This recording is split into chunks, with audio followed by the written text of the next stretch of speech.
Imagine a man standing on the gallows, a crowd of thousands watching his every move.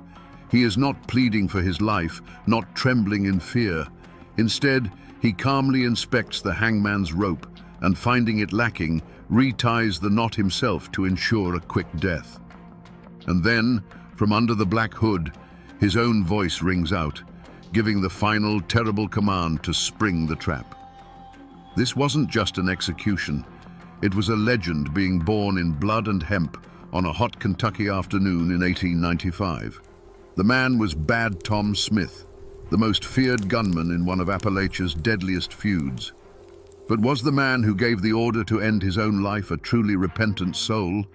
Or was he the ultimate performer, staging his own death to cheat the devil one last time? Today, we will separate the rumors from the facts and find out what really happened on that fateful day. Before the name Bad Tom Smith was ever whispered in fear, and long before blood stained the creek beds, there was a different Perry County. To understand the storm, you must first know the quiet world it destroyed. This was a land carved by God's own hand and forgotten by nearly everyone else. Life here was measured not by the clock, but by the slow turning of the seasons. Mist hung low in the hollows at dawn. The ring of an axe echoed for miles through the dense woods, and the only law that truly mattered was the one passed down from father to son. The people of these mountains were a stubborn and proud stock, descendants of pioneers who had spilled their own blood to claim this rugged paradise. The Civil War had left scars deeper than any ravine, splitting families and neighbors into Union and Confederate camps, wounds that refused to heal a generation later. A man's loyalty wasn't to some far-off government, but to his kin, to his clan. Justice was a personal affair, and an insult to one's family was a debt that would one day be paid in full. They worked the land, hunted for their meat, and asked for little more than to be left alone. At the center of this world, like a great old oak, stood Colonel Fulton French. A Confederate veteran with a commanding presence, he was the patriarch of the old ways. He controlled the timber, and in doing so, he controlled the livelihoods of hundreds of men. He was a man of immense personal loyalty, respected by his allies and feared by his enemies. To his followers, he was the protector of their traditions, the last bastion against a changing world that they neither understood nor trusted. His word was bond, and his authority was absolute. But a new wind was blowing through the mountains, and its name was Joseph C. Eversole. A sharp-witted lawyer and a Union man, Eversole saw a different future for Perry County. He didn't see an isolated kingdom to be preserved. He saw untapped wealth. He saw the thick seams of black coal sleeping beneath the hills and the endless stands of virgin timber. He was the voice of progress, the man who spoke with railroad agents and northern investors, promising them a fortune and promising his followers jobs, schools, and a modern way of life. For a time, these two forces existed in a state of tense equilibrium. They were like two bull elks circling each other, sizing each other up. The conflict played out not yet with rifles, but in courthouse elections, in land deeds, and in whispered arguments at the general store. The county was slowly, inexorably dividing. You were either a Frenchman or an Eversole man. There was no middle ground. Every handshake, every business deal, every marriage was weighed on this scale. And all the while, the true cause of the coming war was drawing closer. It came in the form of men with strange accents carrying surveying equipment, marking lines on trees that had stood for 1,000 years. It came in the form of legal papers covered in fine print that local farmers couldn't read. The outside world had finally discovered the riches of Appalachia, and it was coming to claim them. Little did they know that the modern world would not just be knocking at their door, it would be kicking it down, and the fire it started would consume them all. The dirt of Perry County held more than just coal and timber. It held generations of memory, and much of that memory was written in blood. The first white settlers to push into these narrow valleys were Revolutionary War veterans, given land grants for their service. They were men who had already fought a king and won, and they carried that fierce independence into the wilderness. The land wasn't bought, it was tamed. It was a birthright earned with an axe, a plow, and a long rifle. A man's deed was often written not in ink, but in the memory of his children, a boundary marked by a certain lightning-scarred oak or a bend in the creek. But the deepest crack in this foundation was blasted open by the Civil War. Kentucky, a border state, was a land of divided hearts, and nowhere was the split more vicious than in these mountains. Brother literally fought against brother. When the war ended, the soldiers returned, but the animosity did not. They went back to plowing the same fields and walking the same paths, but now they were forever branded. You were either a Reb or a Yankee. Fulton French had been a colonel in the Confederate Army, a leader of men who fought for the Old South. Joseph Eversole, by contrast, was a staunch Unionist, a man who believed in the power and authority of the federal government. The war didn't end at Appomattox for these men, it just went quiet for a while. The French-Eversole War was not a new conflict. It was the Civil War reignited, a smoldering ember fanned into a raging inferno by the winds of greed. The fight over timber and coal was just the surface.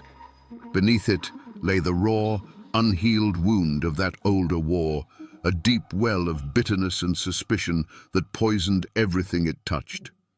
In these mountains, a family name was a heavy burden, a thing that defined you from the cradle to the grave. It carried a history of pride, duty, and sometimes a legacy of hate. To stand with Fulton French meant you believed in the old ways, in a man's right to settle his own scores without interference from a distant government. It meant your loyalty was to your kin first, your neighbor second, and the law a distant third. To side with Joseph Eversole meant you saw the law as a tool, a way to build a future, and you saw the old clan system as a roadblock to progress. It was a clash not just of men, but of worlds, and the ground had been prepared for it by 100 years of history. Long before the first ambush, the war was fought with whispers. In a place with no newspapers to speak of, and where news traveled by horseback, rumor was a powerful and dangerous weapon. The front porch of the general store, the smoky interior of the blacksmith shop, the churchyard after Sunday service, these were the battlefields. Every land sale, every new hire at the timber mill, every drunken brawl was picked apart and analyzed. Was he one of ours or one of theirs? A simple greeting could be mistaken for a threat, and a cold shoulder could be seen as a declaration of war. Into this poisoned atmosphere stepped the enforcers, the men who turned whispers into action. For Fulton French, that man was Tom Smith. Smith wasn't just a supporter, he was the physical embodiment of French's will. With eyes as cold as a mountain stream in winter and a reputation for being able to shoot the eye out of a squirrel at 100 yards, his presence was enough to intimidate jurors and silence witnesses. He was a walking, breathing threat, the human weapon that kept French's enemies in line. On the other side, Joe Eversole had his own men, often deputized lawmen, who used the color of law to serve their faction's interests.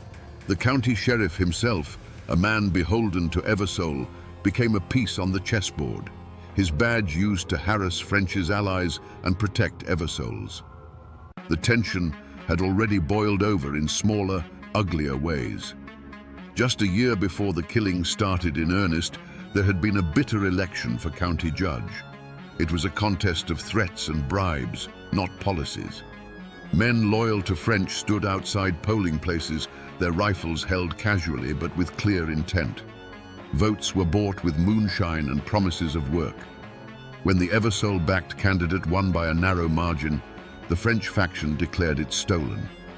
A fistfight on the courthouse steps escalated until pistols were drawn, and only the intervention of cooler heads prevented a massacre right then and there. The incident was smoothed over, but the wound festered. This climate turned everyday disagreements into deadly feuds. A dispute over a line fence between two farmers became a proxy war for the entire county. One farmer was a Frenchman, the other an Eversole man. Soon, the rumor spread that one had deliberately poisoned the other's livestock. Then came the story of a barn being set on fire in the dead of night. There was no proof, only suspicion. But in the paranoid hollows of Perry County, suspicion was as good as a conviction. Friends stopped speaking, families split, and the entire community began to look at their neighbors not as people they'd known their whole lives, but as potential enemies in a war that everyone felt was coming. In the months leading up to the first killing, a deep sense of dread settled over the county, a feeling as thick and suffocating as the summer fog. The old folks, the ones who could still read the signs in the woods and the sky, saw the omens everywhere. A hoot owl, a creature of the night, was heard crying in the broad daylight from a dead chestnut tree, a sure sign that a death was coming to the hollow. The women whispered of dreams of muddy water and of snakes coiled in their path. The mountains themselves seemed to be holding their breath, the familiar sounds of the forest replaced by an unnatural quiet, as if all of creation was waiting for the first crack of a rifle. The human omens soon followed. Strangers began to appear in Hazard, men in city clothes with hard eyes who looked as out of place as a preacher in a saloon. They were hired guns, detectives from the Pinkerton agency, brought in by Eversole's faction to protect their business interests and intimidate their rivals. They didn't operate by the Mountain Code of Honor. They operated for cash. They carried new, repeating rifles and spoke in cold, clipped tones. Their arrival was a clear signal. This was no longer a local dispute. The power of outside money and industry had now thrown its weight into the fight, and it had brought its own professional killers. This changing tide was felt most deeply by the women. They saw it in the faces of their husbands and sons. They saw the way their men would stop talking when they entered a room. They noticed the extra care being taken to clean a rifle that was already spotless, the quiet stockpiling of ammunition. There was a new tension in the air, a grim purposefulness that had replaced the old simmering anger. A premonition of dread, cold and sharp as a knife's edge, ran through every household. The time for threats and posturing was over. The omens had all been given. The only thing left was for the first shot to be fired. The simmering hatred finally boiled over in the summer of 1887. The spark that lit the fuse was not a land dispute or a drunken brawl, but a calculated public assassination designed to cripple the Eversole faction at its heart. The target was Nicholas Goose Combs, the Perry County Circuit Court clerk and a key lieutenant, as well as a kinsman to Joe Eversole. Combs was the man who controlled the official paperwork, the legal machinery of the county. Killing him wasn't just murder, it was an act of political terrorism. It happened in broad daylight, right on the courthouse square in Hazard. As Combs left the building, a volley of rifle fire erupted from a nearby building. Men from the French faction had laid in wait, turning the seat of county justice into a killing ground. Combs was hit multiple times, falling to the dusty street as townspeople ran for cover in a panic. The assassins made no attempt to hide their faces. This was a message delivered in smoke and lead for all to see. They were declaring that Eversole's legal authority was meaningless, and that the only law that mattered now grew from the barrel of a gun. When the news reached Joe Eversole, any hope for a peaceful resolution died with his kinsman. The grief was immediate, but it quickly hardened into a cold, diamond-hard resolve. This was a direct challenge to his power, his family, and his life. To let it go unanswered would be a sign of weakness that would finish him in the mountains. He would not back down. He would meet fire with fire, blood with blood. The law had failed to protect his man. Now he would rely on his own form of justice. The county fractured overnight. Warrants were issued for the known assassins, but they were worthless pieces of paper. The killers simply melted back into the hollows, protected by Fulton French and his clan. Men who had once gone to town with only a pocket knife now openly carried Winchester rifles. The roads became unsafe, travel between hollows a dangerous gamble. Neighbors who had shared corn liquor now stared at each other over rifle sights. The time for whispers was over. The first drops of blood had been spilled on the courthouse steps, and it was a promise of the river that was to come. A line had been crossed from which there was no retreat. From that moment on, the war was open and declared. The ancient mountain code had taken over completely. An eye for an eye, a life for a life. And Joe Eversole now had a debt to collect. For over a year, the war raged, a series of brutal skirmishes and back-alley assassinations. Joe Eversole, now a hunted man, rarely traveled without a contingent of armed guards. But in the mountains, no man is ever truly safe. On May the 4th, 1888, Eversole made a fateful journey, riding with several of his men along a narrow trail that snaked beside a creek. It was a place where the rhododendron grew so thick it could swallow a man whole, a place perfectly designed for an ambush. The sun was warm, the birds were singing, and for a fleeting moment, it might have felt like peace. But shadows were watching from the ridge above. Without warning, the quiet afternoon exploded in a symphony of death. A single heavy rifle crack echoed from the hillside, sharp and final. Eversole's horse reared violently as its rider was jolted backward in the saddle, his body suddenly limp. Before his guards could even process what had happened, a second volley of gunfire tore through their ranks. It was a perfectly executed trap. The assassins were invisible, hidden behind rocks and trees, firing down into the trail with murderous precision. The air, once filled with the scent of pine and damp earth, now tasted of gunpowder and finality. One of Eversole's men, a man named Allen, saw his leader pitch forward and fall from his horse, landing in the shallow waters of the creek. The fight was over before it had even begun. The surviving guards returned a panicked, useless fire into the dense woods, their bullets thudding harmlessly into tree trunks. They were firing at ghosts. The men on the ridge held their fire, their work done. They had struck the head of the snake. Joe Eversole, the lawyer, the politician, the man who dreamed of a new Appalachia, lay still in the very land he had fought so hard to control. Among the shadows on that ridge, one man's name would be whispered above all others. While many rifles had fired, the first shot, the one that found its mark with such deadly accuracy, was said to have come from the Winchester of Tom Smith. He was not just a participant. He was the tip of the spear, the instrument of Fulton French's vengeance. He had become the living embodiment of the feud's brutality, a man whose name was now synonymous with death itself. The most chilling image from that day was not one of violence, but of its aftermath. When the gun smoke cleared and the assassins had melted back into the wilderness, all that remained was the unnatural silence. A riderless horse, eyes wide with terror, galloped back towards Hazard, its empty saddle telling the entire story. The surviving guards, stunned and broken, gathered what was left of their leader and began the slow, grim journey back to town, carrying the news that would plunge the entire county into a new level of darkness. The word spread like a fever. They got Joe. Eversole is dead. The news traveled from cabin to cabin, a shockwave of fear and grim satisfaction. For the Eversole faction, it was a devastating blow, a loss that seemed to signal the end of their cause. For the French faction, it was a triumphant victory, a reassertion of the old mountain law. But for the state of Kentucky, it was the final straw. This was no longer a local feud. It was an open insurrection. The assassination of a prominent political figure in broad daylight could not be ignored. The governor called out the state militia, and the full weight of the law began its slow, grinding turn towards Perry County.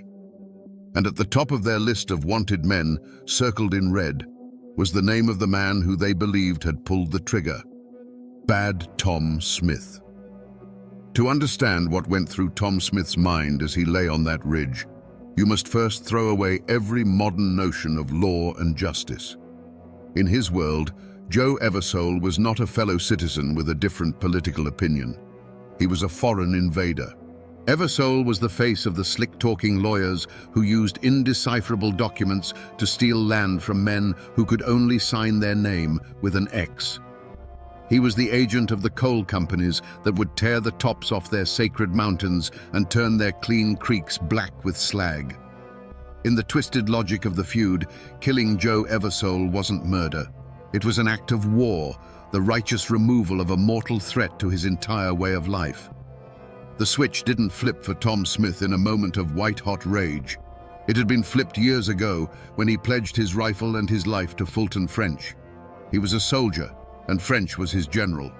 His internal monologue wasn't one of hatred, but of cold, grim duty. As he watched Eversole ride into the kill zone, there was no emotional storm. There was only the calm, practiced focus of a master hunter. The wind, the distance, the lead on a moving target. These were the things that occupied his mind. He was an instrument of the clan's will, and in that moment, as he slowly squeezed the trigger, he felt a sense of profound purpose. He was correcting an imbalance, restoring the natural order of the mountains with a single, perfectly placed shot. After the deed was done, there was no rush of guilt, no haunting remorse. There was only the metallic taste of triumph. He had done his job. He had proven his loyalty. He had removed the enemy. For a fleeting moment, lying there in the woods as the echoes of the rifles faded, he might have felt a deep, chilling satisfaction. But that feeling would have been quickly replaced by something else, the cold, pragmatic reality of survival. He was now the most wanted man in Kentucky. His old life was over. He was a ghost, a phantom who would have to live in the deepest shadows of the mountains he had just fought to defend. The satisfaction of the kill was gone, replaced by the grim calculation of the hunted. And that, in its own way, is the most terrifying thing of all, not a man who kills in a fit of passion, but one who does so as a matter of principle and then calmly deals with the consequences. When the body of Joe Eversole was carried back into Hazard, laid across a horse like a freshly killed deer, a deathly quiet fell over the town. There were no cries of outrage, no shouts for vengeance, just a deep, collective intake of breath. It was the silence of shock, the silence of a people who knew that a final line had been crossed and that the world they had known was gone forever. The gaping wound in Eversole's body was a wound in the heart of the community itself, a tear in the fabric of their lives that could never be mended. For the surviving members of the Eversole faction, grief was a luxury they could not afford. Their leader was gone, but their fight was not. His death did not break them. It forged them into something harder and more ruthless. Vengeance became their new creed. They no longer spoke of progress or the law. They spoke of blood for blood. They organized, armed themselves, and began their own patrols, their eyes burning with a cold fire. They were no longer just a political faction. They were a hunting party, and they had only one prey in mind. But their prey was a ghost. In the immediate aftermath of the ambush, Tom Smith vanished. The mountains that had been his cradle and his home now became his sanctuary. He knew every hidden path, every forgotten cave, every dense thicket where a man could disappear. He moved like a shadow through the deep woods, supported by a network of French loyalists who saw him not as a murderer, but as a hero. They left food for him under designated rocks, passed whispered messages through their children, and met any questions from outsiders with a blank stare and a shrug. Tom Smith was everywhere and nowhere, his legend growing with every failed attempt to find him. The news of Eversole's assassination reached the state capital in Frankfurt like a thunderclap. The governor, tired of the endless headlines about the dark and bloody ground, had finally had enough. This was no longer a county matter. It was an act of open rebellion against the Commonwealth of Kentucky. He called up the state militia. Within weeks, men in crisp blue uniforms, armed with modern rifles and the full authority of the state, arrived in Hazard. They were an occupying army, outsiders who understood nothing of the tangled web of kinship and loyalty that defined the mountains. They were there with a single purpose: to crush the feud and capture the man who symbolized its savagery. The official hunt began. A warrant was issued for the arrest of Tom Smith for the murder of Joe Eversole. His name and description were printed on wanted posters, promising a substantial reward for his capture, dead or alive. These posters were nailed to courthouse doors, general store walls, and any tree big enough to hold one. A price was put on his head, turning loyalty into a commodity and friendship into a potential betrayal. The manhunt wasn't just a legal procedure. It was a declaration of war by the state against the old mountain code, and Bad Tom Smith was now the most famous outlaw in Kentucky. The murder of Joe Eversole was like a boulder dropped into a still pond, and the ripples of fear and hatred spread to every corner of Perry County. The community didn't just fracture, it shattered. The general store, once a place for idle gossip and checker games, became a tense, silent space where men from opposing factions would stand on opposite sides of the room, their hands never straying far from the pistols tucked in their belts. Even the church, the one place that was supposed to unite them, was split down the middle. Families who had worshipped together for generations now sat on opposite sides of the aisle, praying to the same God for the destruction of their neighbors.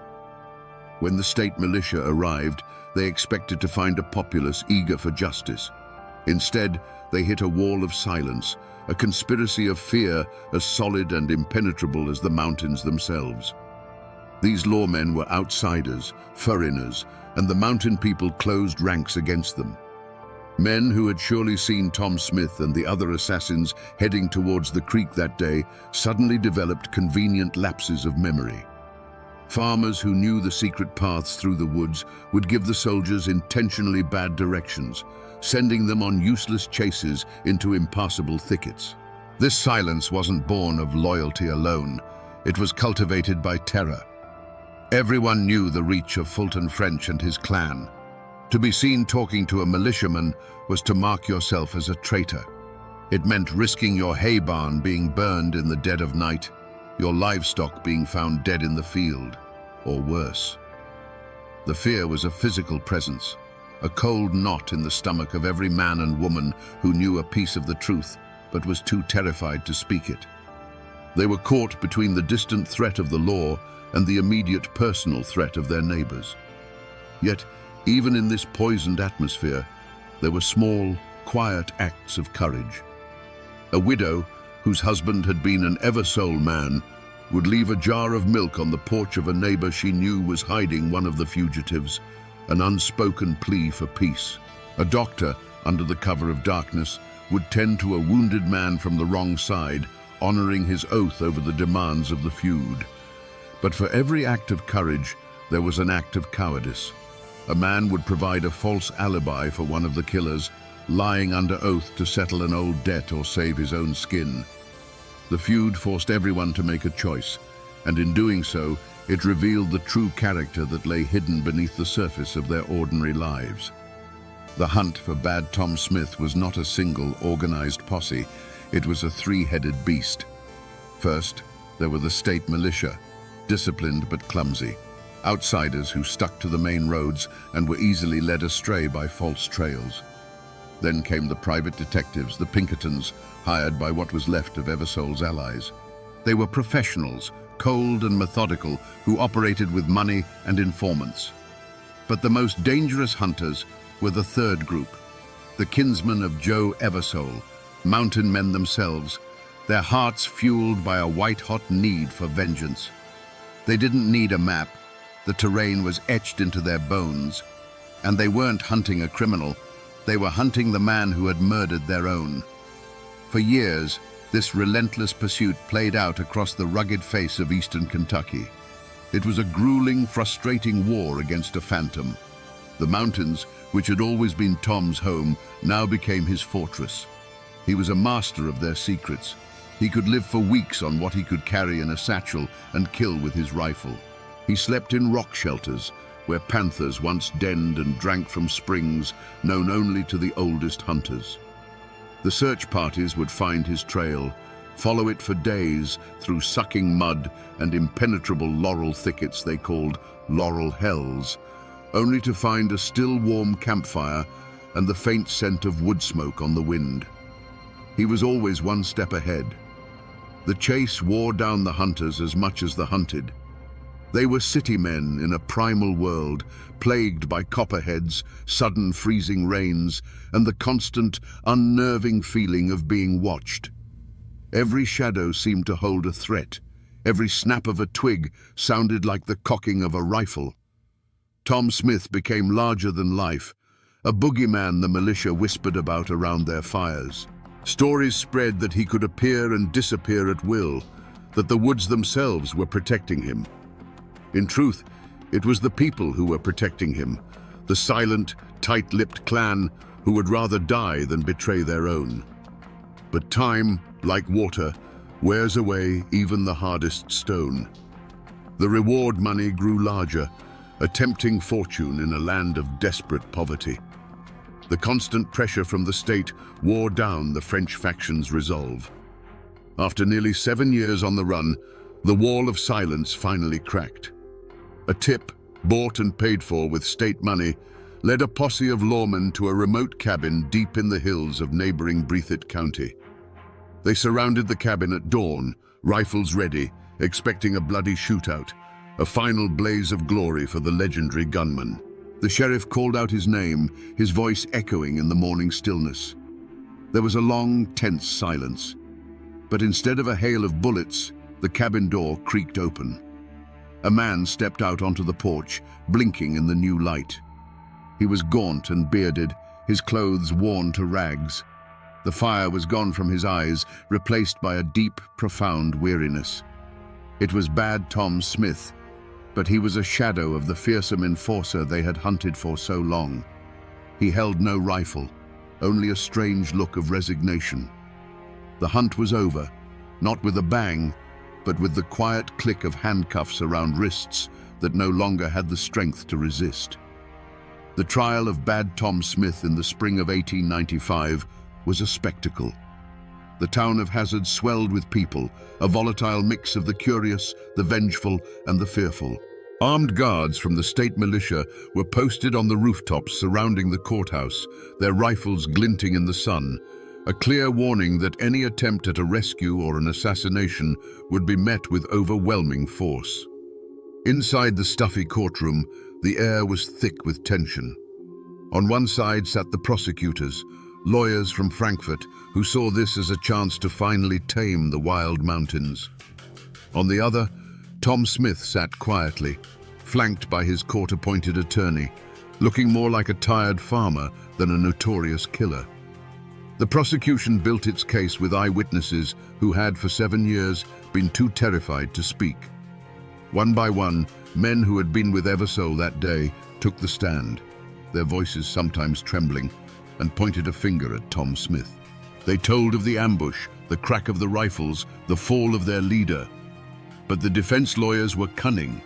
They attacked the credibility of the witnesses, painting them as biased members of the Eversole faction with their own scores to settle.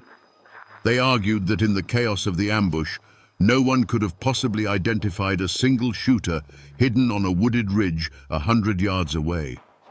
The most damning testimony came from within the French faction itself. Men who had once been Smith's comrades, now facing their own charges or tempted by offers of immunity, took the stand against him. They testified that Smith had bragged about the killing, that he had described it in detail, claiming the first and fatal shot as his own. As they spoke, Smith watched them with a look that was not of anger, but of a quiet, weary contempt. It was the look of a man who understood the final bitter truth of the mountain code. Loyalty lasts only as long as it is convenient. Throughout the trial, Tom Smith himself remained a silent, stoic figure. He never took the stand in his own defense. He watched the proceedings with a detached calm, as if he were observing a play in which he was merely an actor. There was no defiance, no remorse, just a profound and unsettling acceptance of his fate. It was as if he knew, long before the jury did, how this story had to end. After days of testimony, the jury, a group of men carefully selected from a neighboring county to avoid bias, filed out. They returned in less than an hour. The foreman stood, cleared his throat, and in a voice that barely rose above a whisper, pronounced the single word, "Guilty." A wave of murmurs swept through the courtroom, gasps of relief from Eversole's kinsmen, quiet curses from French's. The judge, his face grim, sentenced Bad Tom Smith to be hanged by the neck until dead. There was no outcry, no appeal. This wasn't the justice of the mountains, settled with a rifle. This was the cold, impersonal justice of the state. And it was final. The feud had claimed its last, most famous victim. The hanging of Tom Smith was meant to be an ending, a final full stop on a bloody chapter of Kentucky history. But for the people of Perry County, it was more like a cauterized wound. The bleeding had stopped, but the scar ran deep and ugly. The great French Eversole War was over. The state had won. Yet there was no celebration, no sense of victory, only a profound and unsettling exhaustion. The cost had been too high. For the surviving members of the Eversole clan, justice was a bitter pill. Their enemy's most fearsome soldier was dead, but it couldn't bring back their leader. They had won the war, but lost the peace. Many of them, having looked into the abyss of mountain violence, wanted nothing more to do with it. They had seen what the old ways led to. In the years following the trial, many sold their land and timber rights to the very coal companies Joe Eversole had championed, taking the money and leaving the mountains forever. They scattered to Ohio, to Indiana, to the west, anywhere they could escape the ghosts that haunted every creek and hollow. And what of the mastermind, Colonel Fulton French? He was never convicted for his role in the war. The law couldn't touch him. But he faced a different kind of justice, a slower and perhaps more fitting punishment. The execution of Tom Smith was a public spectacle of his defeat. His power, which had been absolute, was broken. Men no longer feared him because the state had proven it was the bigger, stronger beast. As the coal companies moved in with their railroads and their armies of lawyers, French's old-world influence crumbled. He died years later, not a revered patriarch, but a relic, a bitter old man who had watched the world he fought to preserve be bought, sold, and carved up by the forces of progress he had so despised. It was his curse to live powerless in the ruins of his own kingdom. The community, as a whole, tried to heal itself by deliberately forgetting. The feud became the great, unspoken trauma. It was too painful, too shameful to talk about openly. Parents stopped telling their children the full, brutal story, wanting to spare them the poison of that inherited hate. The tale of Bad Tom Smith and the war he fought in was pushed into the shadows, becoming the stuff of whispers and warnings rather than history. Perry County desperately wanted a new identity.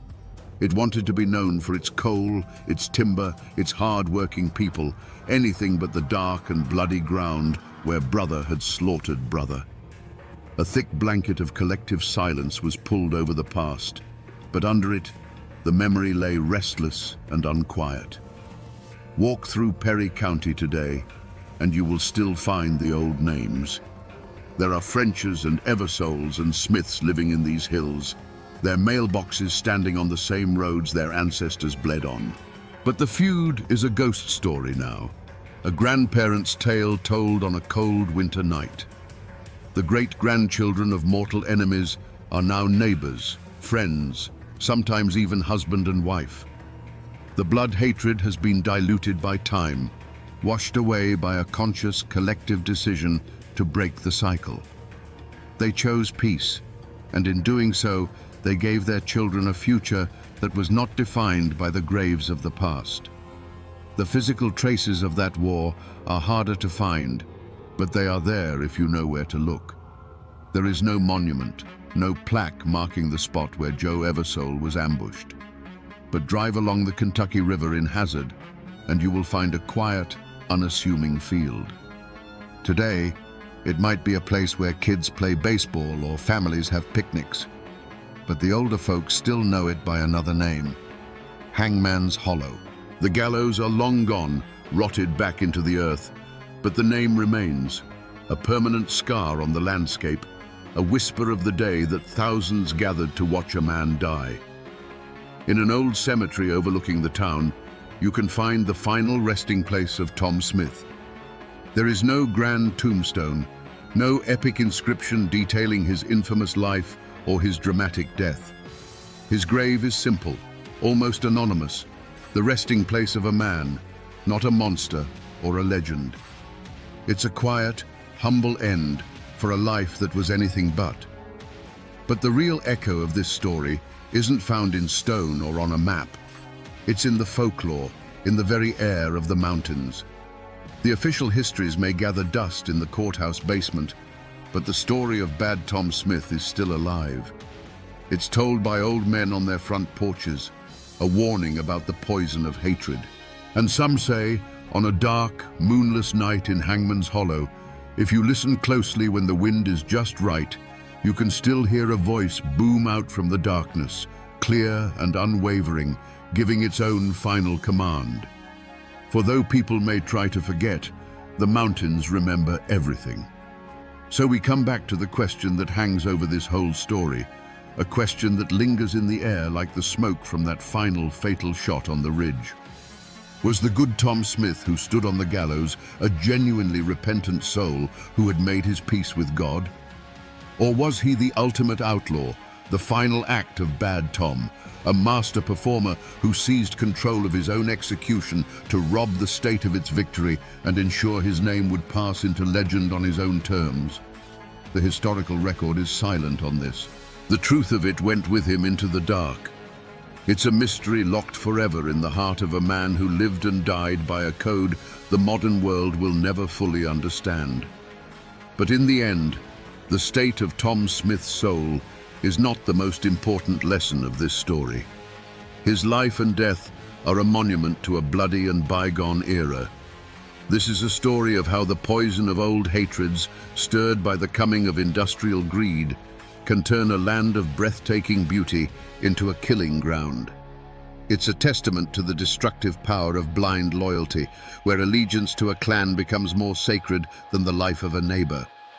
But it is also a story of the indomitable and sometimes terrifying Appalachian spirit, a spirit that values honor above life and that can face death not with a plea, but with a command. The great feud is long over. The rifles are silent, and the graves are covered with moss. But the story serves as a permanent warning carved into the memory of these mountains. A warning that the line between neighbor and enemy, between law and vengeance, is perilously thin. It reminds us that the blood of the past never truly washes away. It just sinks into the soil, waiting for a new conflict to bring it to the surface once more. And now, my friends, you know the rest of the story.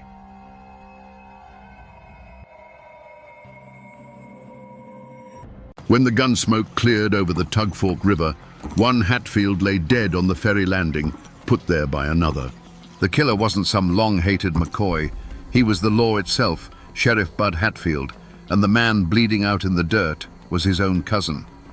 This single act raises a chilling question that echoes through the hollows to this day. How does a man forged in the fires of the Hatfield feud, a clan that valued blood above all else, bring himself to kill his own family for a tin star? The newspapers of the day called it justice. But those who lived in the shadows of the mountains whispered a different story, a story of a kinslayer, a man who made a deal with the devil, a traitor who sold his soul. Today, we will separate the facts from the folklore to find the truth behind the most feared and complicated lawman in Appalachian history. To understand the man, you have to understand the silence that fell after the storm. By the turn of the 20th century, the great Hatfield-McCoy feud was over. The shooting had mostly stopped. The famous raids were now just stories told to wide-eyed children. But the peace was a fragile, wounded thing. It was a land of long memories and short tempers, where a man's last name was more important than any law written in a book. The Tugfork Valley was a world unto itself, a labyrinth of creeks and hollows where families lived by codes carved into their very bones over generations. Justice wasn't found in a courthouse. It was settled in a cornfield, on a riverbank, or at the dark end of a lonely mountain path. In this world of simmering grudges lived William Anderson Hatfield, known to all as Bud. He was not a patriarch like his famous cousin, Devil Anse. He was a younger man, molded by the feud's final bloody years. He had seen the cost of hot-blooded pride firsthand. While his kin were known for their booming laughs and explosive tempers, Bud was different. He was quiet, watchful. He moved through the woods not like a man, but like a shadow, his eyes missing nothing. He didn't boast of his skill with a pistol. He simply practiced, hour after hour, until the Colt revolver felt like an extension of his own hand. He learned the mountains as a hunter, but he wasn't just tracking deer. He was learning how men think when they're being hunted, where they hide when they're scared, and the fatal mistakes they make when they believe they're safe. He was absorbing the brutal lessons of the feud, not as a brawler, but as a student of violence. He was a weapon being forged in the quiet aftermath of a war, waiting for a purpose. His world was one of clan loyalty, where the only thing that mattered was protecting your own, no matter the cost. But a new sound was beginning to echo through the mountains, a sound louder than a rifle shot. It was the chugging of steam engines and the grinding of machinery. Coal companies with their fat checkbooks and their armies of private detectives from agencies like Baldwin Felts were pushing their way into the hills. They saw the mountains not as a home, but as a treasure chest to be cracked open. They brought with them a new kind of law, corporate law, and they had no patience for the old ways of the clans. The world that had created Bud Hatfield was about to be devoured, and he would soon have to make a choice that no Hatfield had ever faced.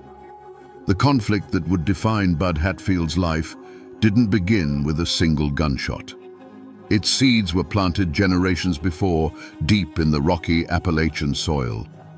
The Hatfields, like many of the Scots-Irish families who first dared to cross the mountains, carved a kingdom for themselves, not with a pen and a deed, but with an axe and a long rifle. This land wasn't just property. It was their lifeblood, their fortress, and their identity. They owed allegiance to no distant government. They were kings of their own hollows, and they held their land with a fierce, possessive grip that outsiders could never understand. The deepest scar on this landscape was the Civil War. While the nation tore itself apart, the borderlands between West Virginia and Kentucky became a brutal theater of guerrilla warfare. The Hatfields were fiercely Confederate, seeing the Union as an invading force trying to impose its will upon them. Devil Anse himself led a band of irregulars, the Logan Wildcats, who fought a vicious war in the hills long after the main armies had gone home. They weren't just fighting for a political cause. They were fighting for their own sovereignty against any and all outside control. This deep-seated division bled directly into the Hatfield-McCoy feud. At its heart, it was a continuation of the war on a more personal scale, with the largely Confederate Hatfields pitted against the largely Unionist McCoys. The conflict was fueled by old loyalties and betrayals that the rest of the country was trying to forget. For these families, the war never ended. It simply smoldered under the surface, waiting for any spark, a stolen pig, a forbidden romance, to erupt into a full-blown inferno. In this world, a family name was everything. It was a heavy cloak of obligation and pride worn from birth. And to be a Hatfield meant you lived by an unwritten, unbreakable code. It meant you stood by your kin, right or wrong. It meant you settled your own scores, answered insults with your fists or your gun, and never backed down from a fight. Above all, it meant you never, ever turned to an outside lawman for justice, and you certainly never became one. The law was the enemy, the outsider, the threat to the clan's power. This was the legacy Bud Hatfield was born into, a legacy of fierce independence, deep suspicion, and a sworn duty to put blood before all else. The end of the feud didn't bring unity. It left a vacuum. With no common enemy to fight, the old clans began to turn on themselves. The Tugfork Valley became a tangled web of personal slights and simmering resentments. The supporting cast wasn't just Hatfield and McCoy anymore. It was the Hatfields who sold timber rights to the coal companies versus the Hatfields who refused. It was the families who wanted schools and roads versus the families who saw every change as an invasion. It was a community teetering on a knife's edge, where everyone was watching everyone else, waiting for the first sign of weakness or betrayal.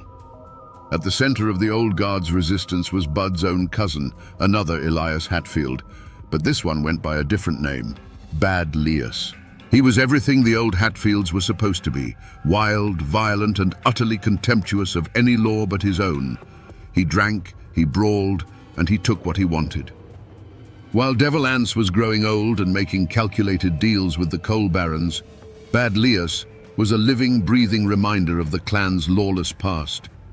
He was a festering wound, a source of both pride and shame for the family, and his violent exploits kept the old animosities burning bright. The air itself grew thick with gossip. On the porch of the general store, men would speak in low tones about which Hatfield was seen talking to a Baldwin Felts man. Women would whisper over their washboards, speculating on who was behind a mysterious fire that burned a small logging operation. The McCoys and their allies, though quiet, were watching with hungry eyes. They saw the cracks forming in the great Hatfield dynasty and knew that a house divided against itself could not stand. Every fistfight, every land dispute, every drunken threat was fuel for a fire that had never truly been extinguished. This was a world where suspicion was a survival tool. A friendly wave from a man whose grandfather fought for the Union might be a genuine greeting, or it might be a trick to get a better look at the rifle you were carrying. A business deal gone sour wasn't a civil matter. It was a mortal insult that could lead to an ambush on a lonely stretch of road. It was a poison that seeped into the wells, turning neighbor against neighbor and cousin against cousin. The community wasn't healing. It was rotting from the inside out with paranoia and fear. And into this poisonous air, a new rumor began to spread, one more unbelievable than all the others. That Bud Hatfield, the quiet one, the dead shot, was thinking of doing the unthinkable. In the months before Bud Hatfield pinned on his badge, the old folks said the mountains themselves seemed to hold their breath. The air went still and heavy, the way it does before a lightning strike tears the sky open. A hoot owl, that feathered messenger of death, was heard crying in broad daylight near the Hatfield family graveyard. Men hunting deep in the woods came back with stories of feeling unseen eyes on their backs, a cold dread that had nothing to do with the bears or panthers that roamed the hills. The very land seemed to be sending a warning, whispering through the rustling leaves that the old world was dying and its ghost would not go peacefully. The human omen was far less subtle. Strangers began appearing in the hollows, men with clean hands and cold eyes, carrying surveyors' transits and leather briefcases full of contracts. They were the agents of the coal and timber companies, and they moved with a confidence that bordered on arrogance. They spoke of progress and prosperity, but their eyes measured the ancient trees in board feet and sized up the family homesteads by the tons of coal that lay beneath them. Their presence was a constant, grating reminder that the outside world was no longer content to leave the mountains alone. They were a walking, talking prophecy of a new kind of war, one fought not with rifles over family honor, but with lawyers and hired guns over mineral rights. Bud Hatfield, a man who read the woods better than any book, felt this change in his gut. It was a coiled tightness in the air, a new kind of fear in the eyes of his neighbors.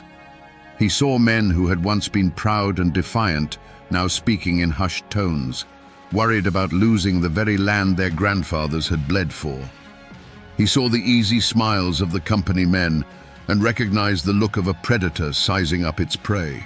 He felt a deep, chilling premonition that the old Hatfield code of settling their own problems and protecting their own kin was no longer enough. It was a code designed for fighting other mountain men, not for fighting a corporation with limitless money and its own private army.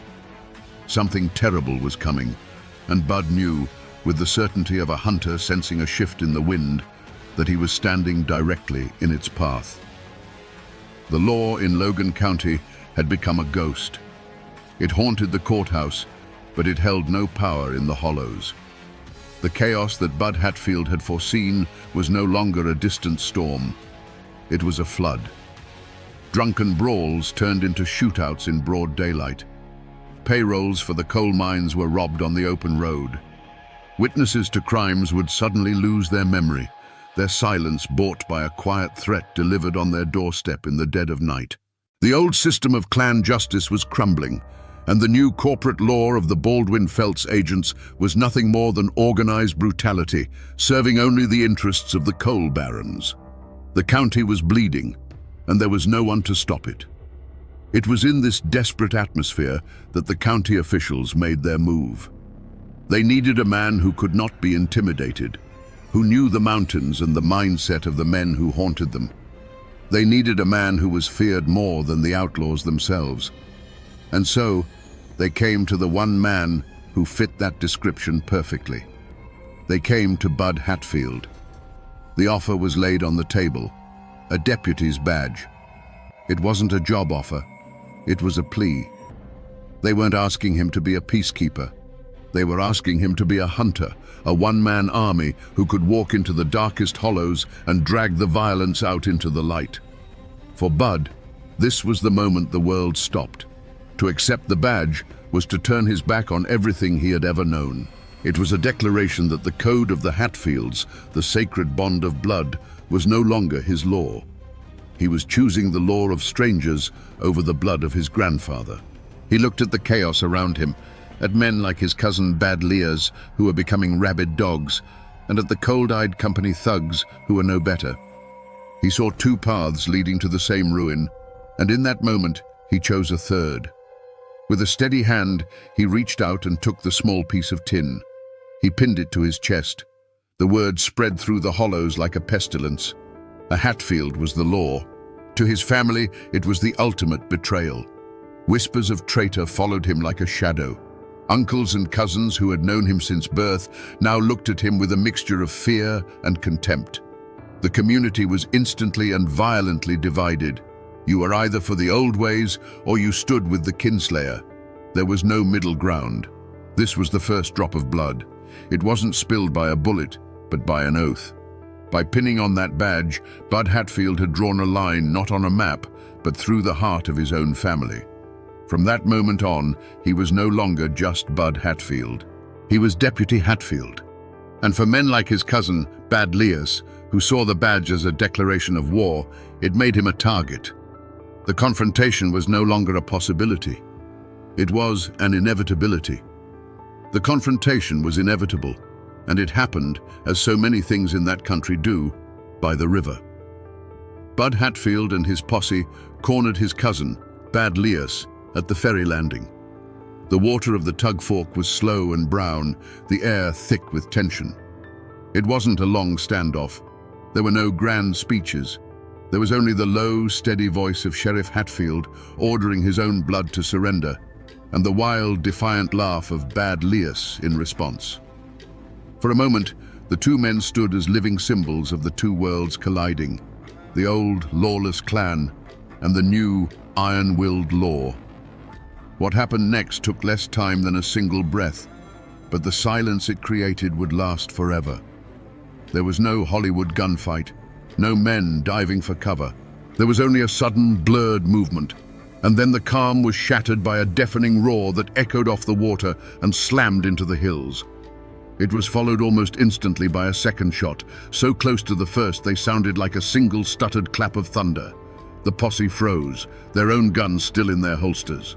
When the sharp, acrid smell of gun smoke cut through the damp air, Bad Lears was no longer standing. He was on his knees, his head bowed, looking not at his cousin, but down at the wooden planks of the landing. He stayed that way for a single, long second, a statue of defeat. Then, without a sound, he simply pitched forward, his fall making a dull, hollow thud that seemed shockingly loud in the sudden quiet. From across the river, a person would have seen almost nothing. Just two men facing each other, a puff of white smoke quickly stolen by the breeze, and then one man falling. They would not have seen any blood. They would only have seen a dark stain begin to slowly spread across the back of the fallen man's shirt, like a shadow growing in the afternoon sun.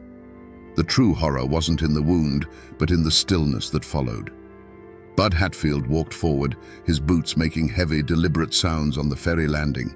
He stood over the body of his kinsman, his own pistol still smoking in his hand.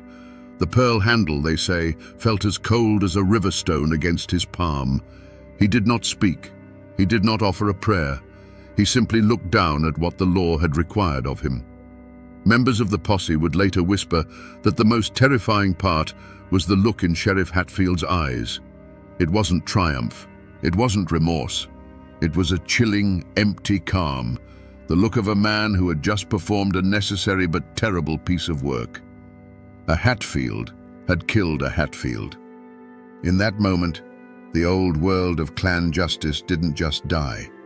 It was executed on a riverbank by one of its own sons. To understand what went through Bud Hatfield's mind on that ferry landing, you must first understand that he likely didn't see himself as a killer. He saw himself as a surgeon. In his cold, calculated view, his cousin, Bad Lias, wasn't a man anymore. He was a disease.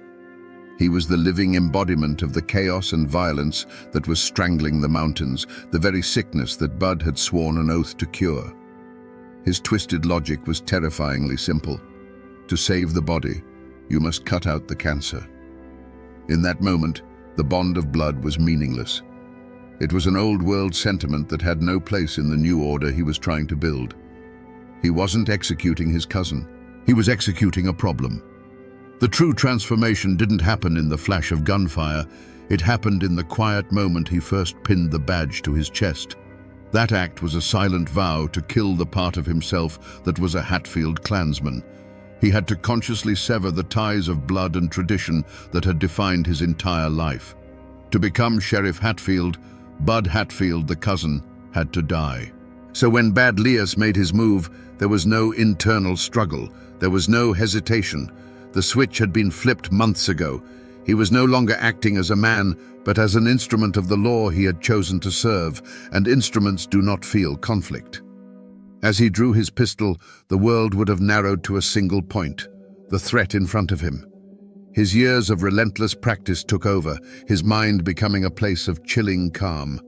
There was no anger, no hatred, not even a flicker of sadness for the boy he once knew. There was only a target, a distance, and a trigger to be pulled. It was the detached, predatory focus of a hunter, but his prey was his own family. He was operating on a level of pure, brutal efficiency that few men could comprehend, let alone achieve. And afterward, standing in the gun smoke over his cousin's body, he would not have felt triumph or relief. He would have felt a profound and chilling emptiness. It was the quiet that comes after a storm has passed, the silence of a void created where something used to be. He had proven his loyalty to the law, but the price was a piece of his own soul. He had become what the county needed him to be, a monster to hunt monsters. But in doing so, he had become a stranger to his own kin, and perhaps even to himself. The legend of the fearless lawman was born in that moment, but so was the ghost of the kinslayer that would haunt him for the rest of his days. The silence that fell on the ferry landing was heavier than a tombstone. Bud Hatfield's posse stood frozen, men who had seen their share of violence now stunned into stillness, not by the death, but by the identity of the killer and the killed. Sheriff Hatfield broke the spell. His voice was flat, devoid of any emotion, as if he were cataloging supplies. He gave orders to secure the body and retrieve his cousin's weapon. He treated the scene with the cold, methodical procedure of a man clearing away a fallen tree from a road. There was no room for grief or hesitation. The law had been served, and now the paperwork had to follow. The body of Bad Lias was brought back to town, laid out on the back of a wagon.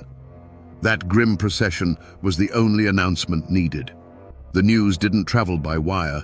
It moved like a ghost, whispered from porch to porch, from one hollow to the next.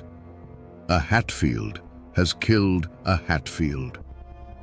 The words carried a terrible weight, a sacrilege against the deepest code of the mountains.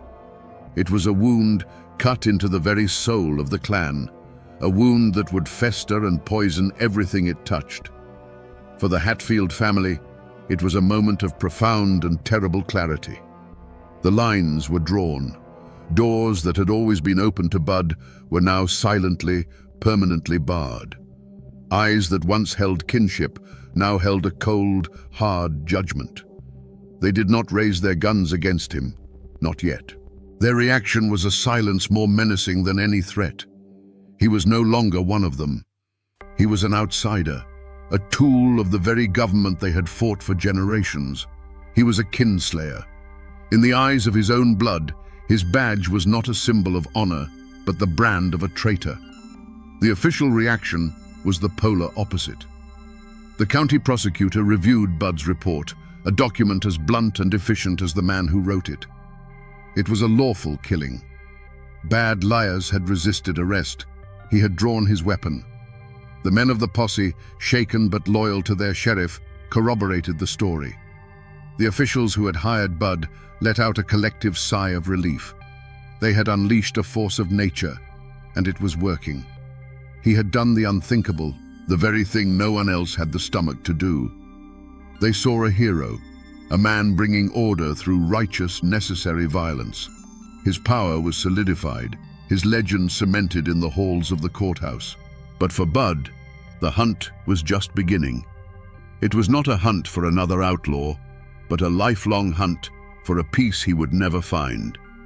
He had made his choice, and now he had to live in the world he had created, a world where he was feared by all and trusted by none. The ashes of his old life were all around him, the family he had forsaken, the traditions he had shattered. He was the law, but he was utterly alone, a solitary figure standing in the chilling silence that follows the final, fatal shot. The killing of Bad Lias split the county like a bolt of lightning hitting a 100-year-old oak. There was no middle ground left, no place for neutrality. Every single person, from the coal baron in his fine house to the farmer scratching a living from a rocky hillside, was forced to choose. The general store became a silent battlefield. A man's loyalty could be judged by who he tipped his hat to and whose gaze he avoided. A woman buying flour would fall silent if a known supporter of the sheriff walked in, the friendly chatter dying as if a cold wind had blown through the room. It was a war fought with averted eyes, tight-lipped smiles, and doors that suddenly wouldn't open. An unspoken conspiracy of silence descended upon the hills. Many knew the official story of the shooting was too clean, too simple. They'd heard whispers of a different tale, that Bad Lias was trying to surrender, that the second shot was unnecessary. But who would dare say so? To speak against Sheriff Hatfield was to invite a visit in the dead of night. People who had once been proud and outspoken now looked at their own children and chose to hold their tongues. Fear was a more effective lawman than Bud Hatfield could ever be, and it kept the community locked in a state of terrified paralysis. The truth, whatever it was buried alive under the weight of that silence. But even in the deepest fear, there were small acts of courage and cowardice that revealed the true heart of the people.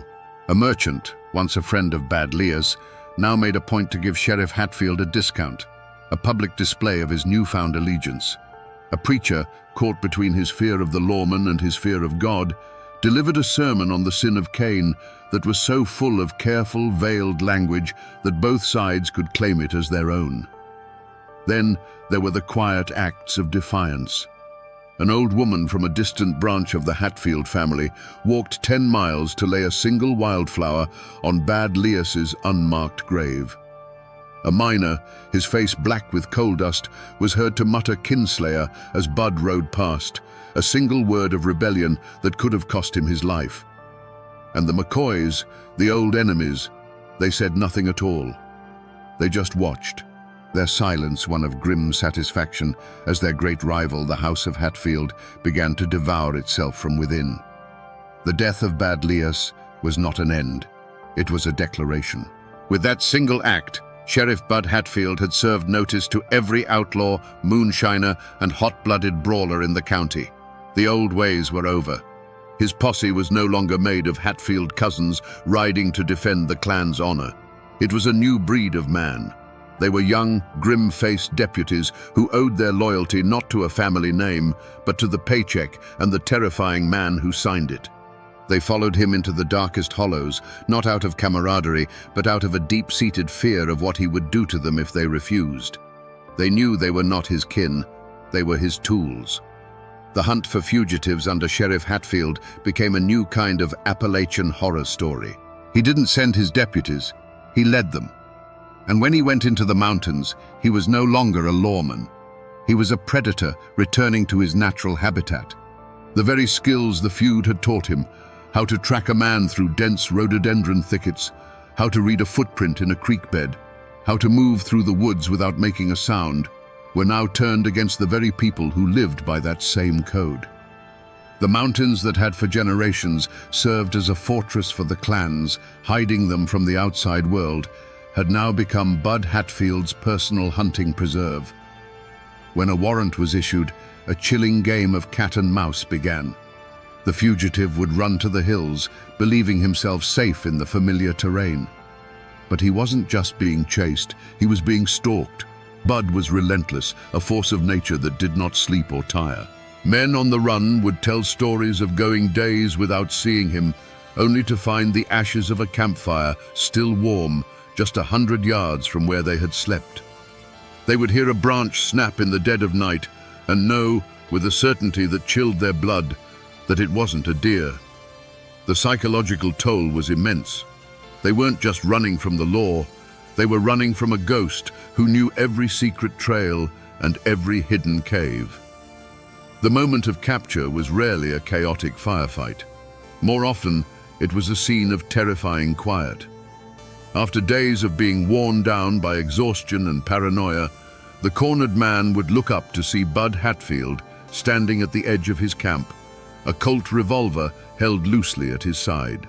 He wouldn't shout or make demands. He would just stand there, his eyes flat and cold, his presence promising a swift and final violence if the wrong choice was made. Faced with that unflinching, predatory stare, most men simply gave up. Hardened killers who had sworn they'd never be taken alive would slowly raise their hands, their will to fight completely broken. They understood in that silent moment that they were not facing a man, but a reckoning.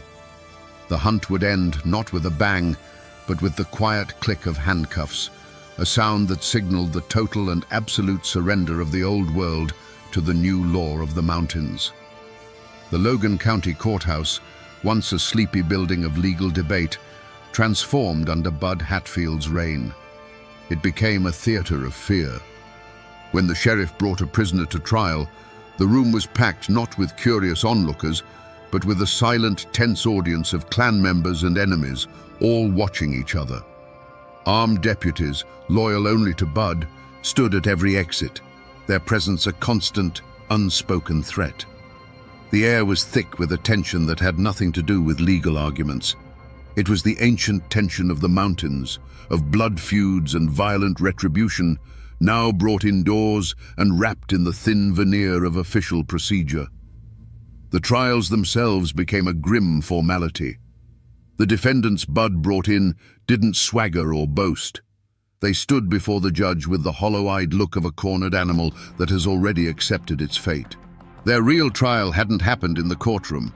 It had occurred days earlier in a dark hollow at the end of a relentless manhunt when they looked up and saw Bud Hatfield emerge from the trees. By the time they reached the courthouse, their spirit was already broken. Their reaction was not one of defiance, but of quiet, defeated submission. Even the sharpest lawyers learned a new set of rules. You did not aggressively cross-examine Sheriff Hatfield. You did not challenge his account of the arrest. To do so was to imply he was a liar, and you could feel the temperature in the room drop when it happened. Witnesses for the prosecution spoke with a newfound clarity, while those for the defense often found their memories grew foggy under the weight of the sheriff's quiet, unblinking stare from the front row. It wasn't jury tampering in the traditional sense, it was an atmosphere of pure, suffocating intimidation. The verdicts, when they came, were swift and almost always the same: guilty. The conviction rate in Logan County skyrocketed. The payroll robberies stopped. The open brawling ceased. On paper, it was a staggering success. The law of men, with its procedures and its juries, was finally working. But a chilling question hung over every conviction, whispered on the courthouse steps after the prisoner had been dragged away in chains. Was this truly justice? Or had Bud Hatfield simply brought the old ways of the mountains inside the courthouse walls? He had not replaced the clan's code with the state's law. He had merged them into something new and terrifying. He used the tools of the state, the badge, the courts, the prisons, to enforce his own absolute, iron-willed version of mountain justice. The mastermind of it all was Bud himself, and he was never on trial. He was the judge, jury, and executioner long before any gavel fell. The people of Logan County had order, but many wondered if they had sacrificed justice to get it. After the trials were over and the jail cells were full, the Hatfield clan did not declare open war on their cousin. They did something far colder, far more final. They simply erased him. He became a ghost in his own family tree, a name spoken only in whispers of contempt. To the world, he was the powerful Sheriff Hatfield, but to the people who shared his blood, he was a dead man walking. The price for his iron-fisted order was a profound and permanent exile. He had brought the law to the mountains, but in the process, he had lost his home. Bud's life became a strange paradox. He was the most powerful man in the county, yet he was also the most alone.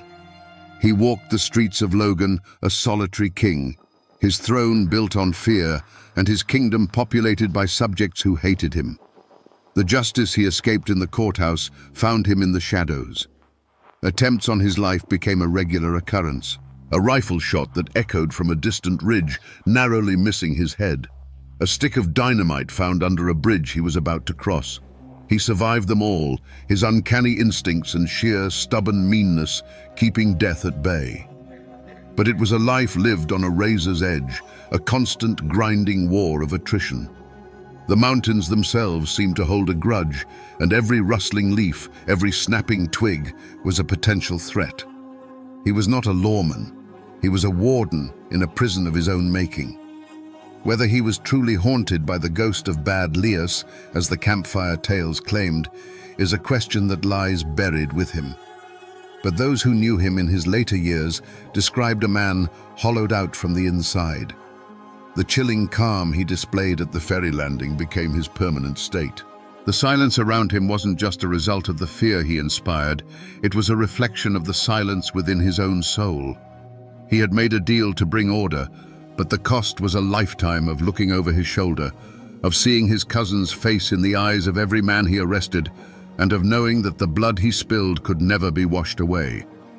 This was his true sentence, not a curse from a ghost, but the relentless atonement of a man living with the consequences of an unforgivable choice. As the years passed, and Bud's era of iron rule eventually faded, the community did what communities do after a great trauma. It chose to forget.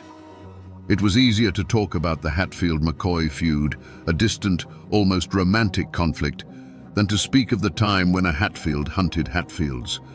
The story was too raw, too close, a mirror that showed a reflection of themselves they did not want to see. The tale of Sheriff Bud Hatfield, the kinslayer who brought order, was buried under new roads, new coal mines, and a thick, heavy blanket of willful silence. Today, the name Hatfield is known across the world, often romanticized as a symbol of rugged Appalachian defiance. Tourists flock to see the statue of Devil Anse, the great patriarch, standing proudly in a family cemetery. But there is no statue for Sheriff Bud Hatfield. For his descendants, the inheritance is a far more complicated thing. They carry a name associated not with a legendary feud, but with a kinslaying. It's a legacy of uncomfortable silence, a chapter of the family history that is rarely spoken of, a ghost that still lingers at the edge of family gatherings.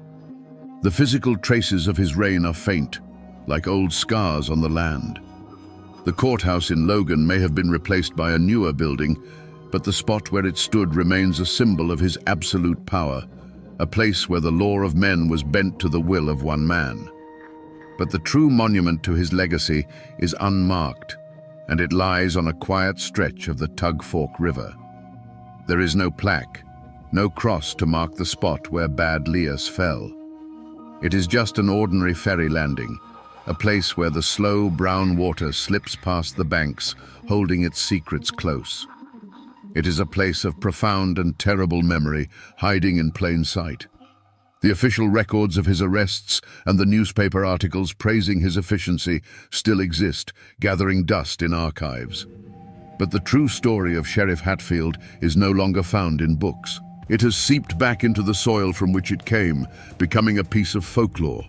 It lives on in the quiet conversations of old men on their porches, a cautionary tale told to grandsons about the danger of putting a badge before blood and the terrible price of absolute order. The coal mines have scarred the hills, new roads have been paved over the old horse trails, and the world has moved on. The people have forgotten, or perhaps have chosen to forget the specifics of that dark time. But the mountains have not. They were the silent witnesses to it all, to the oath, the hunt, and the final fatal shot on the riverbank. The mountains remember everything. So we return to the question that hung in the air like gun smoke on that fateful day. How does a Hatfield bring himself to kill a Hatfield for a tin star? The simple answer is that he didn't. Bud Hatfield wasn't fighting for the law of the state. He was fighting for his own brutal vision of survival. He saw a world of chaos and blood that was being devoured by an even greater predator, the coal companies and their armies of hired guns. He believed the old ways of the clan were a sentimental weakness, a path to extinction. So he made a terrible choice. He became a monster to save the mountains from other monsters, sacrificing his own family and his own soul in the process. This is a story not just of one complicated man, but of the brutal, heartbreaking bargain Appalachia was forced to make. It's a story about what happens when the forces of the modern world come for a land steeped in tradition, blood, and honor. Bud Hatfield is the personification of that collision. He was the iron will that brought order, but it was the order of the gallows, the peace of the graveyard. His life is a testament to the fact that sometimes the man who claims to be bringing civilization is more savage than the wilderness he is trying to tame. So the next time you hear the name Hatfield and you think of the famous feud, I want you to remember this story. Remember the man who was both a lawman and a kinslayer, a hero and a traitor, a savior and a beast. He was a man forged in the crucible of the mountains, who then used that fire to burn away the very world that created him, leaving behind nothing but the cold ashes of order. And now, my friends, another one of these forgotten stories has been told.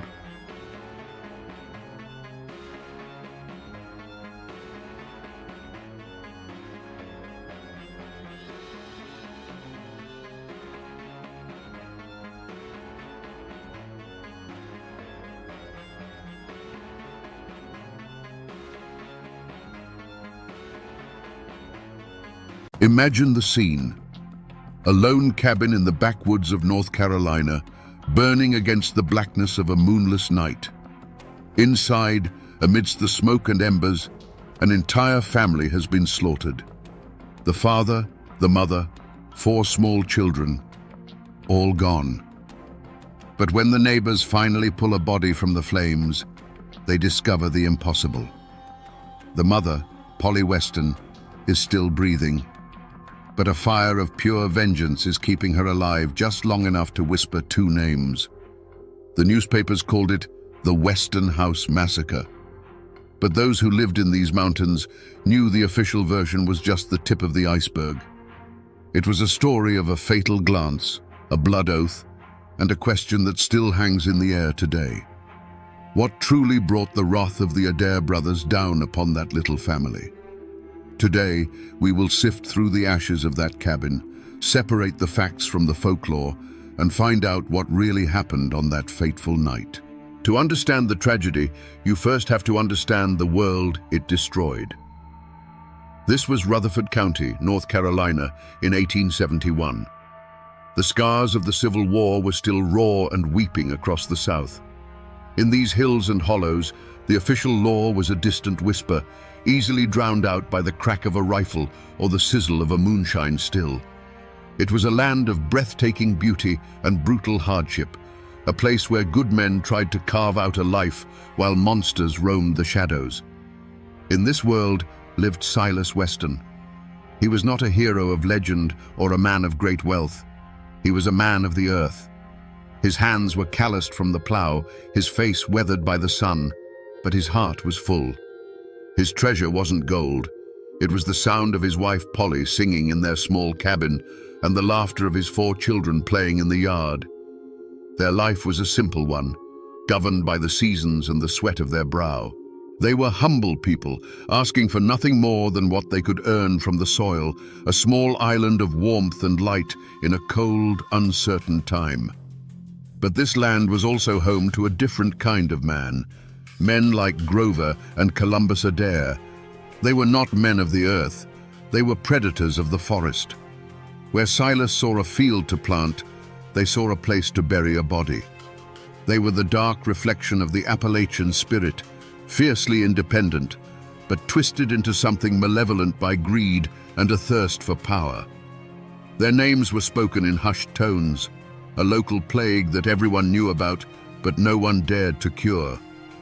They were the kings of the backwoods, their throne built on fear.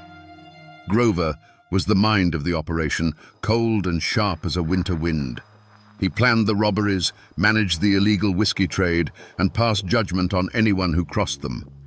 Columbus was his brother's fury made flesh, a brute of a man, quick to anger and terrifying in his rage.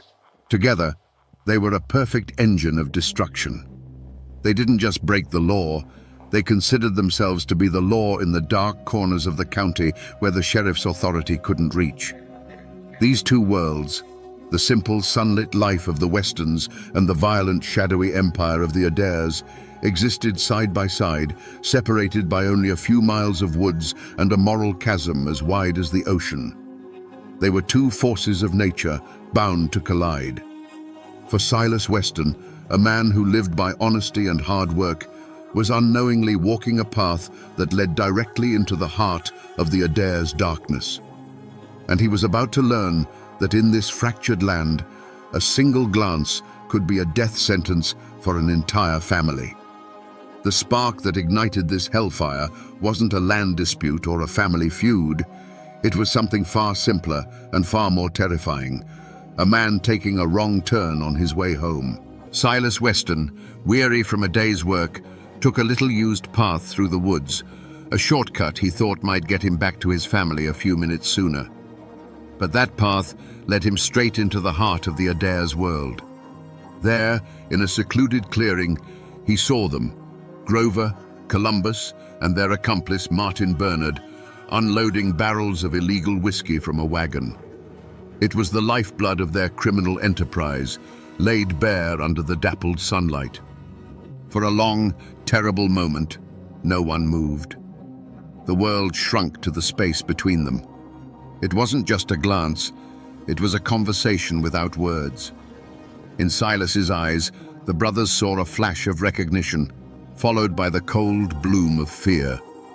And in the Adair's eyes, Silas saw something far worse than anger. He saw a calm, dead-eyed calculation.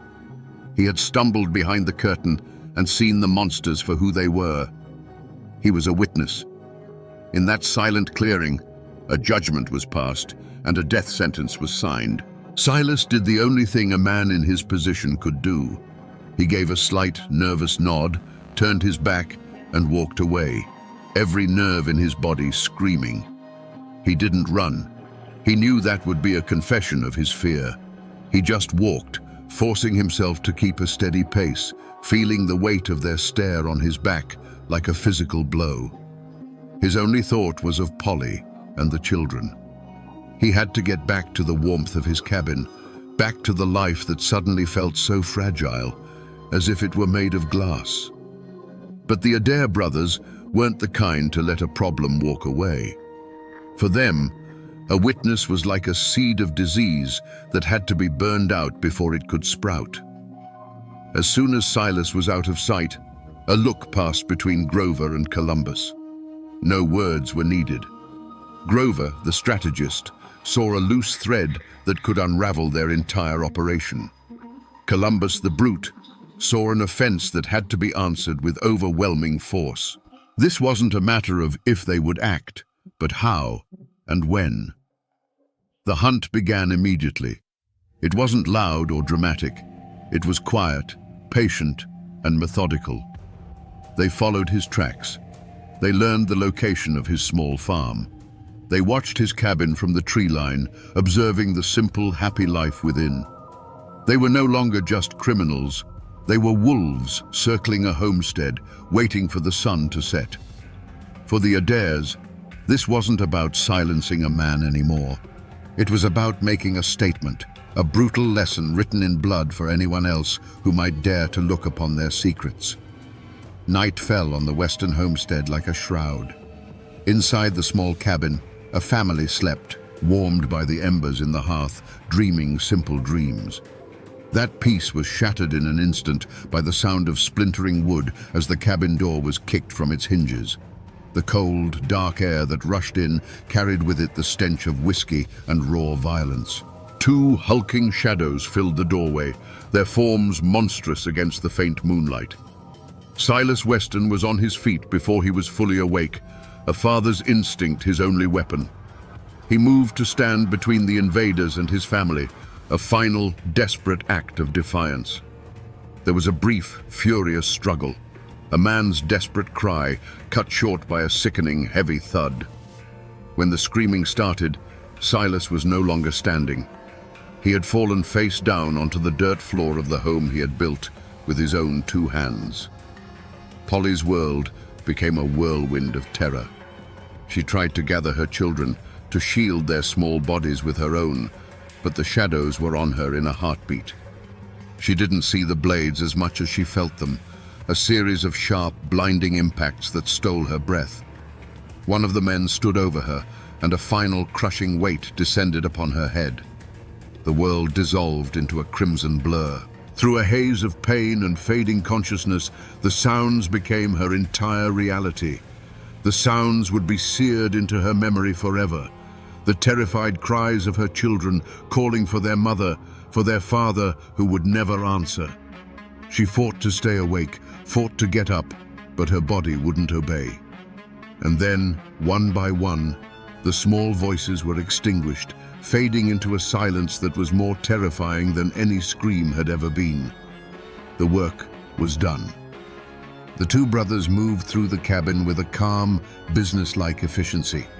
They were no longer raging beasts, but methodical executioners cleaning up a job. One of them nudged a small, carved wooden horse with the toe of his boot, a silent witness to the night's horrors, before turning away. There was no remorse in their movements, only purpose. They began to splash a pungent liquid over the walls, the floors, and the still forms that lay upon them.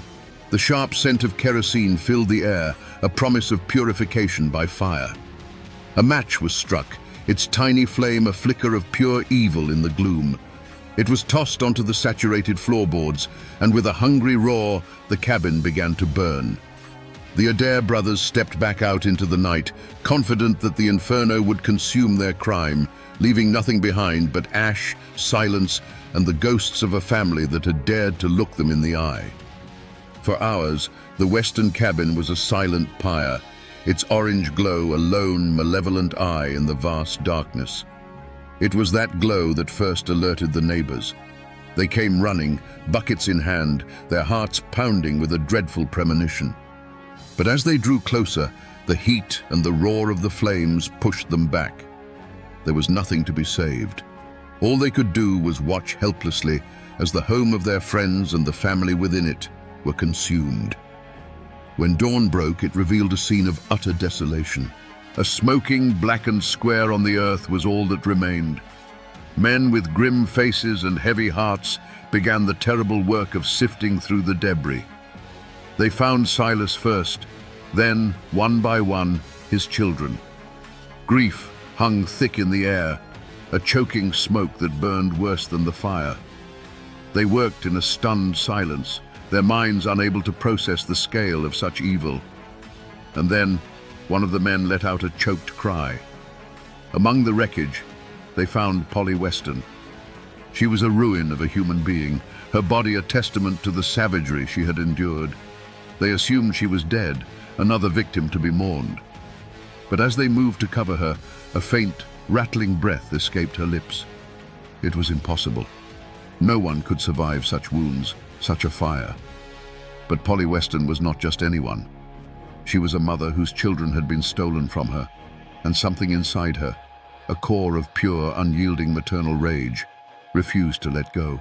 The sheriff arrived to find a crowd standing in horrified reverence around the barely living woman. He knelt beside her, his own throat tightening at the sight. He leaned in close, putting his ear to her bloody lips, expecting a final garbled prayer. But what he heard was not a prayer. It was a verdict. In a voice that was little more than a whisper of air and blood, she gave him the names. The Adair brothers, Groven, and Columbus. That whisper was all it took.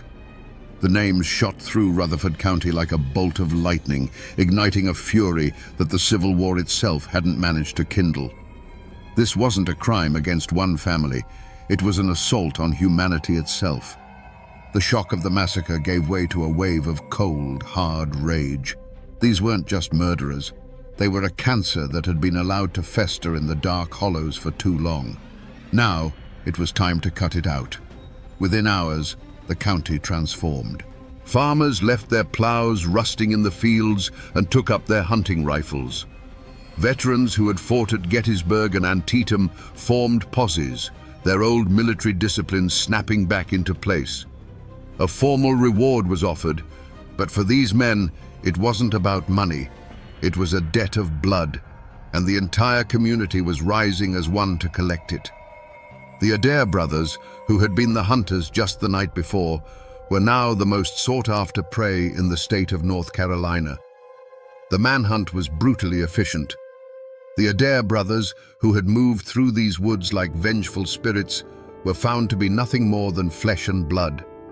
They were cornered, captured, and dragged back to town to face the community they had terrorized. Stripped of their weapons and their freedom, they were no longer kings of the hollows, but caged beasts, their eyes burning with a hateful, impotent rage as they were thrown into the county jail. Their accomplice, Martin Bernard, was captured alongside them, his face a mask of pure terror. The trial was less a legal proceeding and more a public ritual. On July 21, 1871, the town square was a sea of grim-faced humanity. Thousands of people had come from all over the region, not out of morbid curiosity, but out of a need to witness the final act.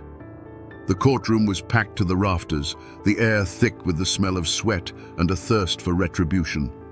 Armed men stood guard, less to prevent the prisoners from escaping and more to prevent the crowd from storming the courthouse and dispensing their own brand of justice.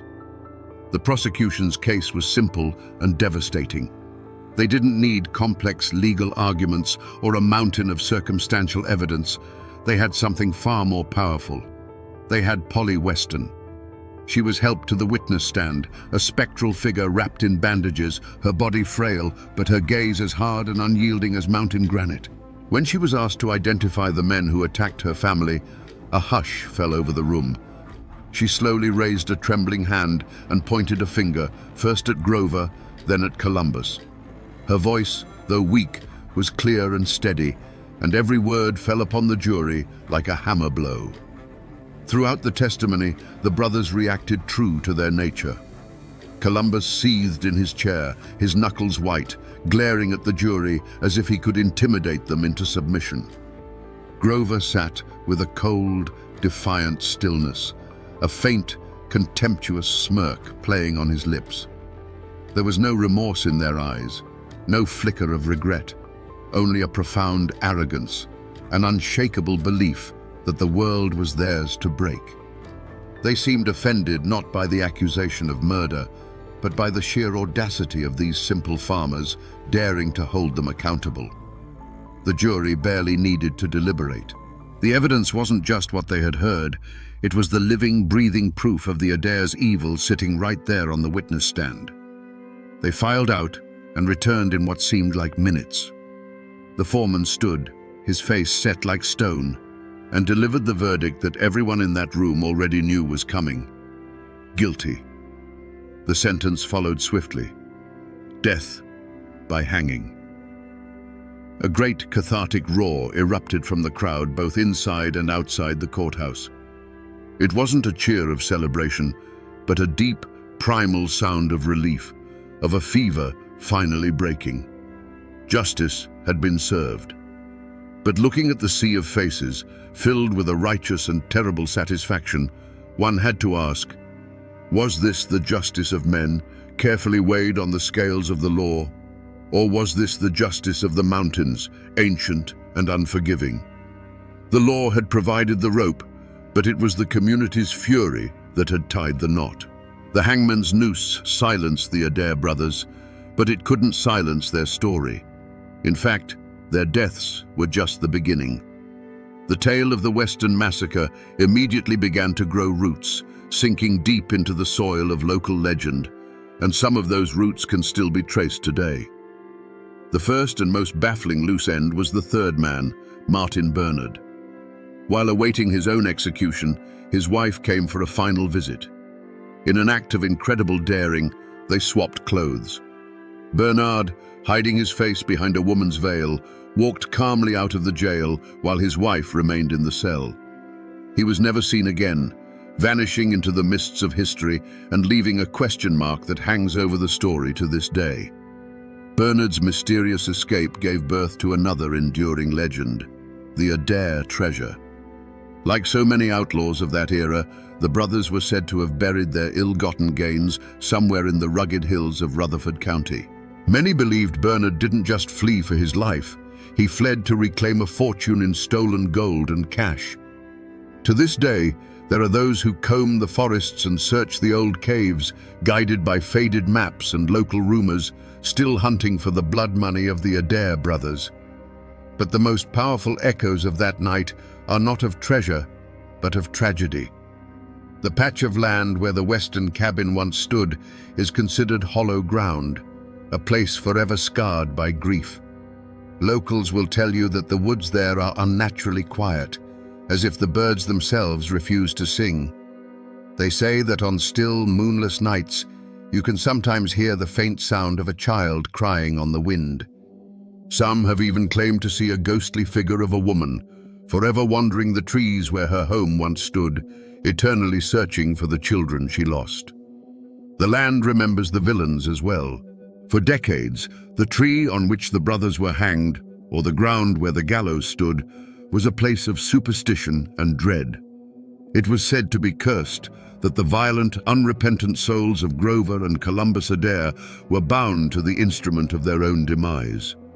No one dared cut the tree down, fearing that to do so would unleash their evil back into the world. It stood for years as a dark monument, a silent reminder that while justice can be served, some evils leave a stain that can never be washed away. These places, these stories, are the true legacy of that night, not written in history books, but etched into the memory of the mountains themselves. So we come back to the question that hung in the smoke of that burning cabin. What truly happened on that fateful night? The simple answer is that Silas Weston saw something he was not meant to see. But the deeper truth is that for men like Grover and Columbus Adair, his innocence was his crime. They didn't just kill a witness, they sought to annihilate a world that was the complete opposite of their own, a world of family, honesty, and light. There is, of course, a darker whisper, a rumor with no proof, that Silas was a former partner who tried to walk away. We may never know for certain. But in the end, it doesn't change the outcome, only adds another layer of tragic shadow to the tale. This story, etched into the history of Appalachia, is not simply a tale of monstrous cruelty. It is a testament to an almost superhuman will. Polly Weston, broken and left for dead, became the instrument of a justice more powerful than any lawman's badge. Her survival, fueled by a mother's rage, is what transformed a hidden crime into a public reckoning. This is the enduring lesson of the blood brothers of Adair, that while evil can be absolute, the strength of the human spirit, the will to live, to fight, and to see justice done for the ones we love can sometimes be even stronger. The Adair brothers are long gone, their bodies turned to dust. The treasure, if it ever existed, likely remains lost to the earth. But the story endures, passed down from one generation to the next, a chilling campfire tale with roots buried deep in the hard soil of truth. It serves as a brutal reminder of the darkness that men are capable of, and the incredible, impossible strength that can rise from the ashes of tragedy. The official records are closed, the graves have settled, but in the hills of North Carolina, the story is never truly over.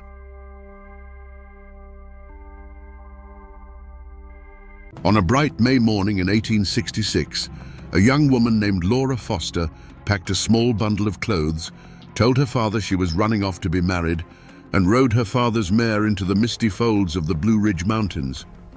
She was supposed to meet her lover, the handsome fiddler and war veteran Tom Dooley. But Laura Foster never arrived at their meeting spot. She was swallowed whole by the wilderness, leaving behind only whispers and a riderless horse that wandered home days later. What happened to Laura Foster on that hillside?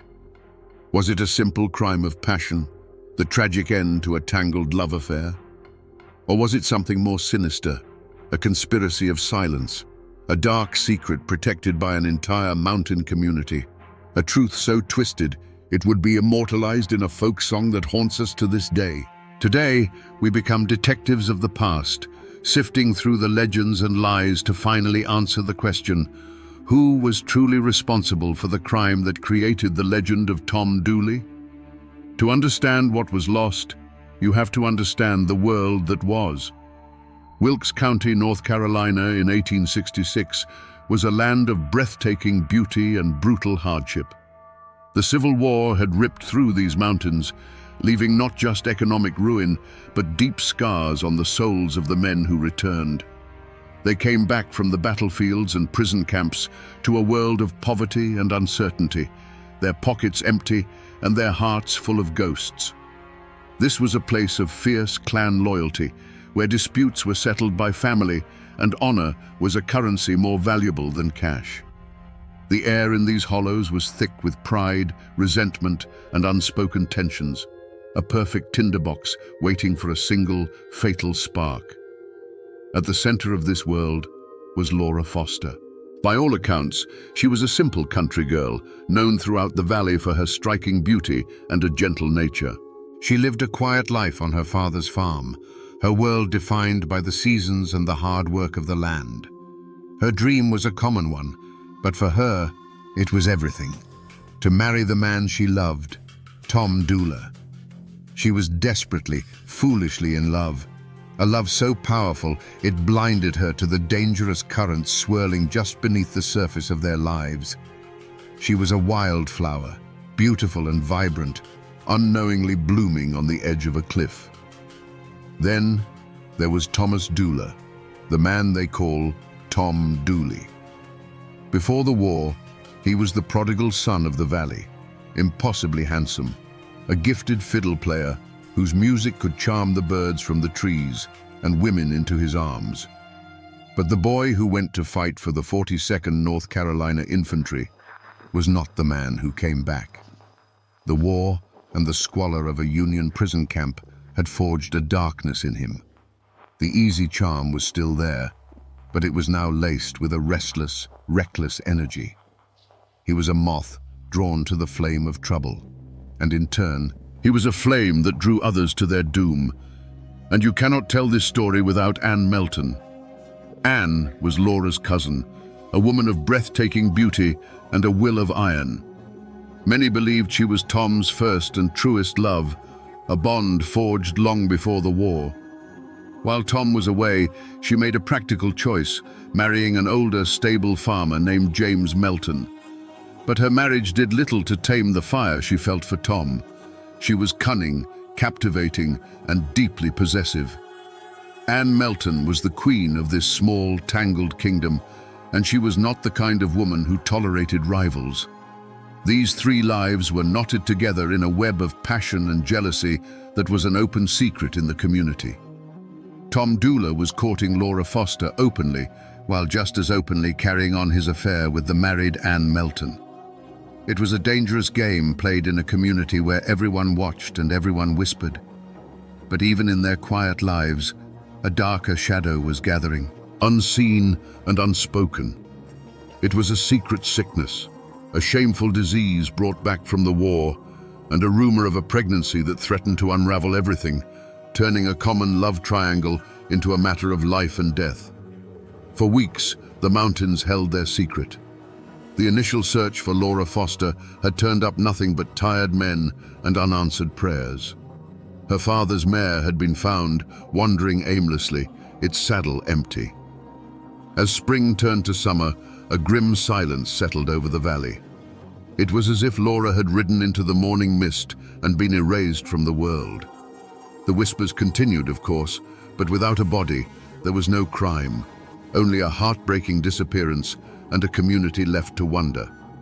The break in the case didn't come from a lawman's keen eye or a hunter's chance discovery. It came from the fevered ramblings of a woman named Pauline Foster, a cousin to both Laura and Anne, who worked on the Melton farm. Pauline, known to be suffering from the late stages of syphilis which often rotted the mind, began to have what she called visions. She claimed in moments of strange clarity that she knew where Laura was buried. No one knew whether to believe her ravings, but in the face of a dead-end search, desperation won out.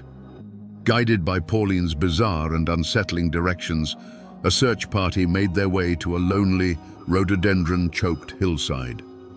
At first, they saw nothing, but then one of the men noticed it, a patch of earth that was slightly sunken, the leaves on top unnaturally disturbed. It was a scar on the landscape that didn't belong. With shovels and grim determination, they began to dig into the soft, dark soil. The stench that rose from the ground told them they had found her before their eyes ever could. What they unearthed was a horror. The body of Laura Foster, wrapped in a blanket, was pulled from the shallow grave. She was badly decomposed after months in the warm earth, but one brutal fact was unmistakable. A single deep wound pierced her chest, a wound made with a large knife, delivered with vicious force. There were no other signs of a struggle, just that one fatal act of violence. The burial was hasty, panicked. This wasn't a calculated execution. It was a desperate attempt to hide a body and a terrible secret. The discovery of the grave didn't bring clarity. It brought a new kind of confusion. The scene spoke of chaos and concealment, but the wilderness offered no easy answers. The only witness was a woman whose testimony was born of sickness and visions. The only real clue was the nature of the wound itself, a clue that pointed toward a man's strength and a man's weapon. The body had been found, but the truth remained buried, and the questions had only just begun to multiply. From the moment Laura Foster's body was pulled from the earth, one name was on everyone's lips: Tom Dooler. Suspicion didn't just fall on him. It crashed down with the weight of inevitability. He was the man she was running away to meet, the last person known to have plans with her. In the tight-knit world of Wilkes County, where everyone knew everyone else's business, the tangled love affair between Tom, Laura, and Anne Melton was common knowledge. Tom was the central figure, the sun around which these women orbited, and when one of them was extinguished, all eyes naturally turned to him. The motive seemed painfully obvious, a story as old as the mountains themselves. The community saw a man trapped between two women, a reckless philanderer who had finally gotten in too deep. The whispers claimed Laura Foster was pregnant with Tom's child, an entanglement that would have forced his hand and ruined his chances with Ann Melton, the woman many believed he truly loved. An even darker rumor circulated that Tom had given Laura a foul disease, syphilis, and she had threatened to expose him, bringing shame and ruin upon them all. In either version of the story, Laura Foster had become a problem, an obstacle to be removed. The circumstantial evidence was damning. The deep, single stab wound in Laura's chest was consistent with the large blade Tom was known to carry, a hunting knife he had brought back from the war. But the most condemning piece of evidence was his own action. As the search for Laura intensified and suspicion began to coil around him, Tom Dula did the one thing an innocent man should never do. He ran. He saddled a horse and fled across the state line into Tennessee, living and working under a false name. This flight was seen by everyone as a confession written across the landscape of two states. Why would an innocent man abandon his home, his family, and his name? To the people of Wilkes County, the answer was simple. He wouldn't. Tom's escape solidified the whispers into a hard, cold certainty. He wasn't just a suspect anymore. He was a fugitive and a murderer. In the court of public opinion, the verdict was already in. But as the shadow of the gallows began to fall over Tom Dula, another, more chilling possibility took root in the minds of the mountain folk. It was a story whispered over hearth fires, a theory that pointed not to the runaway lover, but to the woman at the very center of the storm, Ann Melton. She was Laura's own cousin, the woman who shared her bloodline and her lover. No one was closer to the heart of the tragedy, and many began to wonder if she wasn't the heart of the crime itself. The motive was primal and powerful, a jealousy so fierce it could curdle blood. Ann Melton was not a woman who shared. She was Tom's first love, and in her mind, his only true love. The news that he was planning to elope with Laura would have been more than a heartbreak. It would have been a profound betrayal, a public humiliation she could not endure. In the unforgiving code of the mountains, this was an offense that demanded a reckoning. The legend suggests that Ann, a woman scorned, decided that if she couldn't have Tom, no one would. Laura Foster wasn't just a rival. She was a testament to Ann's failure to hold her man, and she had to be erased. With this new suspicion, people began to re-examine the facts. The star witness, Pauline Foster, who had the convenient visions that led to the body, where did she live and work? On Ann Melton's farm. She was under Ann's roof, subject to her influence and her will every single day. Was it truly a supernatural vision that led Pauline to the grave, or was it a carefully planted suggestion from a manipulative mistress, a calculated move to have the body found only after Tom Dula was long gone and suspicion had hardened against him? Suddenly, Ann's behavior after the disappearance seemed less like that of a concerned cousin and more like that of a cold, calculating conspirator. Her composure was seen as unnatural, her lack of public grief suspicious. The very legal maneuvering that separated her trial from Tom's, once seen as a procedural matter, now looked like a deliberate tactic to keep her off the witness stand and prevent her from being questioned under oath. The community started to see not a woman caught in a tragedy, but a puppeteer pulling the strings from the shadows. The theory that began to form was as simple as it was terrifying. Ann had killed Laura in a fit of jealous rage, and Tom, arriving to find the horrifying deed done, made a fateful choice out of love and loyalty to protect her and take the blame himself. But there was another power at play in these hills, one older and more relentless than a lover's jealousy or a man's guilt. It was the silent, brooding force of the Foster clan itself. In the world of Appalachia, family was everything. It was law, government, and army all rolled into one.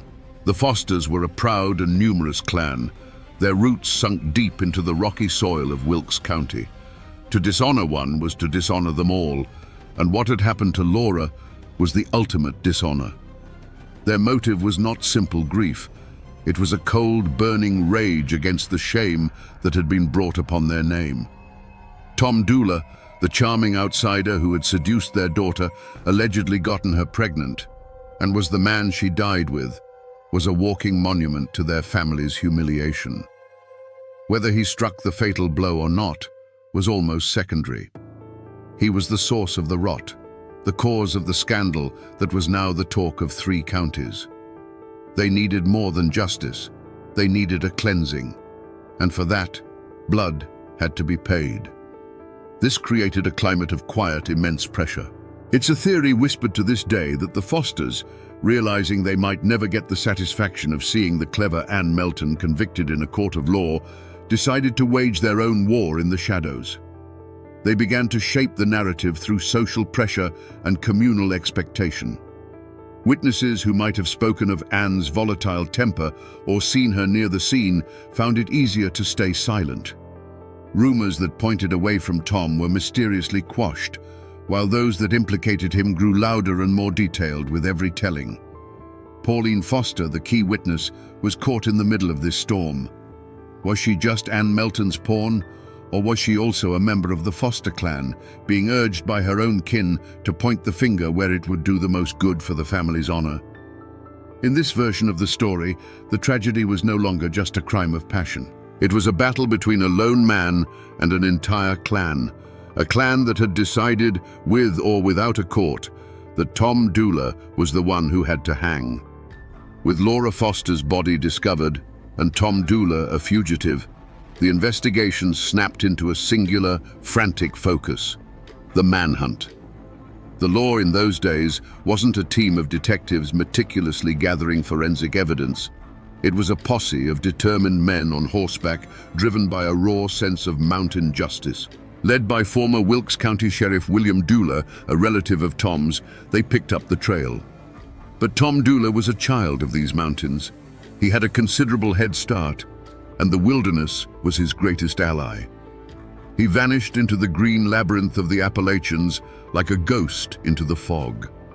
For weeks, the posse tracked him through the rugged peaks and dense forests that straddled the border of North Carolina and Tennessee. The mountains themselves seemed to conspire to hide him, offering up 1,000 false trails, 100 hidden hollows where a man could disappear for years. Every snapped twig that wasn't his, every cold campfire that belonged to a hunter, was a dead end that cost the posse precious time. The pursuit was a grueling testament to the land's indifference. It was a place that could just as easily protect a fugitive as it could swallow a victim. The trail grew cold, and it seemed as though Tom Dooler had succeeded, that he had been consumed by the wilderness he knew so well. It wasn't until a legendary mountain lawman, Colonel James Grayson, got word that a man matching Tom's description was working as a farmhand near the Tennessee border that the chase had its break. Grayson and the posse cornered Tom, who gave himself up without a fight. They had their man. To the outside world, this seemed to be the end of it. The promising lead hadn't evaporated, it had been captured. But this capture was its own kind of false trail. It provided an easy answer, a simple villain, and in doing so, it slammed the door on any other line of inquiry. With Tom in custody, no one seriously investigated Anne Melton.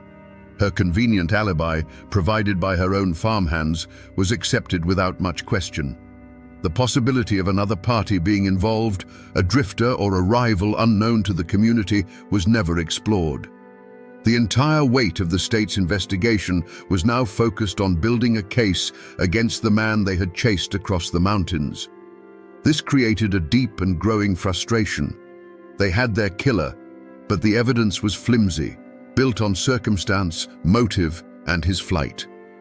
They had no murder weapon, no confession, and their star witness was a woman whose mind was crumbling from disease. The community, which had craved a swift and certain resolution, was left with a captive but no real closure. The single-minded pursuit of Tom Dooler had felt like a straight path to justice, but it had led them to a dead end, with the suspect in chains and the truth still hiding somewhere back in the mountain mists. When the lawmen brought Tom Dooler back to Wilkes County in chains, They believed the hardest part was over. They were wrong. As they began to build their case, they ran into a wall, not a wall of brick and mortar, but of downcast eyes, tight-lipped mouths, and sudden, convenient deafness. Neighbors who had known the families for generations suddenly saw nothing. Men who drank with Tom at the local tavern heard nothing. Women who quilted with Anne and Laura knew nothing. The mountain had drawn a breath and held it, wrapping itself in a thick, impenetrable code of silence. This silence was born of a deep and primal fear. Anne Melton cast a long, cold shadow over the community. The whispers that she was the true killer were pervasive, and with those whispers came a chilling question. If she was capable of stabbing her own cousin in a jealous rage, what would she do to a neighbor who dared to speak against her?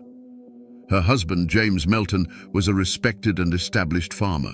To accuse his wife was to make a powerful enemy. It was a risk no one was willing to take. Self-preservation was a lesson the mountains taught well, and it often meant keeping your mouth shut and your eyes on your own affairs. But the silence was more complex than simple fear. It was also a matter of tangled loyalties. The Doulas, the Fosters, the Meltons, these families were all interwoven by blood and marriage, a complex tapestry of kinship that stretched back generations. To testify against Anne or Tom was not just to accuse an individual, it was to draw a line in the sand between families, to risk a feud that could simmer for generations, passed down like a rusty rifle. Faced with the choice of speaking to outside lawmen from Statesville or maintaining the fragile peace within their own clan, the people of Wilkes County chose their own. The cost of breaking this code was made terrifyingly clear. An old story, told for 100 years, speaks of a woman who lived on the trail Laura Foster had taken. She let it be known that she might have seen Anne Melton walking towards the meeting spot on that fateful morning. A few nights later, her barn burned to the ground in a blaze that lit up the hollow. No one was ever caught, but the message was as clear as the fire itself. Keep silent, or what you own will turn to ash. After that, the whispers died, and the silence became absolute. The community understood. The price of the truth was too high. For nearly 2 years, the case against Tom Doula was a frustrating stalemate built on whispers and circumstance. His first trial ended in a guilty verdict, but it was overturned on appeal. A second trial was underway, and his brilliant lawyer, former Governor Zebulon Vance, was systematically dismantling the prosecution's flimsy case. He had painted Pauline Foster as a delusional, unreliable witness and pointed the finger of blame squarely at the calculating Anne Melton. It began to look as if Tom Doula, despite the mountain of public opinion against him, might just walk free. The truth seemed destined to remain buried, a secret lost to the silence of the hills. The turning point didn't come from a dramatic courtroom revelation or a newly discovered piece of evidence. It came from a slip of paper, a desperate note scrawled in a jail cell. As his second trial drew to a close and the possibility of acquittal seemed within reach, Tom Doula did something inexplicable. He took a pencil and a scrap of paper and wrote 4 simple, devastating words. I and Anne Melton. He passed this note to one of his lawyers, a cryptic and ambiguous message that could be interpreted in a dozen different ways. Was it a confession? A last-ditch effort to implicate the woman he felt had betrayed him? Or was it, as many have come to believe, the key to a hidden truth? The most enduring theory is that this note was Tom's attempt to articulate a complex reality, that he and Anne Melton were both involved, but not in the way anyone suspected. The note wasn't a confession of murder, but a confession of conspiracy. It was his way of saying that the plan had never been to kill Laura, but for Tom and Anne to run away together, and that Laura had somehow gotten caught in the crossfire of their own desperate escape plan. This tiny, forgotten clue, preserved in the state archives, throws the entire accepted narrative into chaos. It suggests a truth far more complicated than a simple love triangle murder. It points not to a lone killer, but to a shared plot, a pact between 2 lovers that went horribly wrong. The note changes everything. It reframes Tom's flight not as the act of a guilty murderer, but as the panicked escape of a man caught in a catastrophe of his own making. It was the moment the legend cracked, revealing a deeper, darker, and more tragic story beneath the surface. The trial was no longer just about who killed Laura Foster. It was about unraveling the true nature of the pact between Tom Dula and Ann Melton. The courtroom in Statesville held its breath. Governor Vance's powerful defense had cast a deep and profound doubt on the state's case. Tom Dula, the man everyone had condemned, now seemed like a victim himself, a pawn in a game played by a far more cunning mind. Acquittal felt not just possible, but likely. It was in this moment of rising hope that Tom Dula's own hand sealed his fate. The cryptic note, "I and Ann Melton," was seen by the jury not as a complex clue, but as a simple, damning confession of partnership. The ambiguity that Tom may have intended was lost. The prosecution finally had the link they needed. But the jury's verdict is not the end of this story. For the true unmasking didn't happen under the authority of a judge, but in the enduring judgment of the mountain people, a verdict whispered from one generation to the next. And in that court, the true killer was, and always has been, Ann Melton. She was the dark heart of the tragedy, the hand that held the knife. She was the architect of Laura Foster's death and Tom Dula's downfall. Tom's note was not a confession of his own guilt in the murder, but his last, desperate attempt to point towards hers without fully betraying the woman he still, inexplicably, loved. He couldn't bring himself to write the words "Ann killed her," but he could link their names together in the crime, a final, futile gesture towards a truth he knew would be buried with him. He was admitting his part in the conspiracy of silence, in the cover-up, and in the tragic aftermath, hoping someone would see the truth between the lines. Her motive was a poison as old as humanity itself, a possessive, all-consuming jealousy. Ann Melton had shared Tom Dula, but she had never accepted it. When she learned that Tom and Laura were not just courting, but were planning to elope, to build a life together far from her influence, it was a betrayal she could not stomach. It was an intolerable public declaration that she had lost. The legend, which many hold as gospel, says that Ann, under the pretense of making peace, lured her cousin Laura to that secluded hillside. There, the womanly truce turned into a bitter confrontation, and Ann's simmering rage exploded into a single, brutal act of violence. Tom Dula's only crime that day was one of love and loyalty.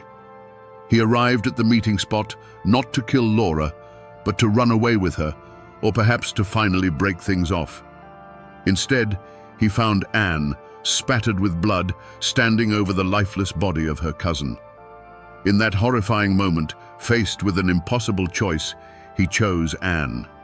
He chose to protect the woman who had been his first love, the captivating, manipulative woman who held his heart in a vice. His crime was not murder, but the digging of a shallow grave and the weaving of a lie that would cost him his life. The court of law would hang Tom Dula. But the court of the mountains knew better. They unmasked a killer far more frightening than a reckless young man, a beautiful, jealous woman who let the man she claimed to love swing from a rope for a crime she committed. The true climax of this story is not a guilty verdict, but the chilling realization that the real monster walked free, leaving a ghost and a legend in her wake. Let us now go back to that hillside, not as speculators, but as silent witnesses to the truth the mountains have held for over a century. The sun was warm that morning, filtering through the leaves of the old oak trees. Laura Foster arrived first, her heart aflutter with a mix of hope and nervous fear. In her hands, she clutched a small bundle of clothes, everything she needed to start a new life with the man she loved. She believed she was there to meet Ann for a final, difficult conversation, a truce, or a parting of ways between cousins before she and Tom disappeared together forever. She was a lamb, walking trustingly into the slaughterhouse. When Anne arrived, the air grew thick with a tension the warm sun could not touch. The conversation started with forced pleasantries, but the venom was not far beneath the surface. We will never know the exact words that were spoken, but we can hear their echoes. Anne's voice, once familiar, likely turned to ice. Accusations flew like stones, words of betrayal, of stolen love, of shame and jealousy. The beautiful clearing, meant to be the starting point of a new life, became a courtroom with only one judge and one executioner. There was a sudden, violent movement, a flash of steel in the dappled sunlight. It was not followed by a blood-curdling scream, but by a sharp, surprised gasp from Laura, a sound of disbelief more than pain. That sound was cut short, replaced by a soft thud as her body crumpled onto the blanket of leaves. The small bundle of clothes fell from her grasp, spilling a pathetic collection of folded dresses and girlish dreams onto the forest floor. In an instant, the birds in the surrounding trees fell silent. The wind itself seemed to die, and the woods were plunged into a profound and unnatural stillness. The hot rage in Anne's veins cooled to a chilling dread. She stood for a long moment, breathing heavily, the knife now feeling cold and alien in her hand. She looked down, not at her cousin, but at a problem that had been solved, creating a far greater one in its place. Laura's eyes were open, staring blankly at a sky she could no longer see. The silence of the clearing was now an accusation, a ringing void that was louder than any scream. Some time later, Tom Dula walked into that clearing. He carried his fiddle in one hand and a shovel in the other, ready to dig a fire pit for the camp where he and Laura would spend their first night of freedom. He saw Anne first, standing like a stone statue. Then his eyes fell to the ground. The world stopped turning. He saw Laura, unnaturally still, her simple bundle of clothes scattered beside her like a child's forgotten toys. No words were needed. A look passed between Tom and Anne, a look of horror from him, and a look of desperate, silent pleading from her. In that moment, Tom Dula was no longer a lover planning an elopement. He became a protector of a terrible secret. He was a man of a certain mountain honor, and his honor, however twisted, belonged to Anne. His choice was made in that silent, horrifying instant. He set down his fiddle. He took the shovel, the tool he had brought for a life-giving fire, and began to break the earth.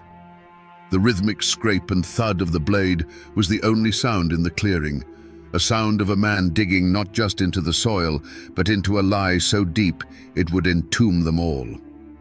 The trial of Tom Dula was more than a legal proceeding. It was a circus. Moved from the heated atmosphere of Wilkes County to the more neutral ground of Statesville, it became the sensation of the decade. The courtroom was packed every day with a sweating, breathless crowd, hungry for every sordid detail. You have to imagine the scene, a clash between the raw, unwritten code of the mountains and the starched collar justice of the state. At the head of Tom's defense was none other than Zebulon Vance, a celebrated former governor and Confederate officer, the most famous lawyer in North Carolina. The stage was set for a battle of titans over the life of one troubled fiddler. The prosecution built its case on a rickety foundation of circumstance. They presented their motive. Tom killed Laura to be free to continue his affair with Anne Melton, or to silence her about a pregnancy or a shameful disease. They leaned heavily on his flight to Tennessee, painting it as a clear admission of guilt. And at the center of their case was their star witness, Pauline Foster, who recounted her strange visions and claimed Anne Melton had confessed to her. But under the searing cross-examination of Governor Vance, her testimony crumbled, revealed as the confused and contradictory ramblings of a woman ravaged by illness. Vance's defense was a masterpiece of oratory and deflection. He portrayed his client not as a killer, but as a simple, honorable soldier who had been ensnared by a manipulative woman. With every question, with every booming objection, he pointed a long, accusatory finger directly at the empty chair where Anne Melton should have been sitting. He argued that she, driven by a mad jealousy, was the true murderer. and that Tom was either an innocent man framed for her crime or a foolishly noble one protecting her. He tore Pauline Foster's credibility to shreds, leaving the jury with a case full of smoke and shadows. Throughout the proceedings, Tom Dula was a picture of stoic calm. While lawyers battled and witnesses wept, he sat composed, his face an unreadable mask. It was not the defiance of an innocent man, nor the arrogance of a cold-blooded killer. It was the quiet, unnerving acceptance of a man who had already made his peace with his fate. Anne Melton, meanwhile, was safe. Thanks to a legal maneuver that separated their trials, she could not be compelled to testify against him, nor he against her. She remained a ghost, an unseen presence whose guilt or innocence was debated in the courtroom, but never tested under oath. Despite Vance's brilliant defense and the thinness of the evidence, the jury delivered its verdict. Guilty. Tom Dula was sentenced to hang. He appealed, and a second trial was held, but the outcome was the same. The legal system had its killer. But back in the hollows of Wilkes County, the verdict was met with a grim, knowing shake of the head. This wasn't justice, it was a convenience. They had hanged the fool and let the serpent go free. On the gallows, on May 1st, 1868, Tom Dula played a final mournful tune on his fiddle. He then stood before the massive crowd and spoke his last, carefully chosen words. "Gentlemen, I stand before you today, and I declare that I am the only person who had a hand in the death of Laura Foster." It sounded like a confession, but it wasn't. He didn't say he killed her. He said he had a hand in her death, the hand that dug the grave, the hand that held the secret. With those ambiguous words, he plunged the gallows into the ground and stepped into legend, a martyr in the eyes of his people, protecting the woman he loved to the very end. The gallows rope that snapped Tom Dula's neck did not end the story. It merely scattered the characters to their own private hells. The tragedy rippled outwards, forever altering the lives of everyone it had touched. For Anne Melton, the woman at the dark heart of it all, there was no victory, no triumphant return to her life with Tom gone. She had won, but the prize was a life sentence of suspicion and isolation. She returned to her husband James, but she was a pariah in her own community. The whispers followed her like a shroud.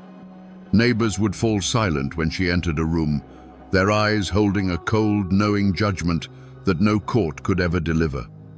She was a ghost among the living, haunted by the memory of the man who died for her and the cousin she sent to a shallow grave. The legend of her end is as dark as her life. Years later, ravaged by the same syphilis that had plagued them all, Anne lay on her deathbed. As a furious storm, a true mountain tempest, clawed at the walls of her home, she was seized by a final, terrifying need to confess. The local myth, told as gospel, claims that as she drew a rattling breath to speak the truth of what happened on that hillside, a bolt of lightning struck the chimney. The roar of thunder was deafening, shaking the house to its foundation and drowning out her final words. Her secret, whatever it was, died with her, snatched away by an act of God or the devil, leaving only the legend behind. The lives of the other players were just as irrevocably broken. Pauline Foster, the tragic and unreliable witness, was cast out. Her reputation was in tatters, and her mind continued its slow, merciless decay. She died not long after, a victim of her disease and a pawn in a game far beyond her comprehension. Laura's father lived out his days with the hollow ache of a man who got a conviction, but not the truth. His daughter's memory forever tied to scandal and a famous murder ballad. The Dula family bore the shame of the gallows. They retrieved Tom's body and buried him in their family plot, his grave marked by a simple fieldstone that is still visited to this day. They never believed he was a murderer, but a fool who died for a wicked woman's love. They lived with the stigma, their name now synonymous with the most infamous crime in North Carolina history. Even the men who were merely actors in the final drama were marked by it. Governor Zebulon Vance went on to serve as a U.S. Senator, but the Dula case remained one of his most famous, a rare and public loss in a celebrated career. Colonel James Grayson, the lawman who captured Tom, was further cemented as a folk hero, the man who always got his man. But for the families at the heart of the story, there was no glory, no moving on. The crime left a wound on the soul of Wilkes County, a scar that would be passed down through generations, a cautionary tale of love, jealousy, and the devastating price of silence. The rope that hanged Tom Dula didn't silence his story. It just gave it a voice that would echo for a century and a half. The traces of this tragedy have not vanished. They are etched into the very soil of Wilkes County, tangible reminders that this is not just a legend, but a true story of love and death. You can still visit Tom Dula's grave today. It's a simple plot of family land marked by a weathered stone, where visitors often leave small tokens, a coin, a flower, a guitar pick, offerings left for the ghost of a handsome fiddler. Miles away, Laura Foster lies in a different cemetery, her final resting place far from the man she died for, their separation in death as permanent as it was in life. But the most powerful remnant is not made of stone, it's made of music. Long before the lawyers and the newspapers, the people of the mountains preserved the story in the only way they knew how. They sang about it. The original folk ballad of Tom Dooley was a raw, haunting piece of oral history passed down through generations. Its verses were often darker and more complex than the famous version, with lines that pointed the finger directly at Anne Melton, capturing the community's true belief. It was this local ballad that kept the memory alive, a flickering candle in the dark hollows of time. Then, in 1958, a clean-cut group of folk singers called the Kingston Trio recorded their version. They simplified the narrative, smoothed out the rough edges, and turned a sordid Appalachian murder into a romantic, chart-topping hit. Their song, with its catchy rhythm and mournful refrain, blasted the story across the world. It cemented the name Tom Dooley in the popular imagination and ensured that this small-town tragedy would achieve a strange and lasting immortality. The song is the story's living ghost, a tune that drifts on the radio waves, its tragic origins unknown to most who hum along. Today, if you travel those winding roads in Wilkes County and talk to the old-timers, the story is still there, living and breathing. They will point you toward the hills where Laura's body was found, a place still thick with rhododendron and shadow. They'll tell you that on a quiet night, when the wind sighs through the pines, it sounds like the mournful notes of Tom Dooley's fiddle.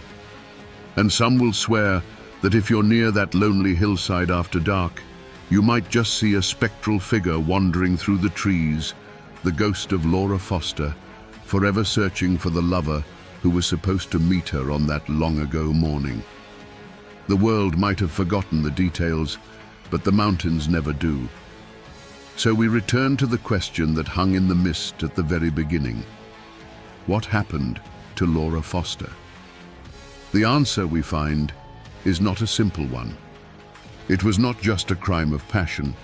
It was a perfect storm, a tragedy born from a collision of desperate love, savage jealousy, a twisted code of mountain honor, and a community that chose silence over a truth that was too dangerous to speak aloud.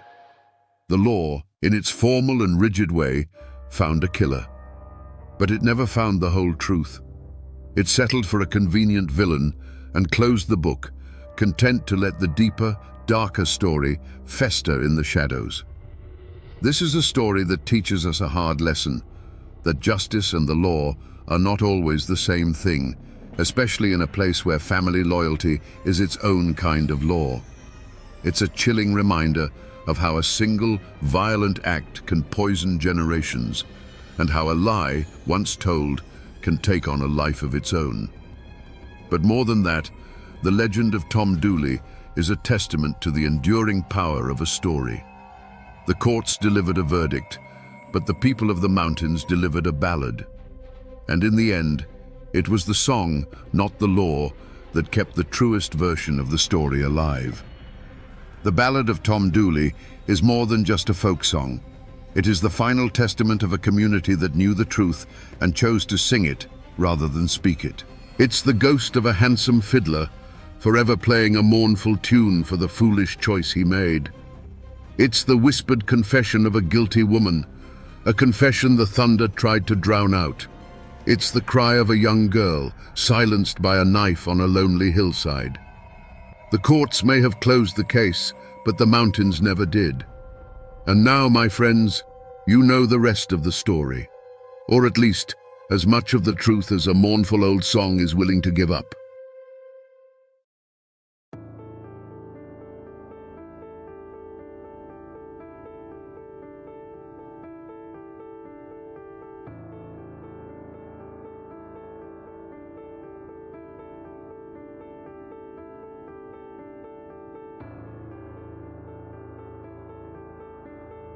The streets of Morehead, Kentucky, were a slaughterhouse.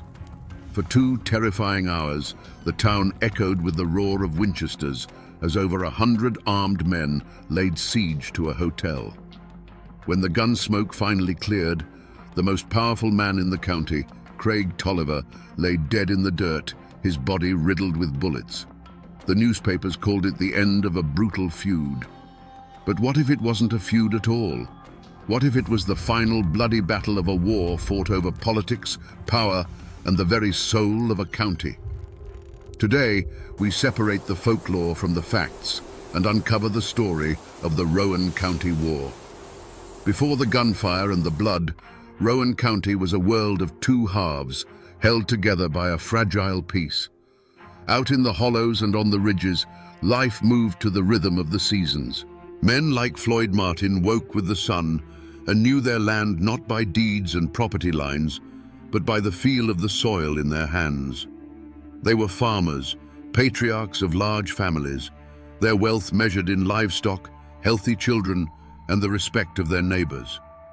Their world was one of hard work, self-reliance, and a fierce independence born from the isolation of the mountains. To them, the law wasn't written in a book down at the courthouse.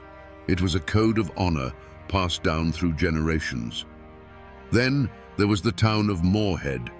It was the county's beating heart, and its pulse was controlled by one man, Craig Tolliver. His kingdom wasn't made of dirt and timber, but of influence and fear. From the bar of his Monarch saloon or a suite in his Galt House hotel, he orchestrated the county's politics. He was handsome, always dressed in fine clothes that stood out against the town's mud and dust, but his smile never quite reached his eyes. He was the democratic boss, the man who could make another man rich with a handshake or ruin him with a whisper. He saw Morehead not as a home, but as a chessboard, and every person in it was a pawn. These 2 worlds brushed against each other on market days. The Martin clan and their Republican allies would ride into town, their faces weathered by the sun, their conversations quiet and watchful. They'd trade their crops, buy supplies, and endure the smirks of Tolliver's men who ran the town. In the saloons, Democrats and Republicans drank at separate tables, the air thick with an unspoken history. Everyone knew who had worn the blue and who had worn the gray, or whose father had. It was a peace, but it was the kind of quiet you get in the woods just before a storm breaks. Every handshake was a calculation. Every glance held a question. The people of Rowan County were living on a fault line, a deep crack in the earth left by the Civil War, and everyone could feel the ground trembling beneath their feet. They were proud people, both in the town and in the hills, and pride in Appalachia is a dangerous thing. It can build a home, but it can also burn one to the ground with everyone still inside it. And on the horizon, an election was coming. It was August of 1884. To the rest of America, it was just another local vote. But in Rowan County, it wasn't about choosing a representative. It was a referendum on power itself. It was the spark falling toward a powder keg that had been filling for 20 years. Little did they know This day of voting would not be settled with ballots, but with blood, and the world they knew was about to be lost forever in a haze of gun smoke. The hatred that fueled the Rowan County War wasn't born in a saloon brawl in 1884. Its seeds were sown 20 years earlier in the blood and fire of the Civil War. Kentucky was a state torn in half, a borderland where loyalties were not to a flag, but to family and to the ground beneath one's feet. Brother fought against brother, and neighbor took up arms against neighbor. When the war ended, the soldiers returned to their farms and towns, but they brought the conflict back with them. They laid down their rifles, but they never truly laid down the fight. In the rugged hills of Rowan County, these old battle lines hardened into political identities. To be a Republican, like the Martins, was to align with the Union, with the federal government that had preserved the nation. It was the party of Lincoln, a symbol of victory and order to some, but of occupation and overreach to others. To be a Democrat, like Craig Tolliver and his faction, was to carry the banner of the old Confederacy, of states' rights and resistance to that same federal power. It was a politics of pride and grievance, a burning resentment that the world had been turned upside down. This wasn't about policy debates, it was about memory. It was about which side your father fought on at Perryville or Shiloh. It was about remembering the Union patrols or the Confederate raiders who had passed through these very hollows. The land itself held these memories. For the Martins and their allies, their farms were a testament to their own hard work and independence, a legacy carved from the wilderness. For Tolliver, the town of Moorhead was a different kind of territory, a center of power to be controlled, its commerce and law to be bent to the will of his party, his faction, his cause. In these mountains, a family name is a heavy thing. It's a coat of arms and a burden, all at once. The name Martin became a rallying cry for every Republican farmer who felt choked by the town's political machine. It stood for the country, for the hills, for the men who answered to no one but God. And the name Tolliver became the symbol of absolute democratic control, of the saloons, the courthouse, and the money that made the town run. It was a feud of ideas long before it was a feud of men. The blood of the Civil War had never truly dried. It had just soaked into the soil, waiting for a single spark to turn the ground red once more. The conflict in Rowan County didn't live in grand declarations, but in the quiet, poisonous whispers that spread from house to house. Craig Tolliver's Monarch Saloon wasn't just a place to drink. It was a spider's parlor where the web of rumor was spun. Here, his lieutenants, men who owed him their jobs or their freedom, would gather. They were the town's deputies, clerks, and business owners, all bound to Tolliver by loyalty or fear. They nurtured every slight against their party, magnifying small disputes into grave insults against the Democratic cause and Tolliver himself. The Martin alliance was quieter, forged not over whiskey, but over shared meals and silent nods of understanding on the steps of a country church. Theirs was a sprawling network of kin and fellow Republicans, families like the Coopers and the Hoggers, who saw Tolliver's grip on the courthouse as a tyranny that was slowly strangling them. They were men who had been denied loans, lost court cases on technicalities, or had their businesses squeezed by Tolliver's allies. Their support for Floyd Martin wasn't just political, it was a matter of survival. The ground was already salted with old wounds. Just a few years prior, a sheriff's election had been decided by a handful of questionable ballots, installing a Tolliver man and leaving the Martins and their supporters feeling cheated and disenfranchised. There was the bitter memory of a land dispute between a Tolliver ally and a Republican farmer, a case settled in a court controlled by Tolliver's friends.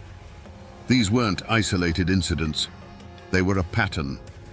Each one was a fresh layer of resentment, a reminder that the law in Rowan County bent to the will of the town boss. Gossip became a weapon, as dangerous as any pistol. A drunken argument at the general store was retold in the Monarch Saloon as a deliberate Republican provocation. A Martin supporter speaking too loudly about his rights was marked as a troublemaker. The air grew thick with suspicion. Men started carrying guns, not just for hunting, but for a trip into town. Friendships that had crossed party lines began to fray. The community wasn't just divided, it was curdling, turning sour with paranoia and hate. The stage was being set for a tragedy, and every rumor, every old grudge, was another nail being hammered into the coffin of peace. In the long, sweltering weeks leading up to the August election of 1884, a heavy stillness settled over Rowan County. The summer had been brutally hot and dry, cracking the creek beds and turning the dirt roads into a fine, choking powder that coated every leaf and fence post.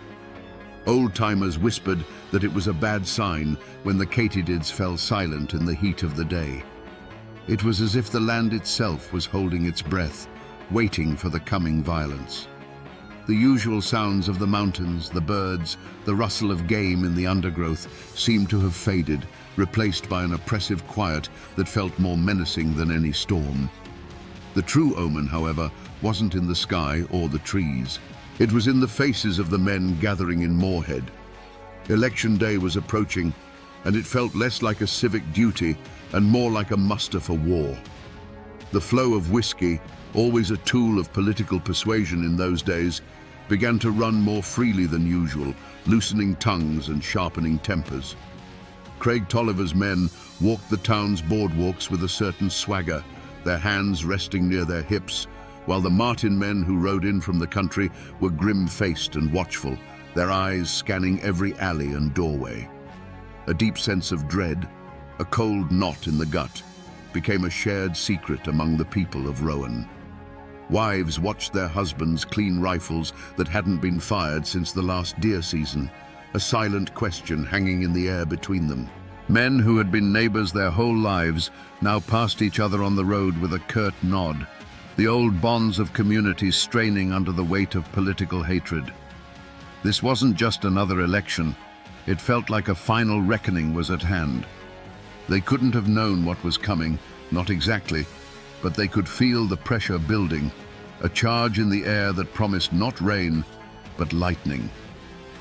Election day, August 4th, 1884, dawned hot and suffocating. At a polling place just outside Moorhead, the air was thick with more than just summer humidity. It was charged with whiskey and years of bottled-up hatred. Men from both factions gathered, their political affiliations worn like uniforms.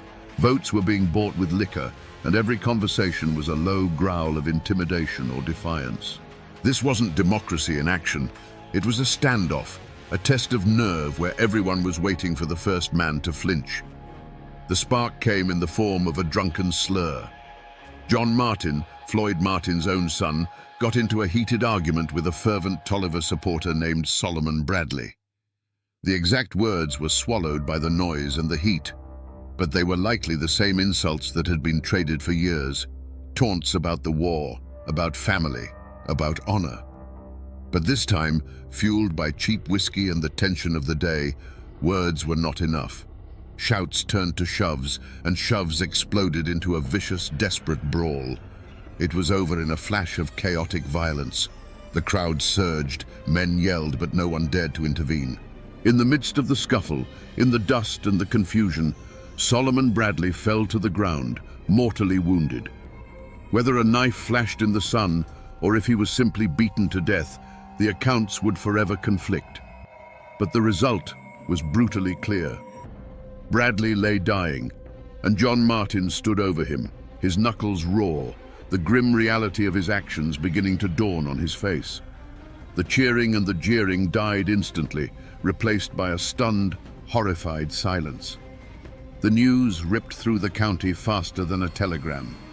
For the Martin clan, it was a tragedy, but a defensible one. They called it a fair fight, a drunken brawl that went too far, provoked by Tolliver's men and their liquor. John Martin was arrested, and his family prepared for a legal battle. But for Craig Tolliver and his faction, this was no accident. This was a declaration of war. It was the son of their political enemy striking down one of their own on election day. They saw it as a calculated act of aggression, an assassination meant to send a message. The law might have had John Martin in a cell, but the code of the mountains now demanded a different kind of justice. The political quarrel had been baptized in blood. It was no longer about who would control the courthouse, it was about vengeance. The first drop of blood had hit the dry Kentucky dirt, and a war was about to bloom from it. There was no going back now. What followed was not an open war, but a slow, creeping plague of violence that lasted for 3 years. The law of the gun replaced the law of the land, and Rowan County became a place of shadows and fear. Death could come from anywhere, at any time. A man might be plowing his field, the only sound the harness creaking and the birds singing, when the tree line would suddenly erupt with a volley of gunfire. He would simply fall, another life erased without a word. A riderless horse returning to a barn at dusk became a common and dreaded sight, a silent messenger of another ambush. The first major act of retribution was aimed directly at the head of the Martin clan. As Floyd Martin rode along a quiet country road, a section of woods he'd passed 1,000 times before, the trees themselves seemed to explode. A hail of lead tore through the air, and Martin was thrown from his horse. He lay grievously wounded, but by some miracle, he survived. The message, however, had been delivered in smoke and lead. No one was safe, no place was sacred. The war of assassination had begun. This shadow war culminated on a blistering summer morning, June 22nd, 1887. The Martin faction, now an army of over 100 determined men, descended from the hills and laid siege to Moorhead. The morning calm was shattered by a sound like rolling thunder, a sound that sent townspeople scrambling for their lives, diving into cellars or hiding behind anything that could stop a bullet. For hours, the air was filled with a constant, deafening roar as hundreds of rounds were fired. It was a storm of lead. The high-pitched whine of bullets was everywhere. Wooden storefronts splintered, sending shards of timber flying through the air. The windows of the Galt House Hotel, where Craig Tolliver and his men were cornered, shattered one by one. Through the thick haze of gunsmoke, you could see the muzzle flashes from doorways, from rooftops, from behind wagons. The Martin men weren't brawling. They were conducting a methodical extermination, tightening a noose of rifle fire around the heart of Tolliver's power. Then came the final, desperate act. Trapped, his men falling around him, Craig Tolliver made a run for it. He burst from the hotel, a flash of motion against the chaos. It wasn't a single shot that answered him, but a deafening, instantaneous chorus of rifles firing as one. The unstoppable town boss, the man who had ruled Rowan County with an iron fist, simply collapsed in the middle of the street. And in the moment his body hit the dirt, the thunder of the guns stopped. A deafening silence fell over Moorhead, broken only by the ringing in men's ears and the sight of the dead man lying in the dust. The war was over. To understand the 3 years of terror that followed, we must try to look at the world through Craig Tolliver's cold, calculating eyes. In his own mind, he was no villain. He was a king, and Moorhead was his kingdom. The Galt House Hotel was his castle, the Monarch Saloon his throne room. He believed in order, but it was his order. He provided jobs, settled disputes, and kept the peace, all so long as his authority was never questioned. He didn't see the Martins and their allies as a political opposition. He saw them as rebels, as a disease threatening the body of his carefully controlled world. When Solomon Bradley was killed on Election Day, Craig Tolliver didn't see a drunken brawl gone wrong. He saw an assassination. He saw the son of his chief rival striking down one of his loyalists in a blatant act of defiance. To him, this was an insurrection, a declaration of war against his rule. A king cannot allow such a challenge to go unanswered, or the throne itself will crumble. The moment he heard the news, a switch didn't flip from anger to rage. It flipped from political maneuvering to calculated extermination. The Martins had chosen the weapon, and he would simply prove he was a master of it. The decision to ambush Floyd Martin wasn't made in a fit of passion. It was a cold, strategic move. a piece being moved on a chessboard. Tolliver would have seen it as a regrettable but necessary act of statecraft. In his logic, removing the head of the rebellion would cause the movement to collapse. After the ambush failed, he wouldn't have felt frustration or panic, but a grim resolve.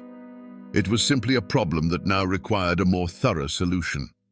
For 3 years, as the bodies fell on both sides, it's unlikely Tolliver felt guilt. Each report of another Martin supporter shot from ambush would have been received not with glee, but with a sense of grim satisfaction. It wasn't murder, it was management. It was the slow, methodical process of cutting a cancer out of his county. He was the only man, in his own view, strong enough to do what needed to be done. This is what makes his evil so chilling. It was not the product of madness, but of a terrible, unwavering certainty that he was the hero of his own story. When the final volley of shots faded, a silence fell over Moorhead. It was a silence so deep and heavy, it felt louder than the gunfire that had preceded it. A thick, acrid haze of gun smoke hung in the humid summer air, burning the eyes and throat. For a long moment, nothing moved. The only sign that the world hadn't ended was the sight of Craig Tolliver's lifeless body lying in the dusty street, a final stark punctuation mark at the end of a bloody 3-year sentence. Slowly, cautiously, the town began to emerge from its hiding places. Cellar doors creaked open. Shopkeepers peered out from behind barricaded windows. The faces of the townspeople were pale with shock, their eyes wide as they took in the scene. The main street looked like a battlefield. Bullet holes pocked nearly every building. Windows were shattered, and the ground was littered with spent shell casings. The bodies of Tolliver and his lieutenants lay where they had fallen, silent testament to the terrible finality of the fight. The Martin faction, victorious, did not flee back to their hollows. They were no longer an invading army. They were the new power in Rowan County. They stood in the open, rifles held loosely in their hands, their faces grim and streaked with sweat and gunpowder. They had come to Moorhead to kill a king, and they had succeeded. With Tolliver and his closest men dead, their political machine, built on years of intimidation and control, had vanished in the space of a single morning. The reign was over, but news of a private war travels fast. When word reached the state capital of Frankfurt that a county seat had been seized by an armed force and its leadership exterminated in the streets, the reaction was one of pure shock. This wasn't a feud, this was an insurrection. Governor J. Proctor Knott didn't send a sheriff. He sent the army. For the first time in Kentucky's history, the state militia was called out to quell a local war. Days later, uniformed soldiers marched down the main street of Moorhead, their polished boots kicking up the same dust that had soaked up Craig Tolliver's blood. They came with bayonets fixed, under orders to restore order by force if necessary. They were a foreign power, an outside authority that neither the Martins nor the Tollivers had ever answered to. Their arrival marked the true end of the war. The law of the mountains had finally been silenced by the law of the state. The arrival of the state militia did not bring peace to Rowan County. It simply put a lid on a boiling pot. The gunfire was replaced by a tense, suffocating quiet, enforced by the cold steel of soldiers' bayonets. But beneath this forced calm, the community was more fractured than ever. The war wasn't over. It had just moved indoors, into the whispers in the general store and the fearful glances exchanged over church pews. The town of Moorhead and the surrounding hollows broke into 2 camps, with a terrified majority caught in the middle. For the Republicans and the families of the Martin faction, it was a moment of liberation. They saw themselves not as killers, but as patriots who had overthrown a tyrant. They had stood up to Craig Tolliver's machine and won, restoring what they believed was true justice to the county. They were the heroes of their own story, and they expected to be treated as such. But for the friends, allies, and business partners of the dead Democrats, the Martin clan was a mob of savage murderers from the hills.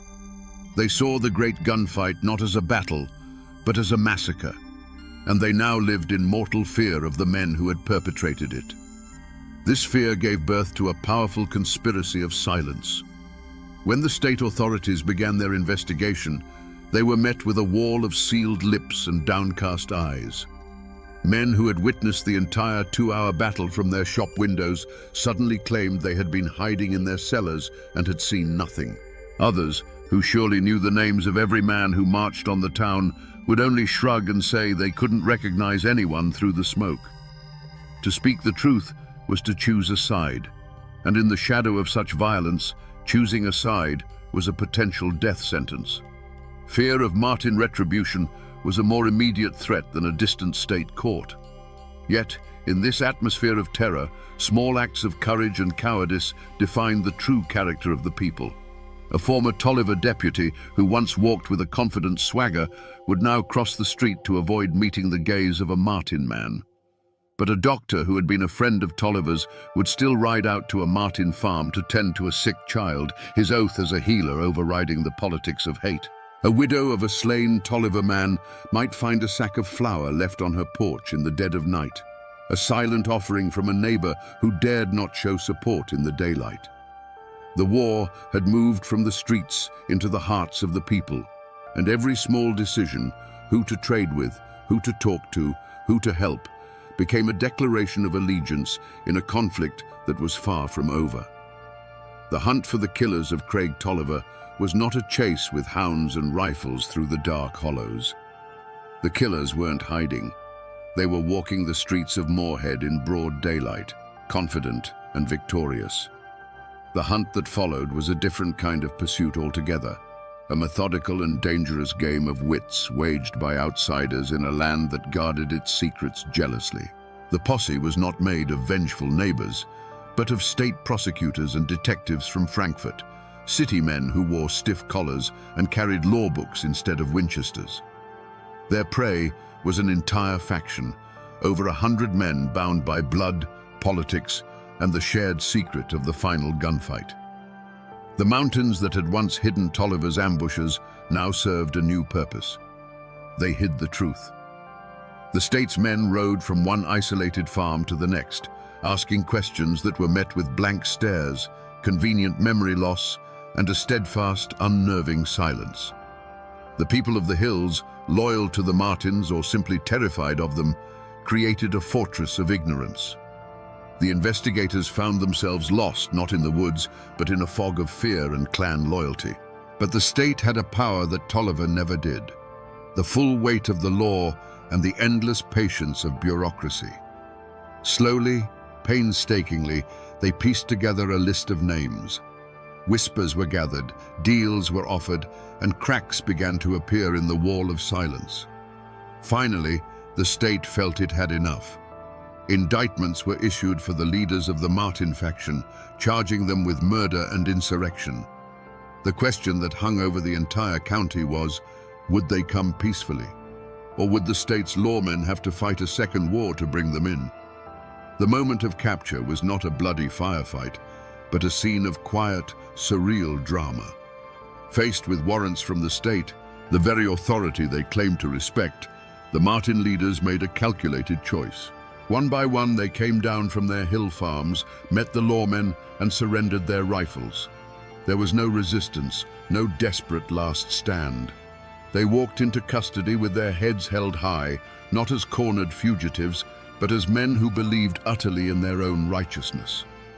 They were confident that any jury of their peers would see them not as criminals, but as liberators who had done the county a necessary, if brutal, service. Their war was not over. It was simply moving from the battlefield to the courtroom.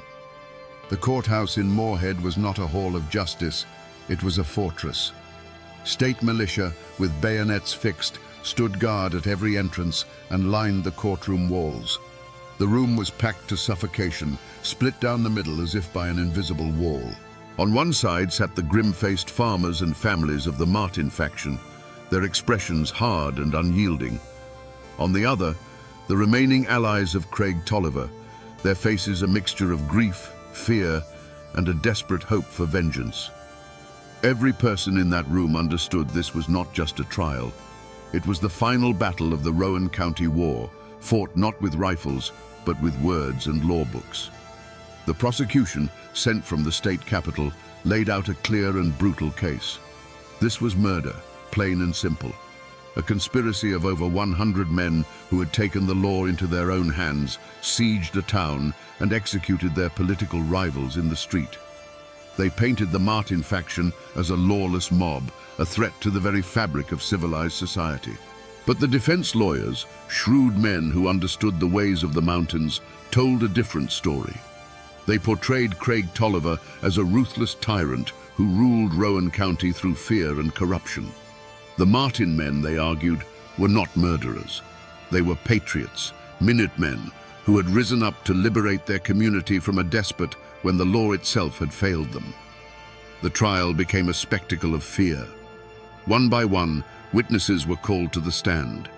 Men who had seen the whole bloody affair unfold would stare at the floor, their hands trembling, and mumble that they couldn't be sure of any faces they saw that day. The smoke, they'd say, was too thick. The chaos was too great.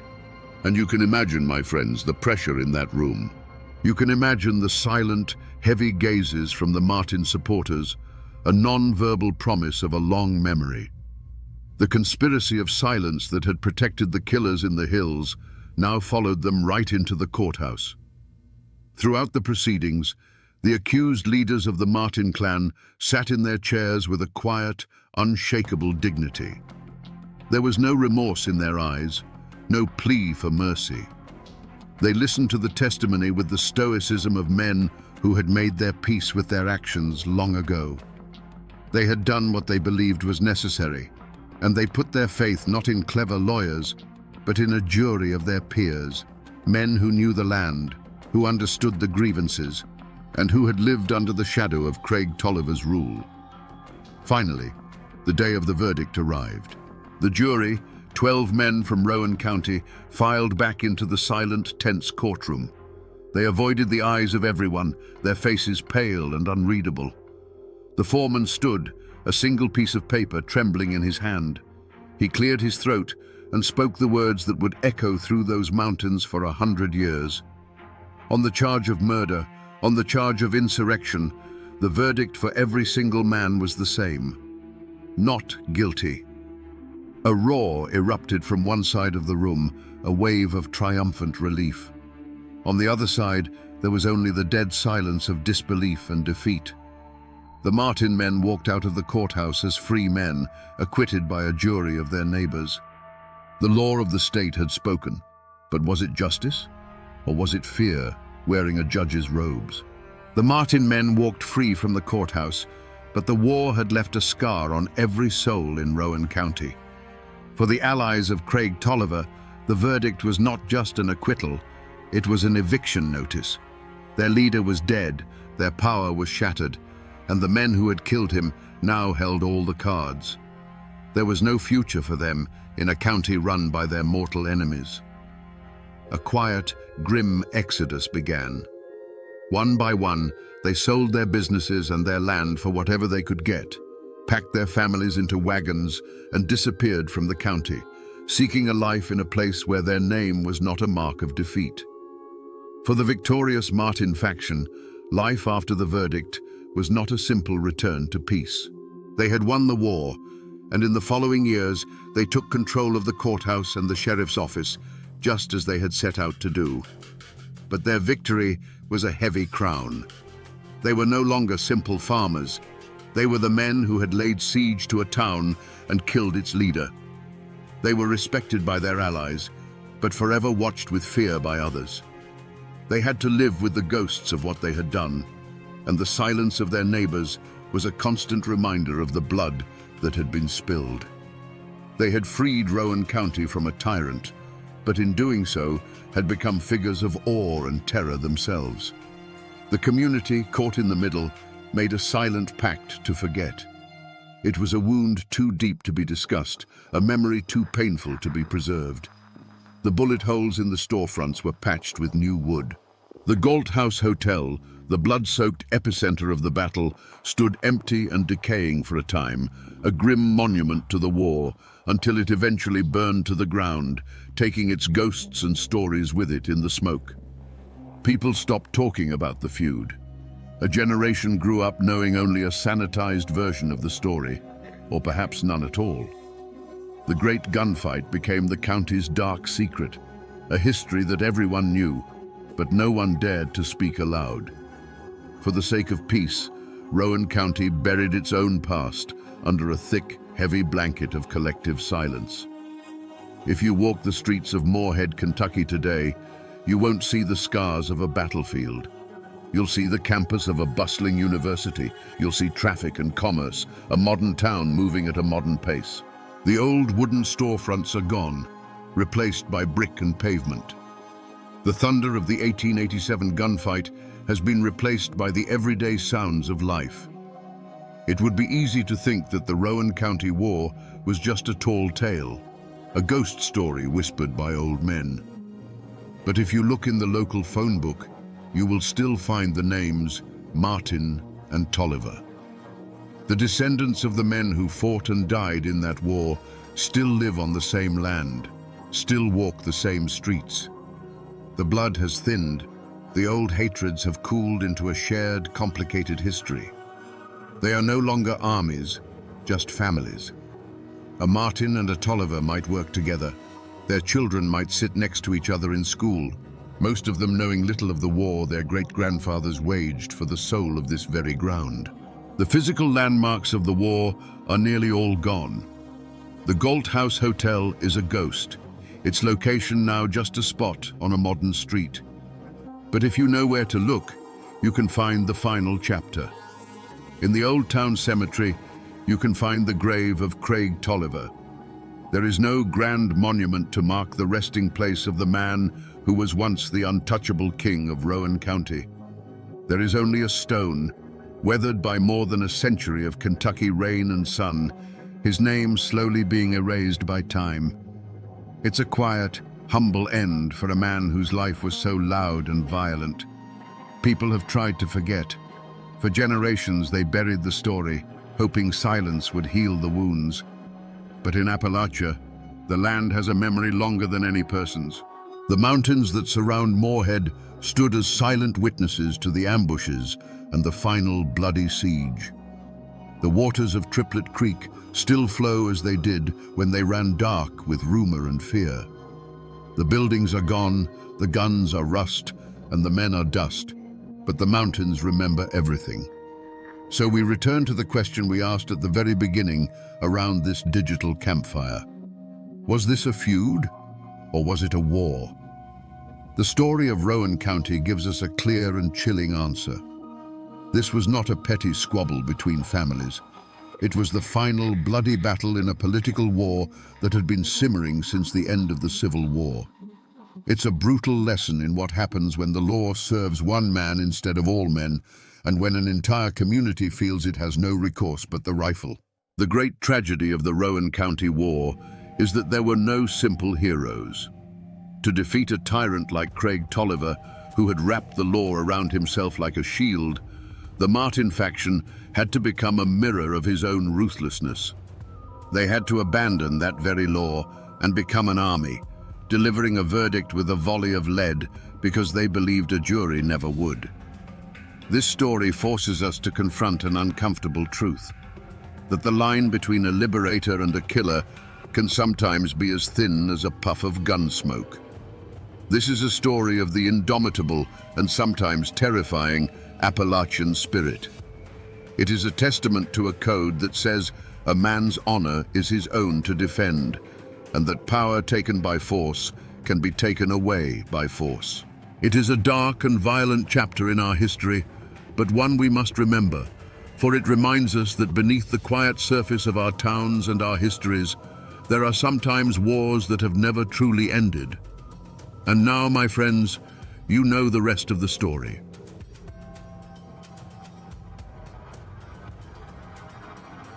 On October 20th, 1865, 6 long months after the Civil War had officially ended, A man stood on the gallows in Nashville, Tennessee. The great armies were silent, the soldiers paroled and sent home to rebuild their shattered lives. But for this man, there would be no peace. He wasn't being hanged for treason. He was charged with 53 counts of murder. He was a supposed Confederate soldier, yet he was being treated like a common criminal, a monster beyond pardon. What did this man do that was so terrible, even by the brutal standards of war, that forgiveness was impossible? To understand the blood that was spilled, you must first understand the land that soaked it up. The Cumberland Mountains, straddling the border of Kentucky and Tennessee, were a world unto themselves in 1861. This wasn't a land of grand plantations or bustling cities. It was a rugged, isolated quilt of misty hollows, dense forests, and winding rivers, a place where the mountains themselves dictated the terms of life.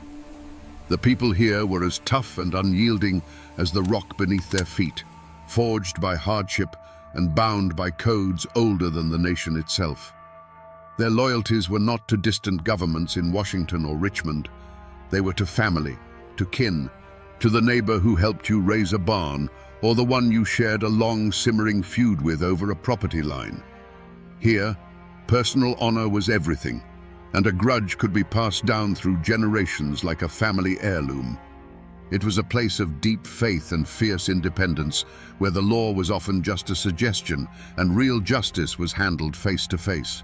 When the Civil War came, it didn't arrive like a disciplined army marching in formation. It seeped into these hollows like a poison, turning the very fabric of this society against itself. The conflict wasn't about slavery for most of these mountain folk. It was about loyalty, and it split communities with a surgical cruelty. Friend turned against friend, cousin took up arms against cousin. A dispute over a stray hog from 10 years prior could now be settled with a rifle, all under the banner of Union or Confederacy. Into this cauldron of simmering hate stepped two men who would become the living symbols of this brutal, personal war. One was Samuel Champ Ferguson, a man with a temper as sharp as his knife, who would side with the Confederacy. The other was David Tinker Dave Beatty, a staunch Unionist, as rugged and determined as his rival. They weren't generals or politicians. They were neighbors, products of the same mountains, who would soon become mortal enemies. This, then, was the world that was lost. It was a hard world, a violent world, but it had its own order. The people of the Cumberland Plateau stood to lose more than just a war. They stood to lose their homes, their families, and the unwritten laws that had governed their lives for a century.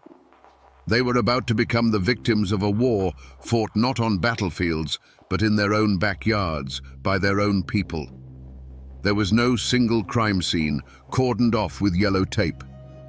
In the borderlands of 1861, the crime scene was an entire mountain range.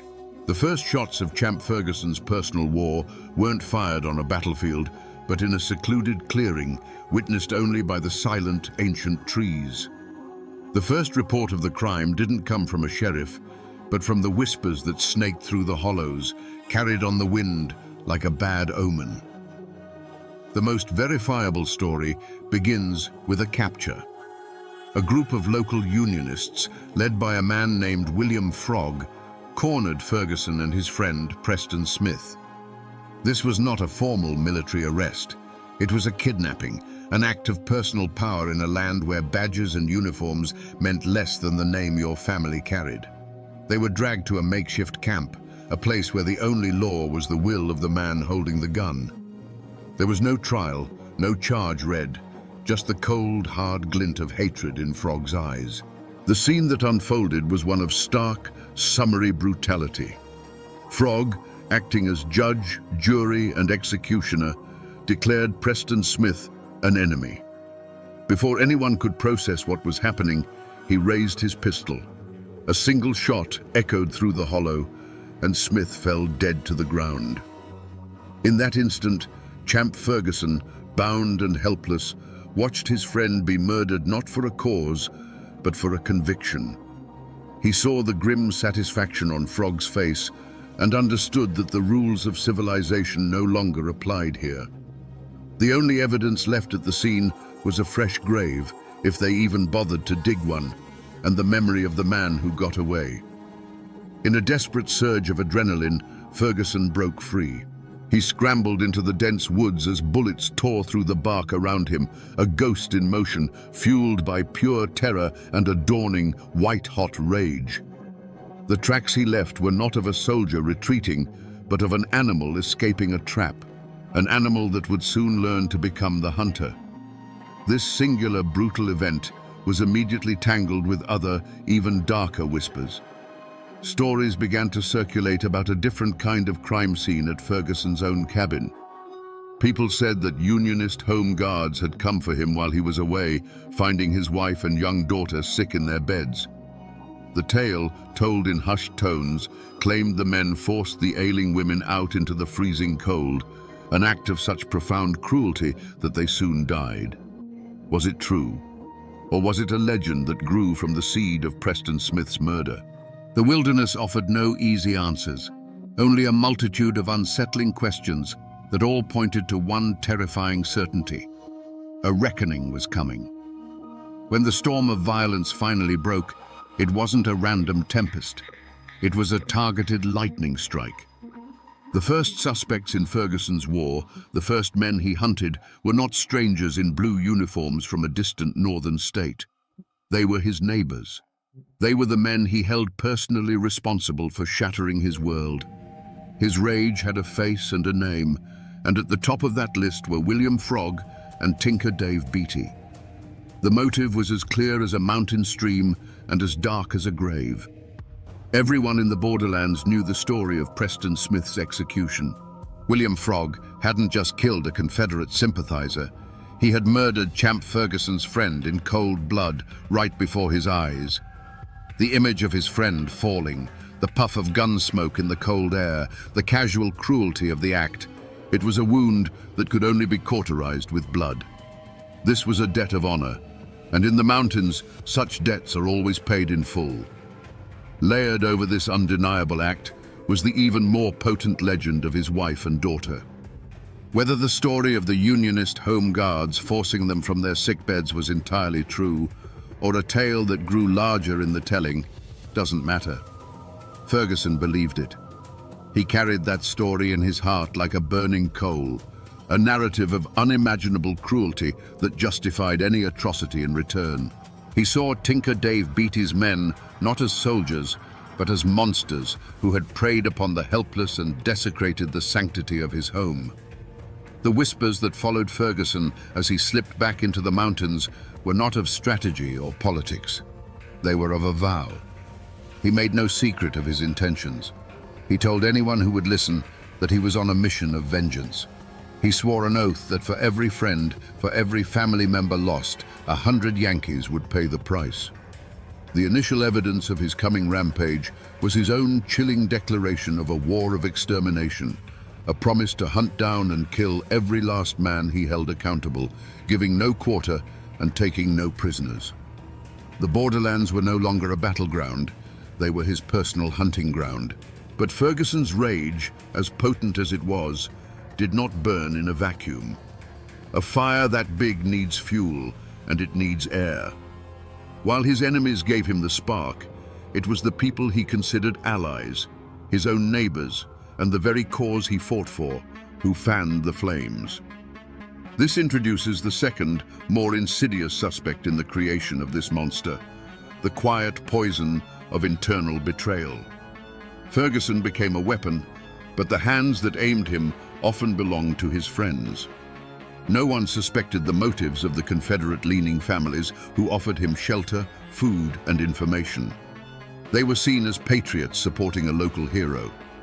But beneath the surface, older, more personal currents were at play. A long-standing land dispute, a family insult from a generation ago, simple jealousy. These were the true motives that often guided Ferguson's hand. A farmer would ride to his camp, not with news of troop movements, but with a whisper that his Unionist neighbor, the one who owned the fertile bottomland he'd always coveted, was a dangerous bushwhacker. When re-examined, the pattern of his killings suggests a darker truth.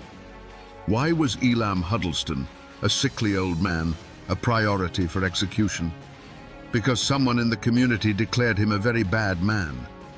Ferguson, consumed by his own mission of vengeance, was the perfect tool. He didn't need much proof. A pointed finger from a supposed ally was enough. He became the physical manifestation of his community's petty hatreds, settling their private scores under the public banner of the Confederacy, perhaps without even realizing he was being used. This betrayal extended all the way to the top. The Confederate government in Richmond was happy to have men like Ferguson terrorizing the Unionist population, disrupting supply lines and tying down troops. They gave him legitimacy, a captain's commission, a flag to fly. But it was a relationship of convenience. They wanted the chaos he created, but they kept him at arm's length, officially disavowing his most brutal tactics. They betrayed the very guerrilla fighters they empowered, using them for the war's dirtiest work and leaving them to face the consequences alone. Ferguson thought he was a soldier, but to many on his own side, he was just a rabid dog, to be unleashed on their enemies and put down when he was no longer useful. But beyond the personal hatreds that festered in the mountain hollows, a larger, more impersonal storm was gathering. This threat came from outside the tight-knit world of the borderlands, an organized force that saw these hills not as a collection of homes and families, but as a strategic chessboard. This was the formal war machine of the United States and the Confederacy, and its arrival would pour gasoline on the fires of local feuds. To the Union High Command in Nashville and Washington, Champ Ferguson was not a grieving husband or a man avenging a friend. He was simply a problem to be solved, an infection of rebellion in a strategically important region. Their motive was cold, calculated, and entirely impersonal. Pacify the area, protect Union supply lines, and eliminate all irregular resistance. They sent patrols of uniformed soldiers, men who didn't know the local families or their histories. To these outsiders, a man plowing his field could be a farmer or a guerrilla fighter in disguise. They often couldn't tell the difference, and their harsh methods bred even more resentment. From the other direction, the Confederate leadership applied its own external pressure. They saw in Champ Ferguson not a man, but a weapon. His personal vendetta was a useful tool for terrorizing Unionist sympathizers and disrupting federal operations, all at little cost to the formal Confederate Army. They gave him a captain's commission, a thin veneer of legitimacy for his bloody work. Men like General John C. Breckinridge were happy to use Ferguson's savage band of riders for a specific military objective, like the attack on Saltville, and then look the other way when the butchery began. Ferguson was their asset, a wild dog they could point in the right direction, whose savagery served their larger, impersonal goals. The presence of these organized armies created a new climate of fear, squeezing the people of the mountains in a terrible vice. Suddenly, strange men in uniform were a common sight on the winding roads, carrying an air of official, indifferent menace. They brought with them a different kind of violence, organized, efficient, and absolute. The personal war of neighbor against neighbor was now caught up in a national conflict, escalating the stakes beyond anything the locals could have imagined. This external pressure crushed the old rules of the mountains, leaving a vacuum where only the most brutal could thrive. The hunt for Champ Ferguson began in earnest, a desperate attempt to cage the monster that had been unleashed. The primary hunter was his arch-nemesis, Tinker Dave Beatty, a man who knew the mountains as well as Ferguson did. He was joined by patrols of Union cavalry, professional soldiers sent to bring order to a land that had never known it. They had a clear target and a righteous cause. But they soon discovered they weren't hunting a man. They were chasing a phantom. Every lead they followed seemed to dissolve into the Appalachian mist. A farmer would ride breathlessly into a Union camp, swearing he'd just seen Ferguson and his men watering their horses at Calfkiller Creek. A posse would be formed, riding hard for hours through treacherous terrain, only to arrive and find nothing but hoof prints fading in the mud and the cold ashes of a long-dead campfire. Ferguson was a master of the wilderness. He knew every hidden hollow, every game trail, every cave that could shelter a man from a storm or a patrol.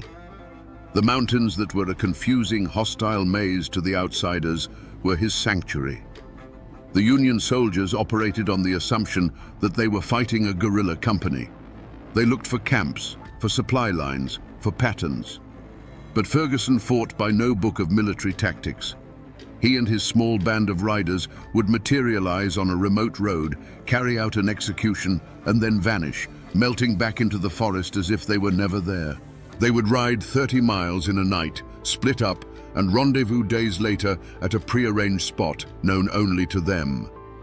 Tracking them was like trying to track a dozen individual wolves at once. One promising report placed Ferguson at a sympathizer's farm, preparing for an evening meal. A full company of Union soldiers surrounded the property in the dead of night, moving with painstaking silence. They burst into the cabin at dawn, ready for a firefight, only to find the farmer's family calmly eating breakfast. The farmer would claim he hadn't seen Ferguson in months, his face a perfect mask of innocence. The soldiers would leave empty-handed and furious, never knowing that Ferguson had been watching them from a wooded ridge the entire time, warned hours earlier by a signal from a trusted neighbor. With every failed raid, every cold trail, the frustration of the Union forces grew into a palpable rage.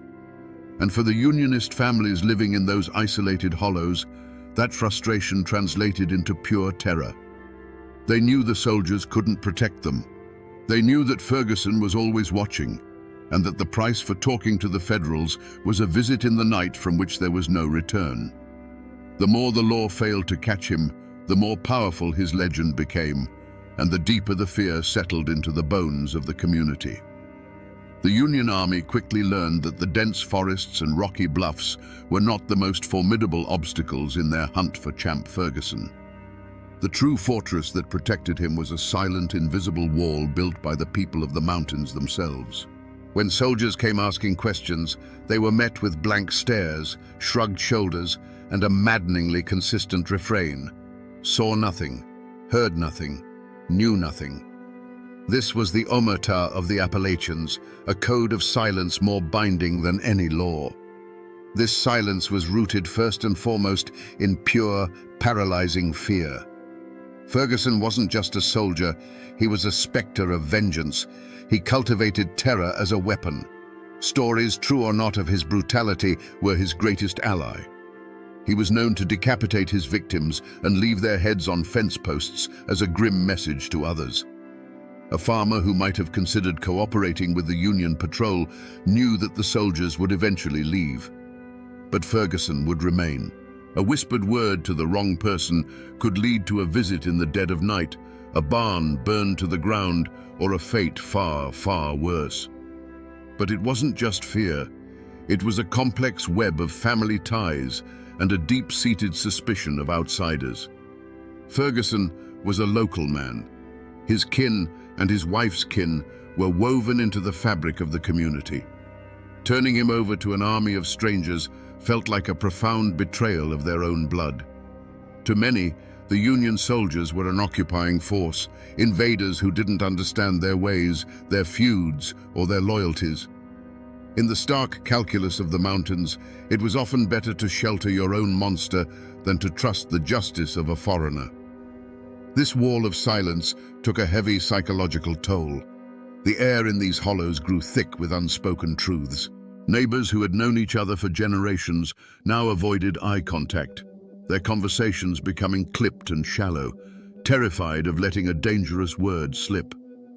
Old Man Hemlock, who lived on the ridge overlooking the Calf Killer River, once mentioned to a traveling peddler that he'd seen riders pass his cabin late one night. A week later, he found his prize hog, his food for the winter, slaughtered in its pen. No one said a word, but the message was as clear as a gunshot in the night. In this world, the only thing more dangerous than Champ Ferguson's rifle was your own tongue. Silence had become the only armor they had left. For 4 years, the war had been the perfect cover for Ferguson's savagery. But in April of 1865, a piece of information more powerful than any army trickled into the Cumberland Mountains. It wasn't a secret whispered in a cabin or a clue found on a body. It was the news of General Lee's surrender at Appomattox. The Civil War was over, and with that single undeniable fact, the entire world shifted under Champ Ferguson's feet. The overlooked detail, the forgotten clue that broke the case wide open, was his own identity. For years, he had operated under the belief that he was a soldier, a commissioned captain in the Confederate Army. His killings, in his own mind, were acts of war. But the surrender stripped away that justification. The cause he fought for no longer existed. The government that gave him a commission was dissolved. Suddenly, his actions had to be re-examined, not as tactics in a guerrilla conflict, but as individual crimes. He was no longer a soldier. He was just a man who had killed, by his own count, over 100 people. The true turning point, however, was an act of profound arrogance on Ferguson's part. Believing his commission made him a legitimate combatant, he thought he was entitled to the same amnesty being offered to thousands of other Confederate soldiers.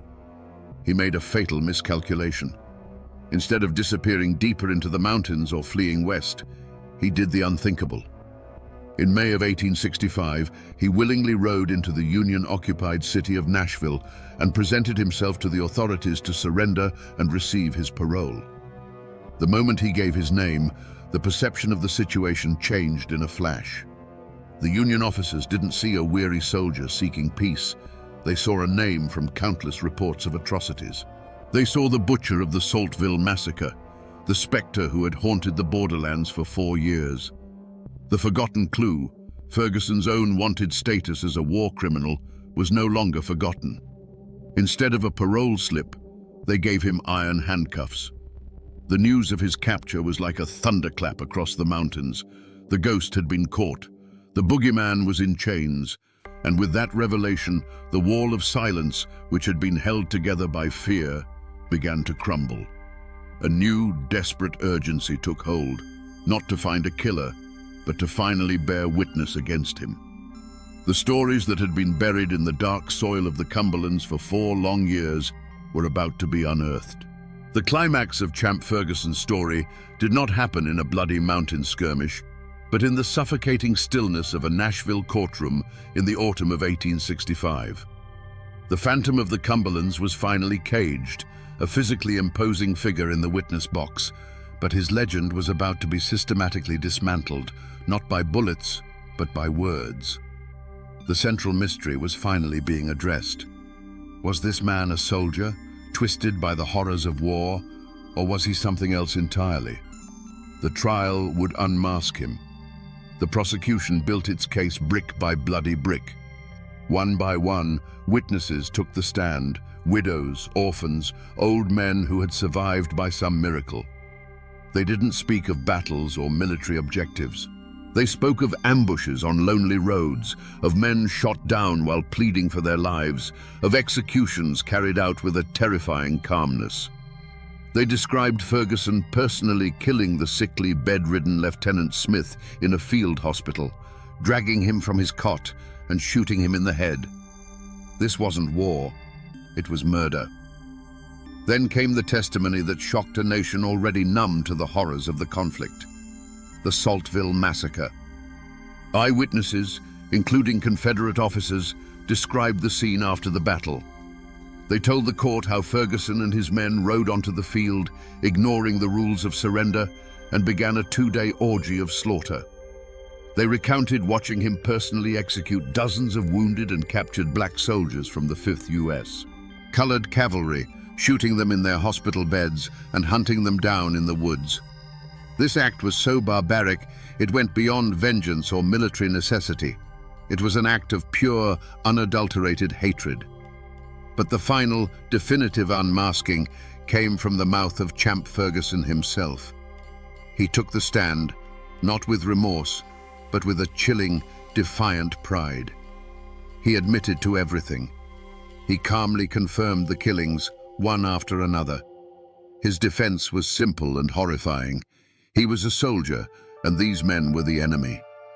When asked about killing the sick Lieutenant Smith, Ferguson coolly replied, "He was a bad soldier, and I wanted to get him out of the way." In that moment, the mask was gone forever. The journal, the letter, the forgotten clue, it was his own testimony. His motive was laid bare, and it was far darker than simple revenge. Vengeance may have been the spark, but the fire was fueled by something else, a cold, methodical enjoyment of power and death. He had appointed himself the ultimate arbiter of life and death in the mountains. The war had not created a monster. It had simply given a monster the perfect opportunity to flourish. The man in the witness box was not a soldier. He was a killer who had found his calling. Now that we know the verdict of the court, we can finally reconstruct the truth of those 4 terrifying years. We can push aside the rumors and legends and piece together the events, not as a soldier would tell them, but as the mountains themselves must remember them. For 4 years, the sound of a lone rider in the distance was enough to make a mother pull her children inside and bolt the door. A dog's frantic barking that was suddenly cut short was a sound that chilled the blood. Imagine a small makeshift hospital, a place of supposed sanctuary where wounded Union men lay shivering with fever and pain. Their war was over. The doors burst open, not with medics, but with Ferguson and his men. The doctor's pleas for mercy were met with cold silence.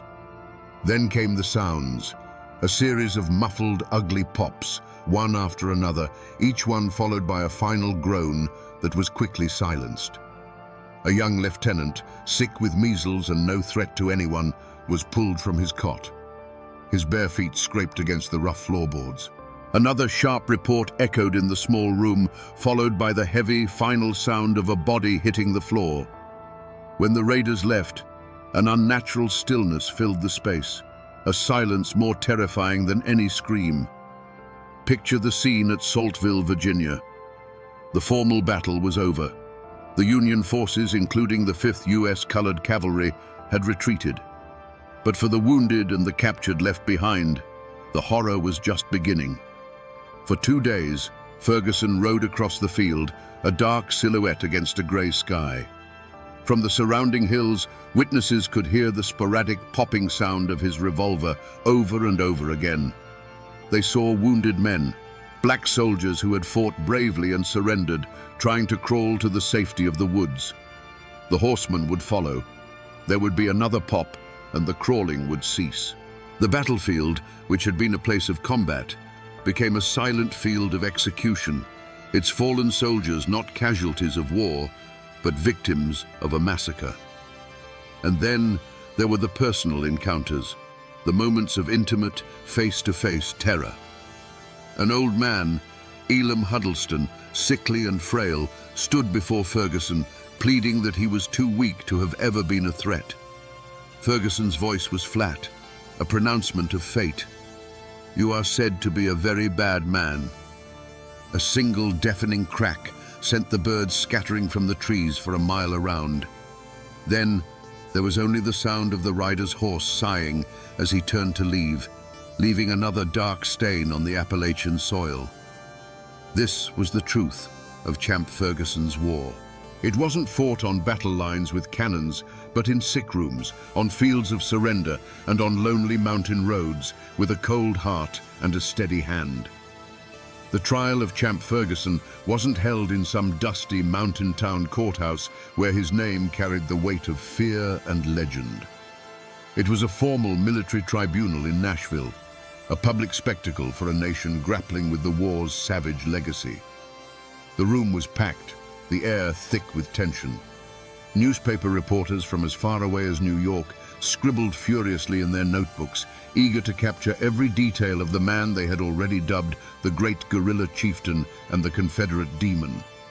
This wasn't just a trial for murder.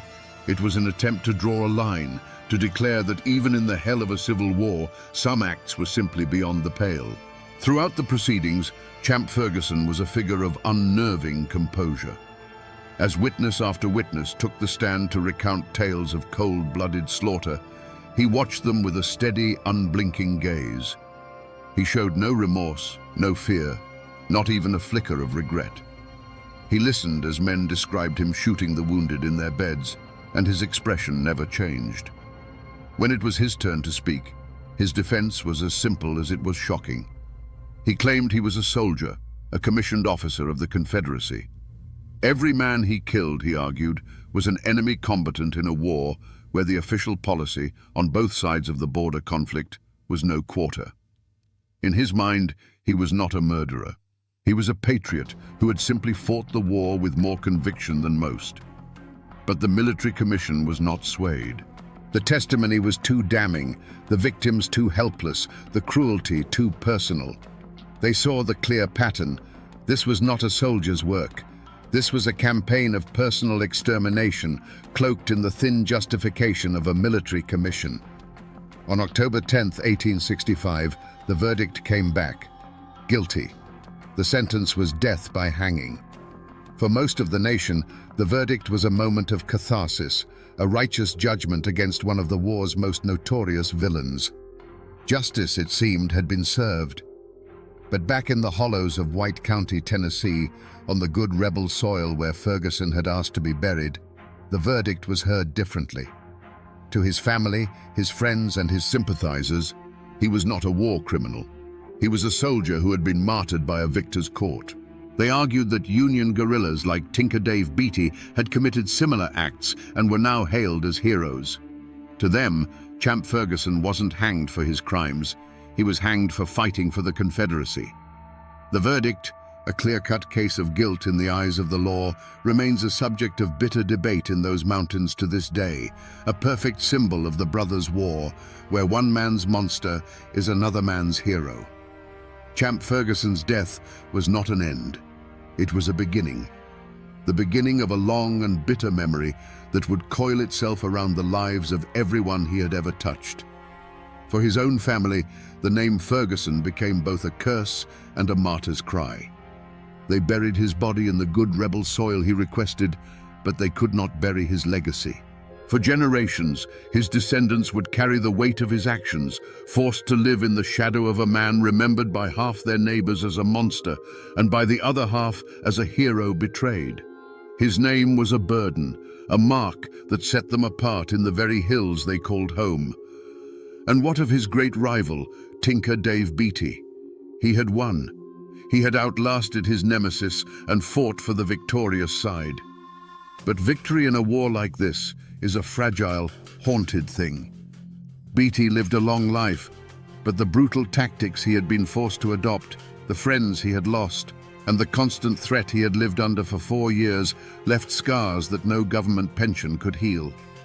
He had survived the devil himself, but the fight had cost him a piece of his own soul. Peace in the mountains was a quiet, uneasy thing, and for a man like Beatty, the silence was likely filled with the ghosts of the war he had fought and won. For the families of the men Ferguson killed, his execution was a final, terrible chapter. It was justice, but it was not restoration. It could not bring back a husband, a father, or a son. They now had to live in a fractured community, walking the same roads and frequenting the same general store as the very people who had sheltered Ferguson, who had fed him, who had kept silent while he hunted their loved ones.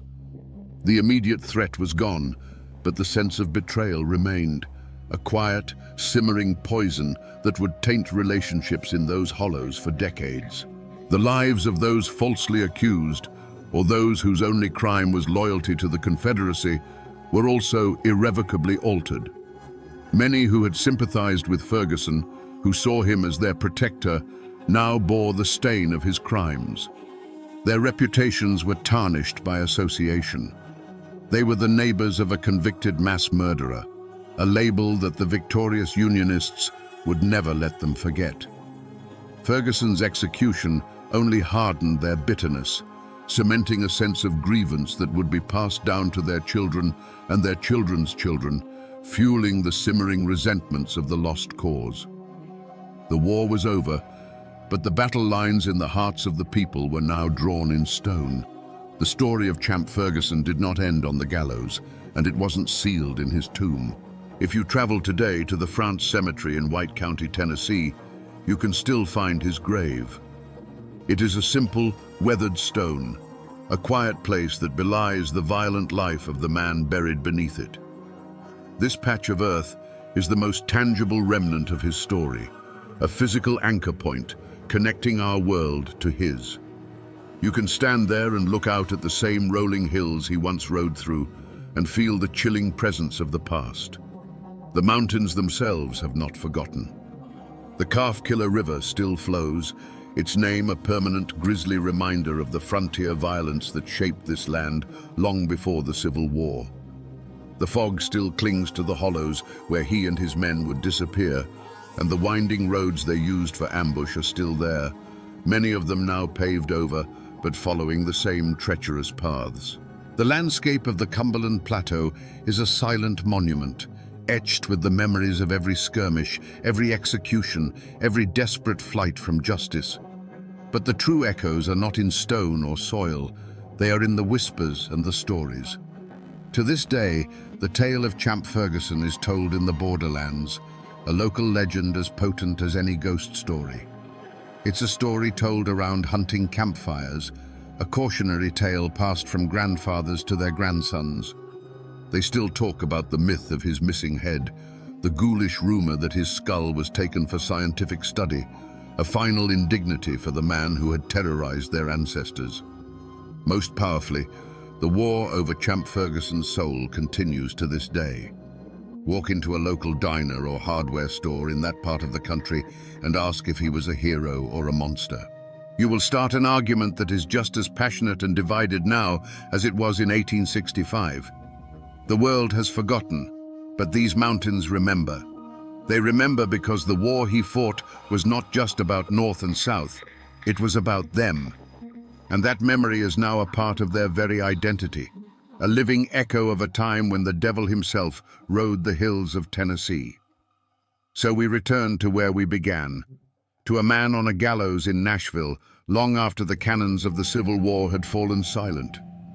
We asked what this man could have done that was so terrible, even by the standards of that brutal conflict, that he alone could not be forgiven. And now we have the answer. It wasn't that he killed, for the war had made killers of thousands. It was that he savored it. He stripped away the pretense of military necessity and revealed the cold, hard core of personal hatred. He murdered the sick, executed the surrendered, and turned a national conflict into his own private slaughterhouse, all while claiming the mantle of a soldier. Forgiveness was impossible because Champ Ferguson forced a nation exhausted by death to look at his work and finally draw a line between the horrors of war and the acts of a monster. This is a story, then, not just of a single violent man, but of a timeless and terrifying truth. It is a warning of what happens when the poison of personal vengeance is given the legitimacy of a flag and a uniform.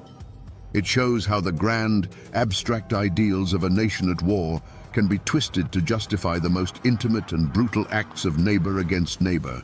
And it is a profound lesson in the power of silence, how a community bound by fear and a complex code of loyalty can become the soil in which such evil is allowed to take root and grow, unchecked, until it consumes everything.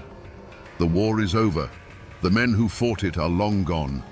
But the ghost of Champ Ferguson and the questions his life demands of us still haunt those misty Appalachian hollows.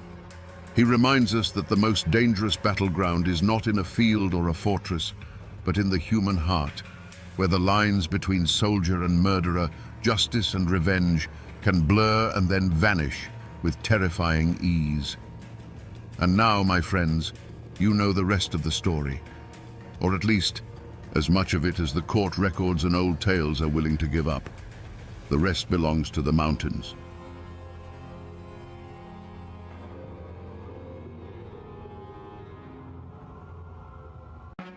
They said bullets curved around him in the air.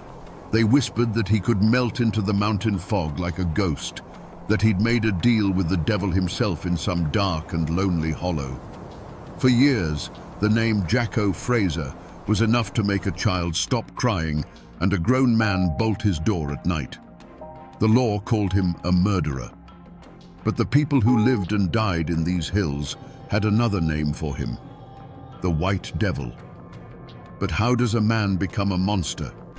How does flesh and blood turn into a legend that haunts a landscape for 100 years? Today, we hunt for the truth behind the ghost story. To understand a man like Jacko Fraser, you first have to understand the world that made him. Imagine the Cumberland Mountains in the late 1800s on the jagged border of Virginia and Kentucky. This was a land forgotten by God and the government, a place of stunning beauty and breathtaking cruelty. The mists that clung to the hollows hid deep secrets, and the ancient hills had seen more than their share of blood and tears. The Civil War had ripped through these communities, leaving behind not just poverty, but a generation of men who had been taught that the fastest way to solve a problem was with a rifle. They came home to find their farms in ruins and their futures uncertain.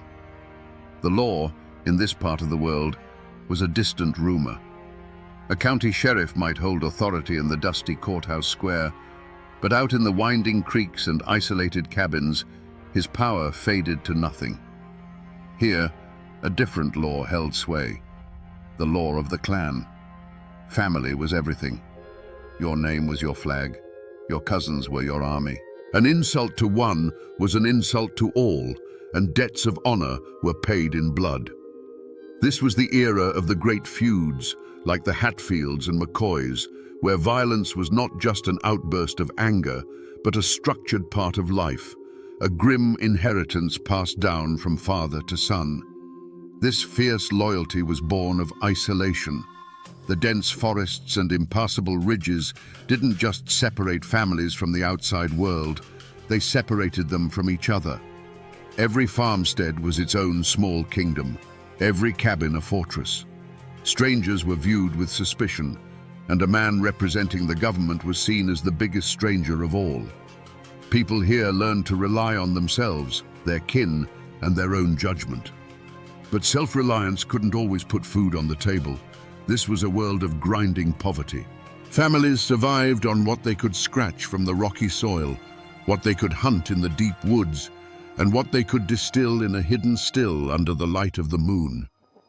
For a man with a quick trigger finger and no conscience, the desperation hanging in the air smelled like opportunity. It was into this boiling cauldron of pride, poverty, and clan justice that Jacko Fraser was born. The world he saw was not a place of laws and morals, but a battlefield for survival. The mountains were poised on a knife's edge, holding a fragile, violent peace. But that peace was about to be shattered, not by an invading army, but by a monster it had created in its own image. Long before the massacre that made him a legend, Jacko Fraser's name was already a poison whispered on the mountain wind. He didn't exist in a vacuum. His terror was fed by a network of lesser evils and silent supporters. Men like Henley Cox, his most notorious accomplice, were drawn to him like moths to a flame, lesser predators orbiting a greater one. And there were others, the small-time crooks who bought his stolen goods, the informants who'd trade a neighbor's whereabouts for a silver dollar or just to settle an old score. The Mullins clan, on the other hand, were the opposite of everything Jacko stood for. They were a large, well-respected family, a cornerstone of the community, which made them the perfect target for a man who wanted to prove that no one and nothing was safe. The deepest wounds in these mountains were often the oldest. Jacko himself was said to be a veteran of the Confederacy, a man who had seen the world burn and decided he liked the heat. He didn't come back from the war looking for peace. He came back carrying the war inside him, a personal battle against a world he felt had failed him. His grudge wasn't over a single plot of land or a stolen horse. His grudge was with humanity itself. He saw society as a sham, and he aimed to tear its mask off with violence. Of course, smaller, more personal grudges festered in every hollow. A card game that ended in a bitter accusation, a dispute over a property line that had been argued for generations, a family that got a little too prosperous for a neighbor's liking. These were the hidden fault lines running beneath the community. Jacko was a master at exploiting them. He understood the dark currents of envy and resentment that flowed beneath the surface of daily life, and he knew how to use them to his advantage, turning the quiet suspicions between neighbors into open fear. And so, the rumors began to spread, moving from cabin to cabin like a sickness in the air. At first, they were just unsettling stories. A peddler who was supposed to be heading through Pound Gap simply vanished. A farmer found his best mule gone, his tack shed emptied. A lone traveler would arrive at the next settlement pale and shaken, telling a story of being robbed on the trail by a man with eyes as cold and pale as a winter sky. None of these were big enough to bring the law down from the state capital, but they were carefully stacked, one on top of the other, building a foundation of dread.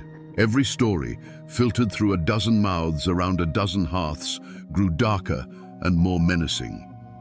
The whispers turned into a constant, low hum of anxiety that settled over the mountains. People began to look at the shadows a little longer. The sound of a horse at night was no longer a comfort, but a cause for alarm. The community was being slowly poisoned, not just by Jacko's deeds, but by the fear of what he might do next. The stage was being set for an act of violence so brutal it would turn whispered rumors into terrified screams. The year was 1892. For the Mullins clan, it was a day of prosperity. Several members of the family, including Ira Mullins, his wife, and other kinsmen, had made the long journey by wagon to the nearest town.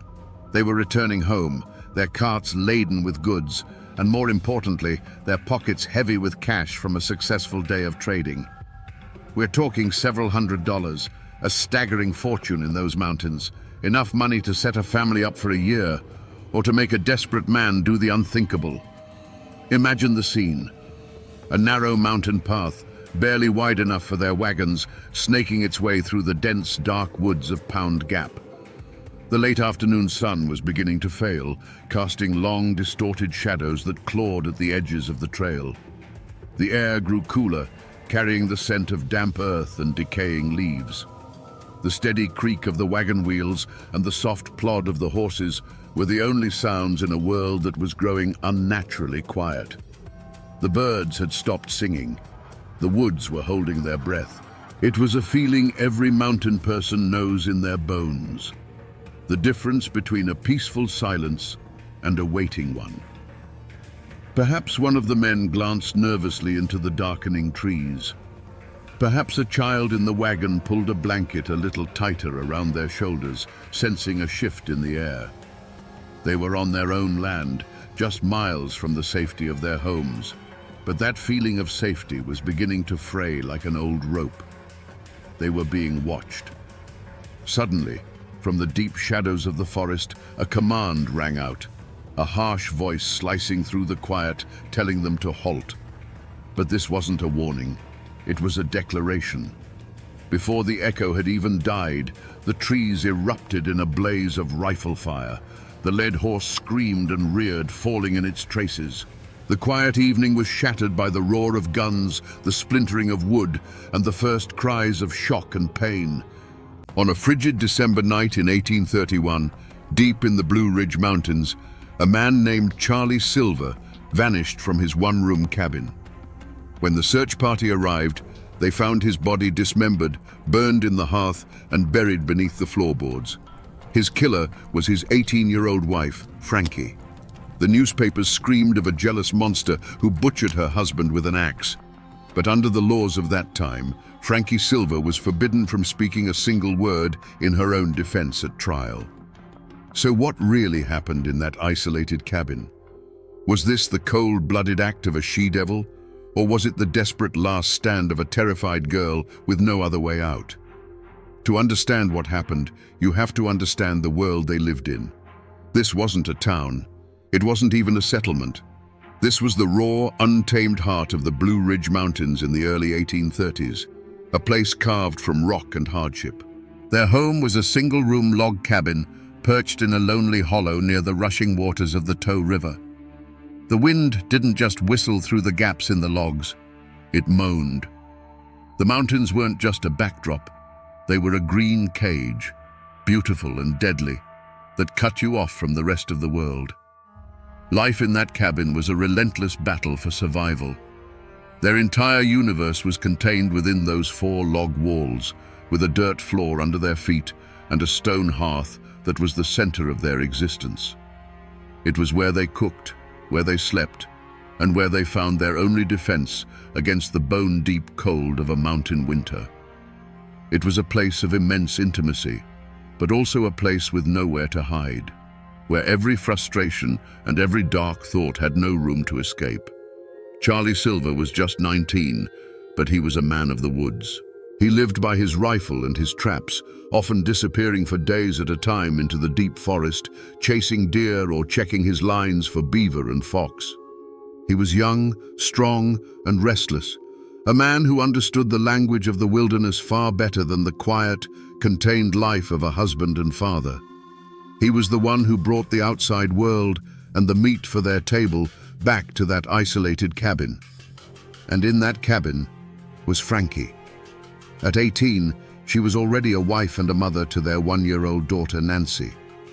While Charlie roamed the mountains, her world shrank to the size of that single room. Her days were measured by the cry of her baby, the crackle of the fire, and the deafening silence of the hollows. That kind of isolation can do strange things to a person. It can sharpen your fears until they have a razor's edge, and it can make the 4 walls of your home feel like a tomb. You can imagine their life was a cycle of hard work, long waits, and the brief, simple relief of reunion. The smell of wood smoke, the sound of an axe splitting firewood, the sight of Charlie returning through the trees with game slung over his shoulder. This was their ordinary life. This was the world they had built, fragile as it was. But the winter of 1831 was coming, and it carried a cold that had nothing to do with the weather. The conflict that ended Charlie Silver's life didn't begin that December night. Its seeds were planted generations before in the very soil of those mountains. You have to remember who these people were. They were the descendants of Scots-Irish pioneers, a people known for their fierce independence and their stubborn refusal to bow to anyone. They hadn't been given this land, they had tamed it. They had wrestled a living from the rocky hillsides, fighting the woods, the winters, and sometimes each other for every acre. This land held memories of blood. It was not a peaceful place. Many of their grandfathers had been over-mountain men, the frontier riflemen who fought with brutal efficiency in the Revolutionary War. They learned a hard lesson in those days, that the only law you can truly count on is the one you enforce yourself. That belief seeped into the ground and rose up like a mountain mist. They distrusted authority from distant towns like Morganton. They settled their own disputes, often with a fist or a rifle, and they kept their secrets locked tight within the family. To be a Silver in that part of the country meant something. They were known as a hardy clan of hunters and trappers, men who knew the mountains like the back of their own calloused hands. They were proud, quick-tempered, and not to be crossed. A Silver man was expected to be the master of his domain, whether that was 100 acres of woodland or the 4 walls of a 1-room cabin. It was a heavy legacy for a young man like Charlie to carry, a pressure to be tough, to be in control, to never show weakness. Frankie came from the Stewart clan, people just as tough and rooted in the mountains as the Silvers. But when she married Charlie, she crossed a line. She became a Silver. In that world, a woman's identity was tied completely to her husband. Her reputation was his reputation. Her duty was to him. This wasn't a partnership of equals. It was a hierarchy as old and as unyielding as the mountains themselves.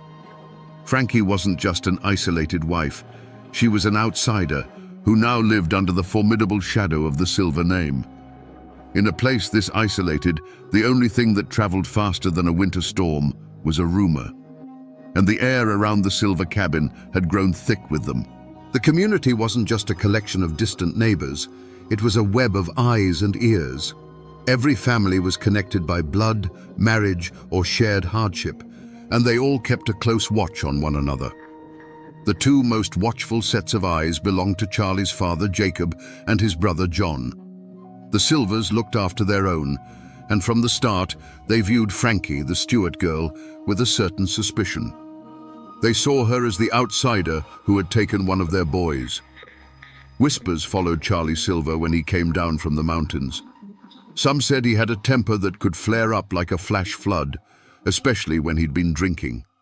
Stories of arguments that echoed through the hollow, of a young man growing restless and bitter with the heavy burdens of a wife and child, were passed from cabin to cabin. These weren't necessarily malicious tales. They were just observations, the way mountain people took the measure of a man. But each story added another thread to a net that was slowly tightening around that little cabin. The most poisonous rumor of all was that Charlie was planning to leave, not just for a long hunt, but for good. The story went that he'd been saving money and that he planned to take their daughter, Nancy, and head west, where a man could start over. Some versions of the rumor even gave his plan a name, another woman waiting for him somewhere down the trail. For a young wife like Frankie, alone and entirely dependent on her husband, this wasn't just gossip, it was a death sentence. You have to understand, these whispers weren't just idle talk. In a world built on honor and reputation, they were stones being thrown. Frankie would have felt their impact every day. A neighbor who wouldn't quite meet her eye. A sudden silence when she approached a group of women at the creek. The air in that community was charged with unspoken judgments and hidden tensions long before Charlie disappeared. The isolation of her cabin became a social quarantine, leaving her trapped with her fears and a husband who, the whispers said, was ready to abandon her. So when that fateful December arrived, the stage was already set. This wasn't a sudden storm breaking over a clear sky. This was the culmination of months of pressure building up behind a cracking dam. The Silver clan was watching, the neighbors were whispering, and inside that one-room cabin, a silent, bitter war was being waged. The mountains have a way of talking to those who know how to listen, and in the weeks leading up to that Christmas, they were screaming. The old folks would later say the winter of 1831 came on with an unnatural bitterness, a cold that felt personal, like a premonition. They said the screech owls cried from the ridges with a sound that wasn't just a call, but a shiver looking for a spine to run down. In the folklore of those hills, a screech owl calling near a home was a death warning, a sign that a soul was about to be claimed. And the owls, they say, were crying nightly over the Silver cabin. But the most dangerous omen wasn't in the sky. It was sitting across the hearth. Charlie Silver had become a stranger in his own home. The restlessness that had always been part of him had curdled into something darker. He was a caged animal, pacing the confines of his small life, and his eyes were fixed on the distant promise of the West. Every mention of leaving, every coin he saved and hid away, wasn't just a plan, it was a threat. His presence in the cabin was no longer a comfort for Frankie, but a constant, grinding source of tension. He was the human catalyst, the walking, breathing prophecy of the disaster to come. And Frankie felt it. She felt it in the pit of her stomach, a cold knot that had nothing to do with the winter chill. She would stand in the doorway of the cabin with baby Nancy on her hip and look out at the woods. The familiar trees now seemed to cast long, grasping fingers of shadow. The wind whistling through the hollow sounded like it was whispering a warning she couldn't quite understand. It was a suffocating sense of dread, the feeling you get when you're standing on a precipice in the dark.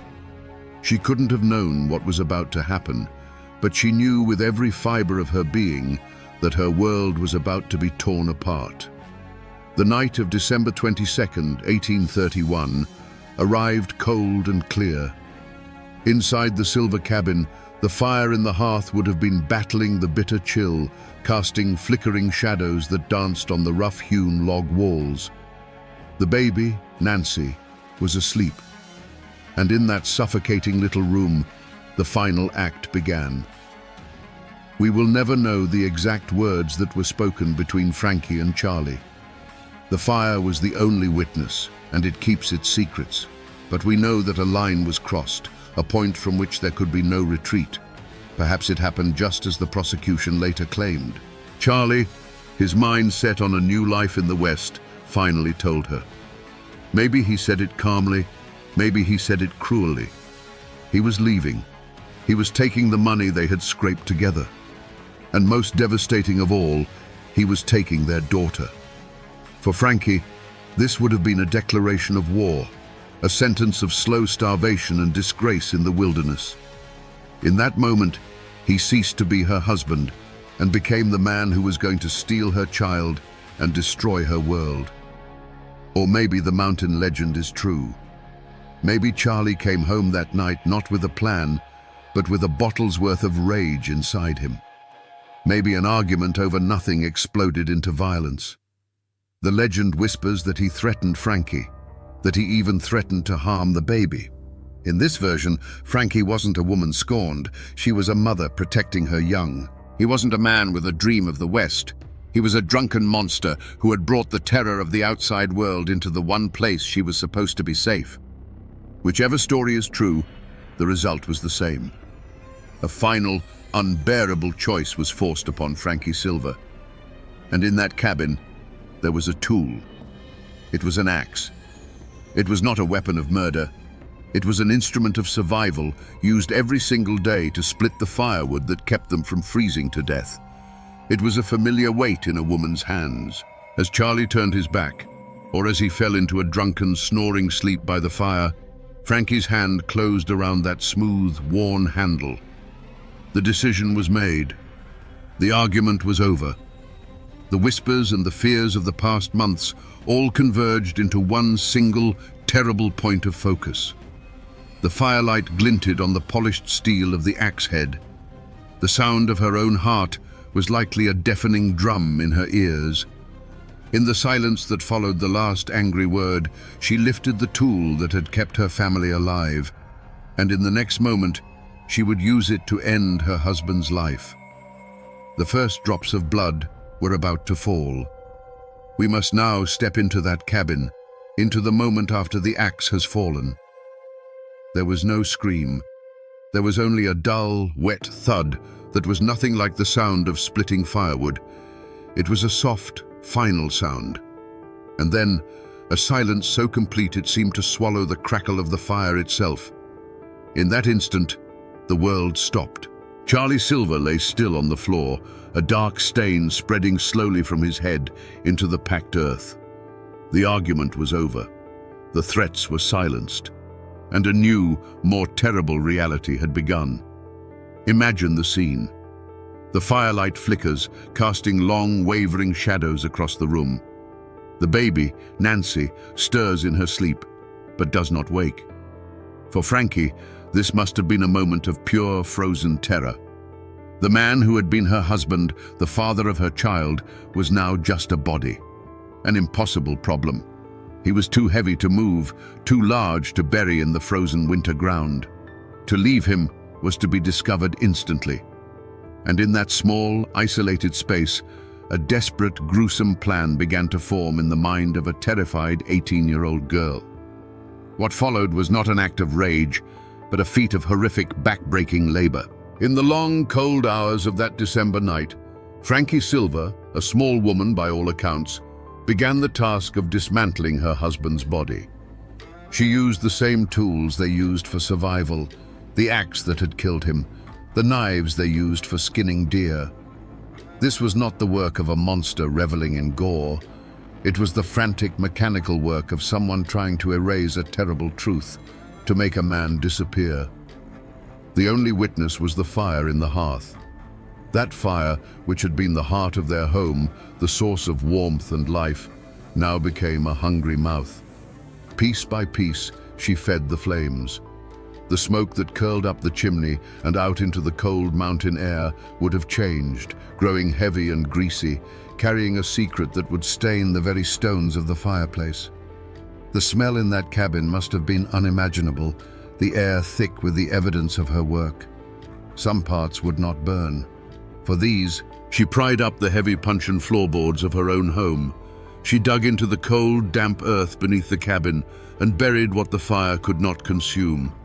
With every handful of dirt she replaced, she was turning her home into a grave, a tomb sealed by her own hands. The pools of blood seeped down between the logs, a silent testament to the slaughter that had occurred just a few feet above. According to the stories, one piece was treated differently: the heart. It wasn't burned or buried with the rest.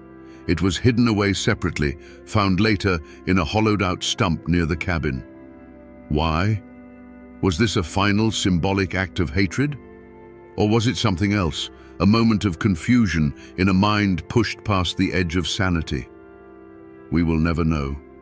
It remains one of the most chilling and inexplicable details of the entire affair. As the first grey light of dawn crept over the mountain ridges, the work was finally done. The fire smoldered with a strange, unnatural heat. The floorboards were back in place. From the outside, the cabin looked just as it always had, a lonely puff of smoke rising into the winter sky. But inside, everything had changed. Frankie Silva was alone with her child, and a secret that was buried in the ashes and under the floor, a secret that could never be contained. Let us, for a moment, try to do what the court never could. Let's try to step inside the mind of Frankie Silva in those terrifying hours. This is not to excuse what she did, but to understand the mechanics of how a human being can arrive at such a brutal act. What switch flips in a person's mind to turn a wife and mother into a killer who could dismember her husband by the light of their own hearth fire? Let's first walk the path the prosecution laid out, the path of the jealous monster. In this version, her mind was a pressure cooker of resentment and fear. The core of her logic was twisted but simple. He is going to destroy me. In her world, a woman abandoned by her husband, her child stolen away, was a non-person. She would be an object of pity and scorn, left to starve or depend on the charity of relatives who already saw her as an outsider. Charlie's plan to go west wasn't just a betrayal, it was an act of annihilation. The switch flipped the moment his threat became real. The instant he said the words, he ceased to be her husband and became a mortal enemy who had to be stopped. What followed was not a crime of passion, but an act of ice-cold logic. The dismemberment, then, was not a frenzy. It was a problem to be solved. A grim, terrible task performed with the methodical efficiency of a woman who had spent her entire life learning how to survive in the wilderness. But there is another path, the one whispered in the mountains. The path of the terrified victim. Here, the logic is not twisted. It is primal. He is going to kill my child. In this scenario, Charlie is not a man with a plan, but a drunken, violent force of nature. The switch flips the instant his rage turns towards the baby's crib. In that second, all thought of wife, husband, law, and future vanishes. There is only the mother animal, cornered in her den, protecting her young from a predator. The axe is not a tool of murder. It is a fang, a claw, a desperate act of defense.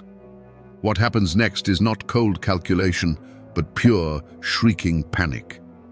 The dismemberment is a frantic, horrifying attempt to hide what she has done, driven by the certain knowledge that no one will ever believe her.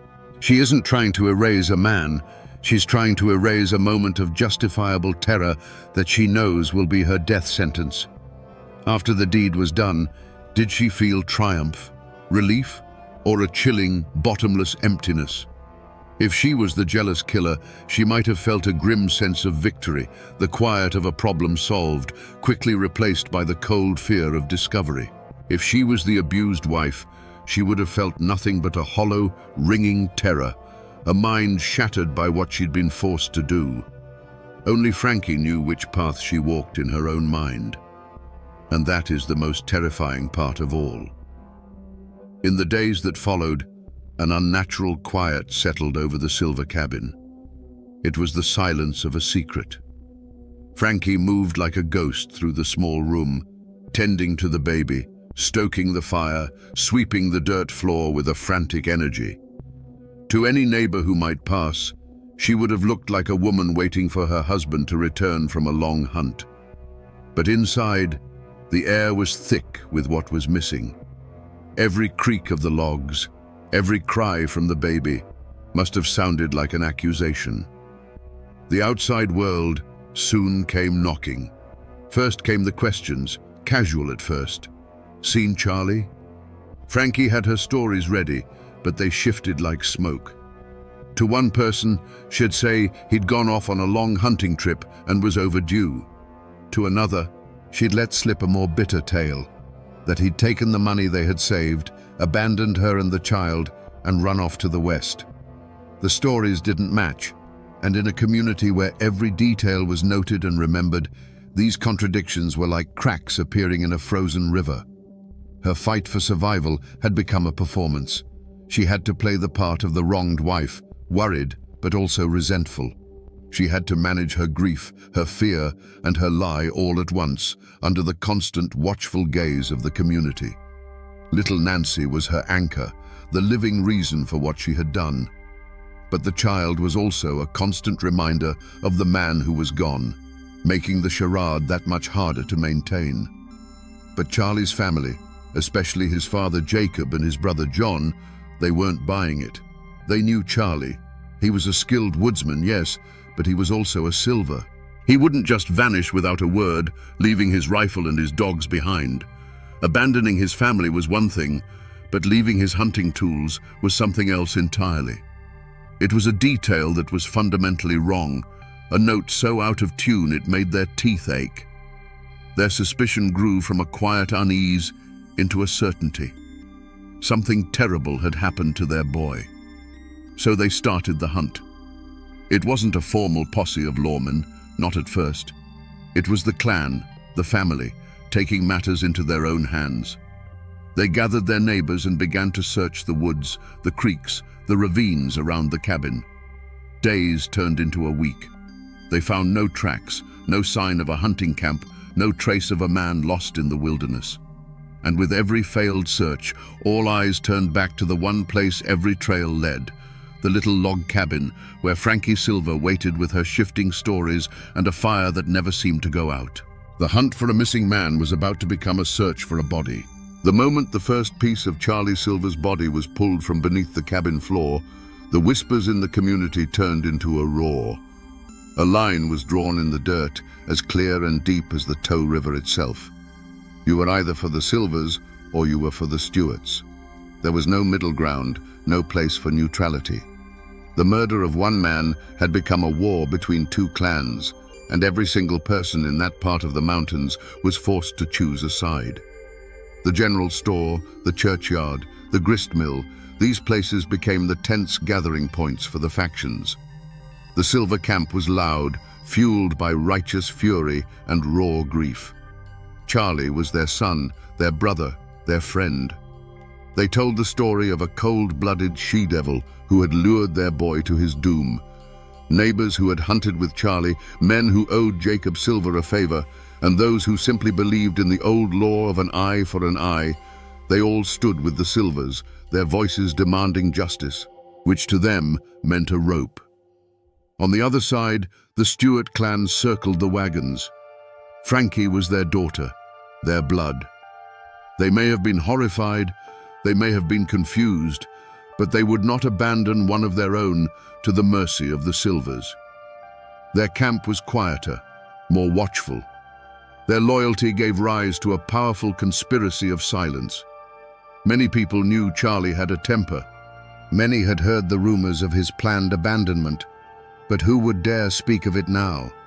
To defend Frankie, even to suggest there might be another side to the story, was to paint a target on your own back. The Silvers were a powerful family, and their anger was a dangerous fire. Fear became a currency, and silence was the only way to stay safe. This division wasn't just abstract, it played out in small, defining actions. Frankie's own mother and brother were immediately suspected of helping her, of choosing the loyalty of blood over the law of men.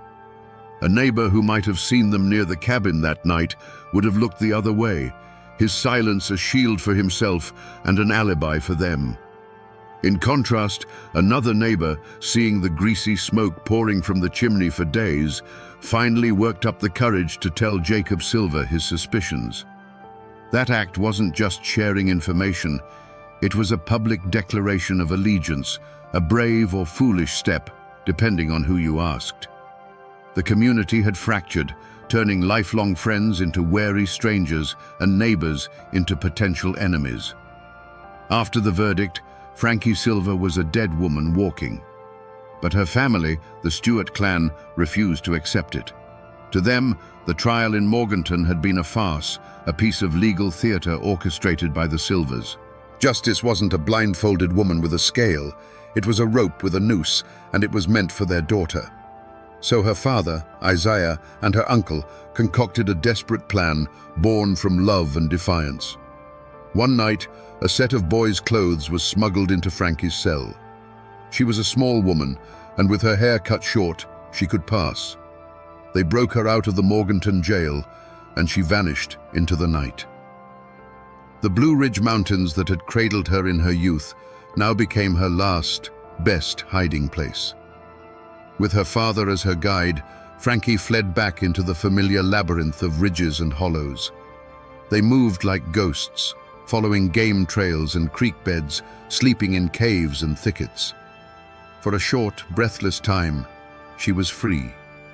She was no longer Frankie Silver, the convicted killer. She was just a boy, lost in the woods, a shadow among shadows. The mountains, which had been her cage, were now her sanctuary, their ancient silence her only shield. But back in the flatlands, a firestorm of rage had erupted. A posse was formed, led by the sheriff, but fueled by the cold fury of the Silver clan. They would not be cheated of their justice. A reward was posted, a substantial sum of money that echoed through the hills and hollows.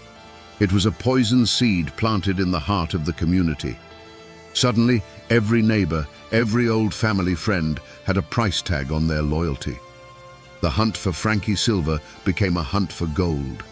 The chase was a desperate game of cat and mouse played out across miles of unforgiving terrain. The posse had numbers and dogs, but Frankie and her father had knowledge. They knew the secret paths, the places a stranger would never find. For days, they eluded capture, living off the land, always moving. You can just imagine the terror of it, the constant listening for the baying of hounds on the wind, the fear of a snapped twig giving away their position, the exhaustion that ground them down day by day. Finally, starving and exhausted, they were forced to seek help. They made their way across the county line into Rutherford, to the home of a family they thought they could trust. They took in the weary old man and the quiet, haunted-looking boy with him. For a moment, there was warmth, a hot meal, a chance to rest. But Frankie could not disguise her eyes. They were the one part of her that told her true story. The family recognized her, and the lure of the reward money was too strong. A quiet message was sent. The moment of capture wasn't a fierce firefight in the woods. It was a quiet, sickening betrayal. The sheriff and his men simply walked into the cabin. There was no struggle. Frankie, exhausted and cornered, knew the game was over. She had been run to ground not by the lawman's skill, but by a neighbor's greed. The mountains had given her a brief, wild freedom, but in the end, it was the people who lived among them who sealed her fate. The trial of Frankie Silver in March of 1832 was not a search for truth. It was a public spectacle. You have to picture the Morganton courthouse. It wasn't a sterile, quiet chamber of law. It was a tinderbox packed with bodies, smelling of wet wool and simmering hatred. Armed guards stood at the doors, not just to keep the prisoner in, but to keep the community from tearing itself apart. On one side of the room sat the Silver clan, their faces carved from stone, their eyes burning with a demand for vengeance. On the other side, huddled together, were the Stewarts, silent and grim, watching their world crumble. And in the middle of it all sat Frankie Silver. She was a small, silent figure, almost a child, swallowed up by the heavy machinery of the law. The most brutal fact of her trial was not the evidence against her, but the gag that the law itself had placed over her mouth. Under the legal customs of that time, an accused person could not testify in their own defense. She was a ghost at her own trial, forced to listen as lawyers and witnesses constructed the story of her life and her crime, while she was forbidden to speak a single word. She could not confirm, she could not deny, she could not explain. The prosecution had an easy task. The lawyer laid out the evidence piece by horrifying piece. He presented the bone fragments from the hearth, the blood-soaked earth from beneath the floorboards, the testimony of the searchers. He painted a simple, damning picture of a jealous, monstrous woman who had butchered her husband in a fit of rage because he planned to leave her. It was a story that was clean, brutal, and easy for a jury to understand. What could her lawyers do? They were hamstrung, fighting a ghost story with a mountain of physical evidence. They could argue points of law, they could question the witnesses, but they could not put their client on the stand to tell her side of the story. They couldn't tell the jury about Charlie's temper or about a potential threat to the baby, because the only person who could testify to that was legally silenced. They were fighting a fire with their bare hands. The verdict, when it came, was no surprise.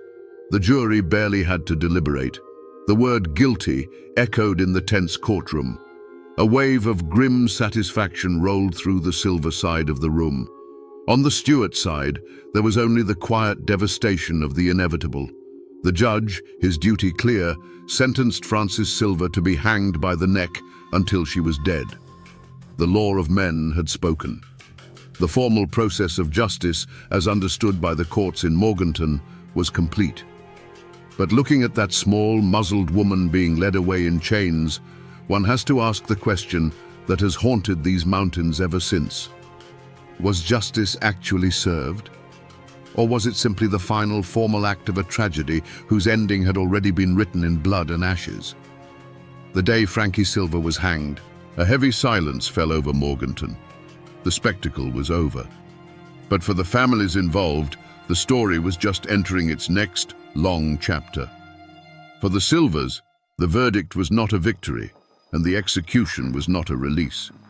They had their justice, their eye for an eye, but it didn't bring Charlie back.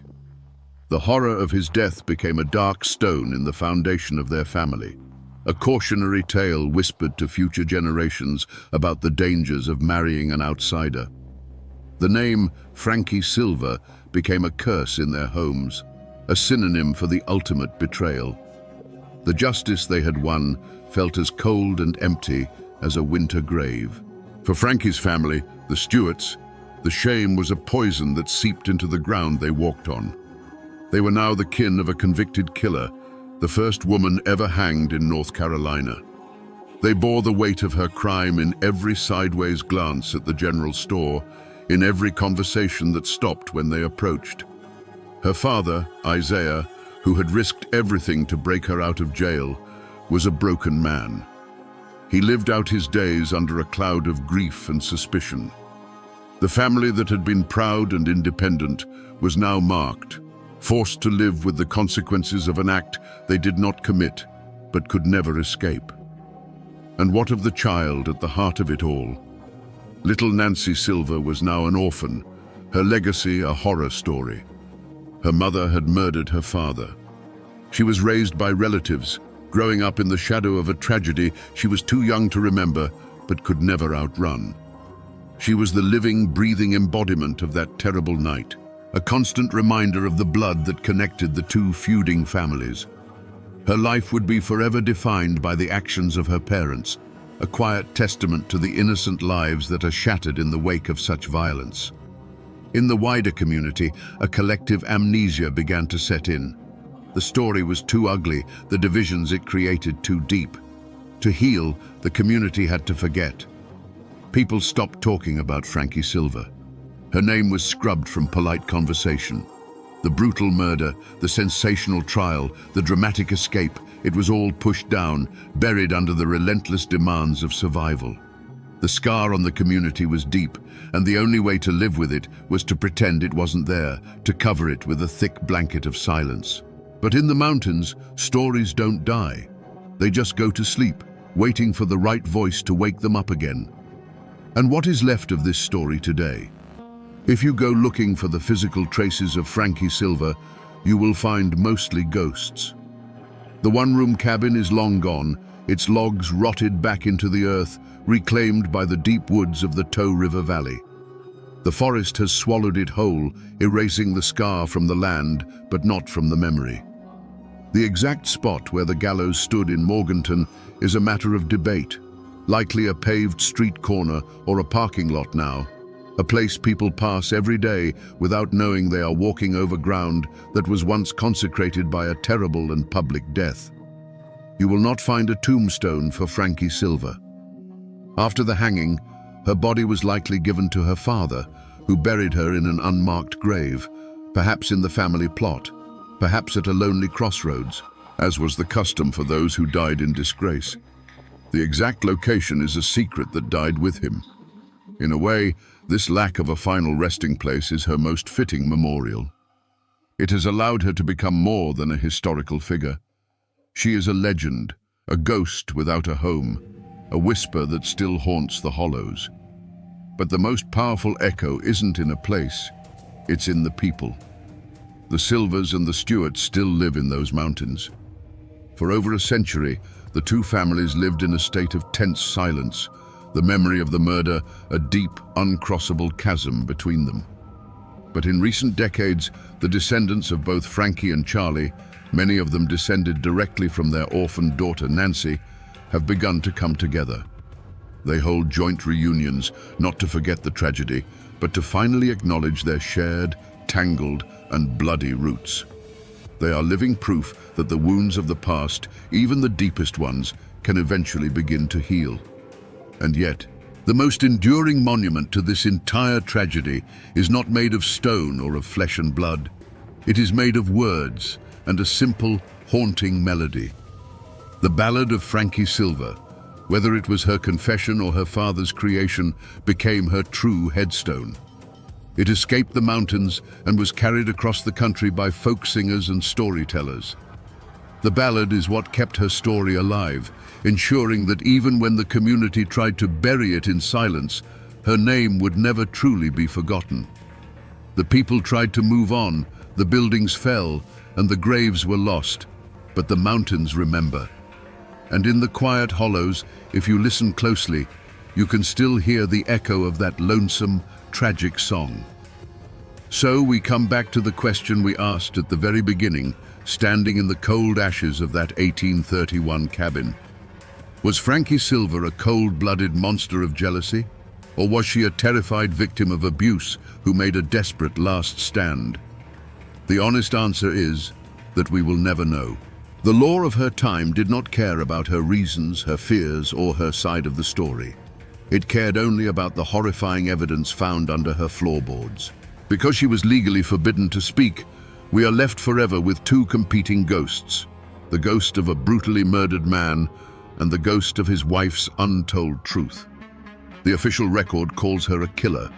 The mountain legend calls her a victim. The reality is buried with her in that unmarked grave, and it will remain there forever.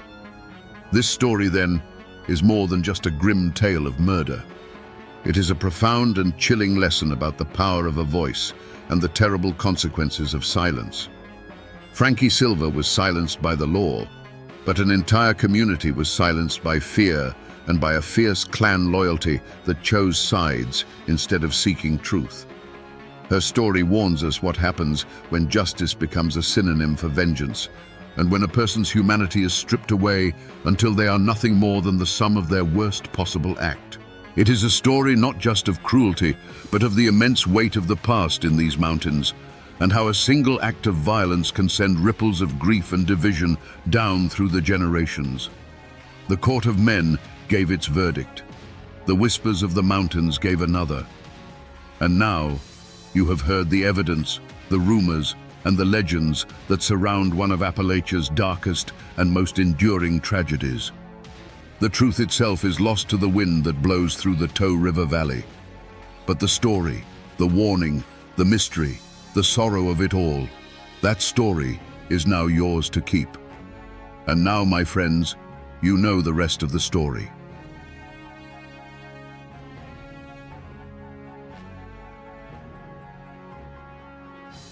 The judge pronounced the sentence, 1 year in the county jail. A dead silence fell over the packed Virginia courthouse. Then, the patriarch of the most powerful clan in these mountains, Floyd Allen, rose to his feet.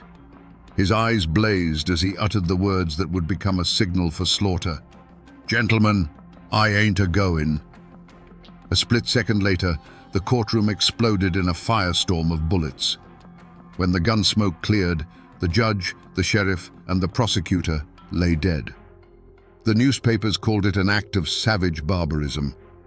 But was it a cold-blooded ambush, or the last desperate stand of a man defending his honor? Today, we will try to find the truth behind the 90 seconds of hell that forever scarred these mountains. To understand the blood that was spilled, you first have to understand the world that was about to be lost. This was Hillsville, Virginia, at the dawn of the 20th century. Tucked deep in the Blue Ridge Mountains, this wasn't just a town, it was a fortress of tradition, a kingdom unto itself. Here, the hollows held the morning mist like secrets, and the rugged peaks stood as silent guardians against a world that was changing too fast. This was a land governed not by laws written on paper in some distant capital, but by the unwritten code of the mountains. The people here were cut from a different cloth. They were the descendants of Scottish-Irish settlers, a folk as hard and unyielding as the rock beneath their feet. They were fiercely independent, deeply suspicious of outsiders, especially the Flatlanders and their government. For them, the ultimate authority wasn't a judge or a sheriff, it was the family, the clan. Loyalty was the highest virtue, and honor was a currency more valuable than gold. An insult to one was an insult to all, and a man was expected to defend his name with a steady hand and a loaded gun. And in this world of shadow and stone, no clan cast a longer shadow than the Allens. They were the embodiment of the mountain spirit, powerful, proud, and absolutely uncompromising. They weren't just a family, they were a force of nature, with dozens of kin and supporters who looked to them for leadership, protection, and justice. When the Allens spoke, Carroll County listened. At their head stood the patriarch, 56-year-old Floyd Allen. Don't picture some simple farmer. Floyd was a titan of the mountains, a wealthy landowner, a savvy businessman who owned a general store and a sawmill. He was known for his immense strength, his quick temper, and a will made of iron. He never backed down from a fight, and he never broke a promise. To the people of Carroll County, he was more than a man. He was their king.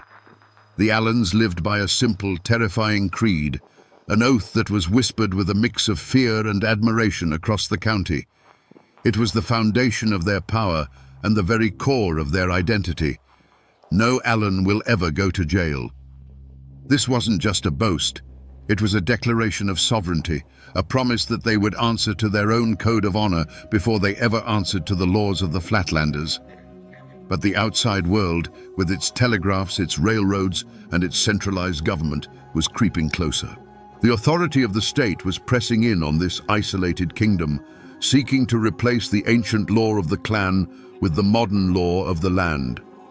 The world of the Allens and the world of Judge Thornton Massey were two massive millstones, grinding slowly, inevitably, toward each other. It was only a matter of time before someone got crushed between them. Great tragedies often begin with the smallest of things, a spark in a tinder-dry forest. For the Allens, that spark was a clumsy gesture at a local corn festival. Floyd's young nephew, Wesley Edwards, tried to kiss a girl. It was a foolish, youthful act, but in the mountains, where a woman's honor is fiercely guarded, it was a profound offense. The girl's brothers, Will and Sid, saw it, and fists flew. News of the fight traveled fast, echoing through the hollows until it reached the ears of Floyd Allen. His nephew had been challenged, his kin had been disrespected. This was not a simple brawl to him, it was a stain on the honor of the entire Allen clan. He didn't wait for the law, he dispensed his own.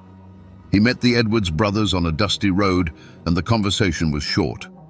According to witnesses, Floyd, a man of formidable strength, beat one of the brothers so severely with the butt of his pistol that he left him bleeding and broken in the dirt. Now the outside world was forced to act. The beating was too public, too brutal to ignore. A warrant was issued for the arrest of Floyd Allen. Sheriff Lewis Webb and his deputy, men who knew exactly who they were dealing with, rode out to Floyd's home. They were met on the porch by the patriarch himself, not with his hands up, but with a rifle cradled in his arms. In a tense standoff, Floyd made his position clear. He had been insulted, he said, and he would not be dragged from his home like a common criminal. This was the moment the line was truly crossed. Floyd Allen looked the law in the eye and did not blink. He told the sheriff that he would come to court, but he would come on his own time, on his own terms. And incredibly, that's exactly what happened. The sheriff and his deputy retreated, empty-handed. Floyd surrendered when he was ready, walking into town not as a prisoner, but as a king granting an audience. He had bent the law to his will, proving to everyone in Carroll County that he was a power unto himself. But in doing so, he had thrown down a gauntlet. He had publicly humiliated the court and dared it to challenge him. Now, all eyes turned to the Hillsville courthouse. It was no longer a place for a simple assault trial. It was a battlefield, and everyone knew the Allens were coming prepared for war. March 14th, 1912. The Hillsville courthouse was not a hall of justice. It was a powder keg, and Judge Thornton Massey had just lit the fuse. As the sentence, 1 year in jail, hung in the electrified air, Floyd Allen rose. He looked not at the judge nor the jury, but at the entire system that dared to put a chain on him. "Gentlemen," he said, his voice low and steady, "I ain't a-goin'." He turned to leave, a king dismissing his court. Sheriff Webb lunged forward to grab his arm, a single fatal motion that broke the spell. In that instant, a single sharp crack of a revolver split the silence. To this day, no one knows for sure who fired it. Was it Floyd? Was it his son Claude, leaping to his father's defense? Or was it a deputy trying to enforce the law? It no longer mattered. That first shot was a signal. It was the first drop of rain that unleashes a hurricane. The courtroom didn't just erupt, it detonated. From every corner of the room, revolvers and rifles appeared as if from thin air. The Allens and their supporters, strategically placed among the crowd, unleashed a devastating crossfire. For those trapped inside, it wasn't a gunfight, it was the end of the world. The air turned into a deafening thunderclap of noise, punctuated by the flash of muzzles and the high-pitched whine of ricochets. The solid wood of the benches and the judge's dais splintered, chewed to pieces by an invisible hail of lead. The men who represented the law were the first to fall. Judge Massey, who had just sealed Floyd's fate, sought cover behind his bench. A moment later, his gavel fell silent forever. Sheriff Webb, the man who had taken that fateful step forward, crumpled to the floor. His last act on this earth was to pull his own revolver and send a bullet tearing into Floyd Allen's thigh, a final defiant gesture of the law he served. Prosecutor William Foster fell nearby, and a juror, a farmer named Augustus Fowler, was trying to scramble for the door when his escape was cut tragically short. Panic turned the crowd into a human stampede. People screamed, clawing their way towards the doors, trampling one another in a desperate bid for survival. A thick, choking cloud of gunpowder smoke filled the room, turning the scene into a blind, suffocating hell. Witnesses said it felt like an eternity, but the storm of bullets lasted no more than 90 seconds. When the last echo of gunfire faded, a ringing silence descended. The smoke began to clear, revealing a tableau of silent horror. Dark, ugly pockmarks scarred the courthouse walls, 57 of them, each one a testament to the madness that had just passed. Through the haze, figures moved with purpose. Floyd Allen, wounded but alive, was lifted by his kinsmen and carried from the building. The Allen clan mounted their horses and vanished back into the mountains, leaving a blood-soaked courthouse and a nation in shock. When the last of the Allen clan galloped out of sight, a profound, ringing silence fell over the Hillsville courthouse. It was a silence heavier than any sound, broken only by the whimpers of the wounded and the terrified gasps of the survivors. The air, thick with the acrid stench of gunpowder, now carried a new, coppery smell. On the blood-soaked floorboards, the law of the Commonwealth of Virginia lay dead. The judge, the sheriff, the prosecutor, the very symbols of the state's authority, had been executed in their own sanctuary. The news of the massacre didn't just spread, it shot out of Hillsville like a bullet, hitting the telegraph wires and exploding across the nation. Newspapers from Richmond to New York screamed with headlines that painted a picture of a savage war against civilization itself. They called the Allens mountain degenerates, barbaric clansmen who had risen up against the rule of law. The story tapped into a deep-seated fear of Appalachia as a wild, untamed frontier. There was no room for nuance in these reports. There was only shock, horror, and a thunderous call for vengeance. The response from the state was swift and absolute. Governor William Hodges Mann declared that the assassins would be hunted down if it took all the resources of the Commonwealth. He mobilized the state militia, but he also called in a force more feared and perhaps more suited to the task, the Baldwin Felts Detective Agency. These were not ordinary lawmen. They were ruthless, efficient bounty hunters, veterans of the brutal coalfield wars, known for their willingness to meet violence with greater violence. They were the modern world's answer to the Mountain Clan, a hired army that understood the language of the gun. The great hunt began. The mountains, which had always been the Allens' fortress, had now become their cage. The Baldwin Felts detectives, methodical and relentless, swarmed into Carroll County.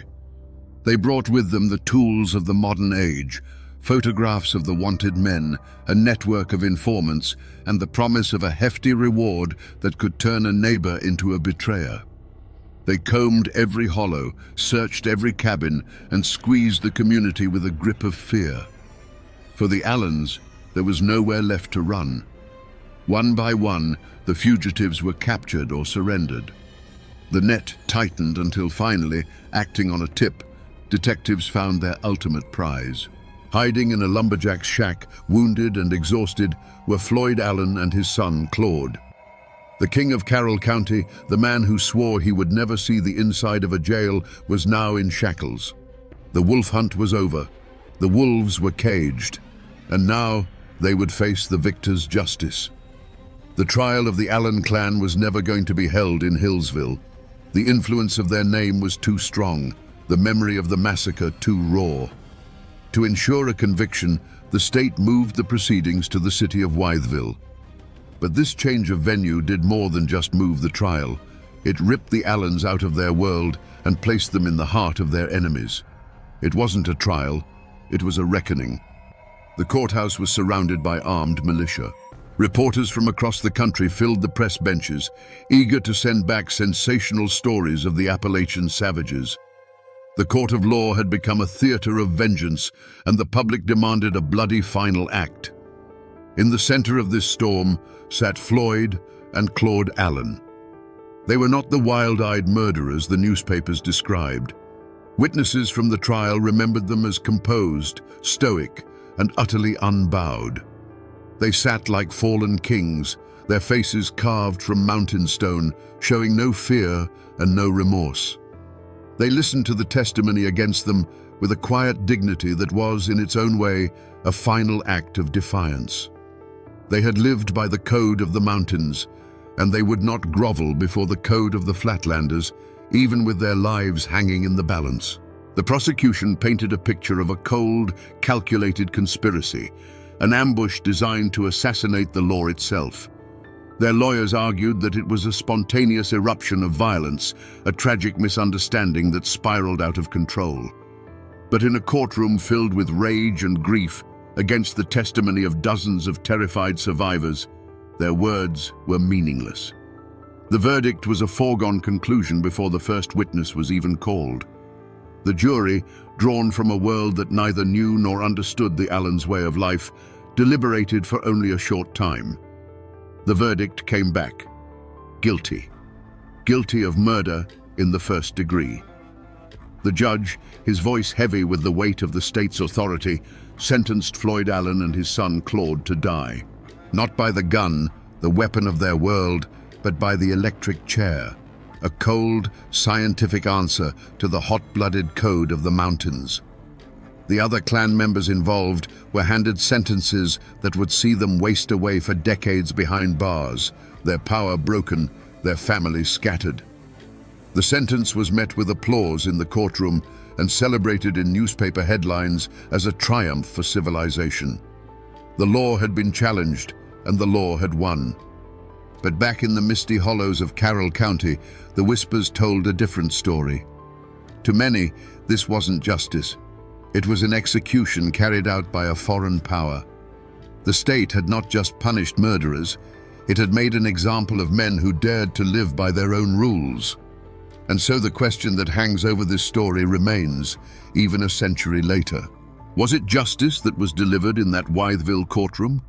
Or was it simply the final brutal act of a war between two worlds, where the victor got to write the law and call it by whatever name they chose? The years have passed, and the gun smoke over Hillsville has long since cleared, but the echo of those shots has never truly faded. On March 28, 1913, Floyd Allen walked to the electric chair. As they strapped him in, he looked at the witnesses and spoke his own epitaph, words as hard and unyielding as the man himself. "Gentlemen, I'm dying like a man. I'll get there before you do." Minutes later, his son Claude sat in the same chair, meeting his end with the same mountain stoicism. The state had its final victory. But the Allen story didn't end there. Floyd's brother, Sidner, became a legend of survival. Riddled with 11 bullets during the shootout, he not only lived, but escaped, hiding in the mountains for months. When he was finally caught, he was sentenced to 35 years in prison, but he outlasted the outrage. He was eventually pardoned, a man who stared death in the face and walked away.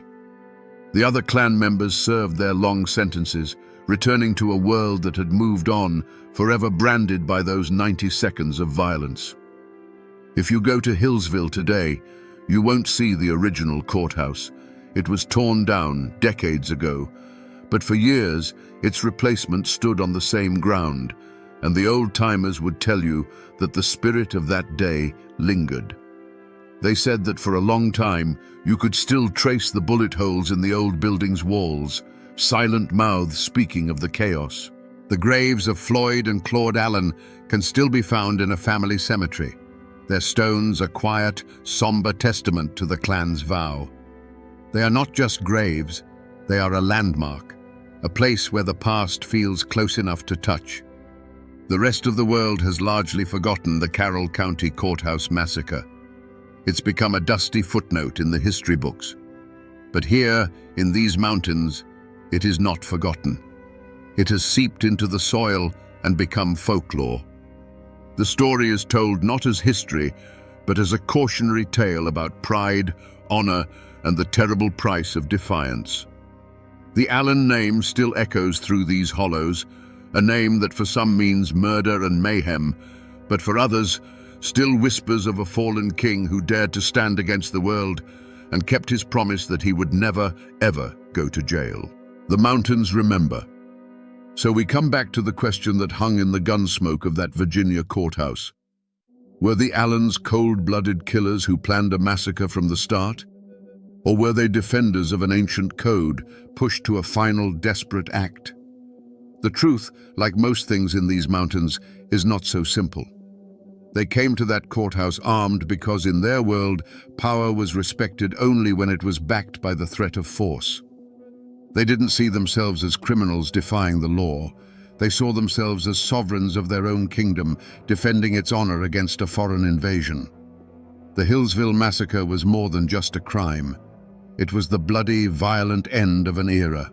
It was the moment the modern world, with its courts and its electric chairs, finally broke the back of the old world, with its clans and its code of blood honor. The state sent a message that day, written in the language the Allens understood best. Its power was now absolute, its reach inescapable.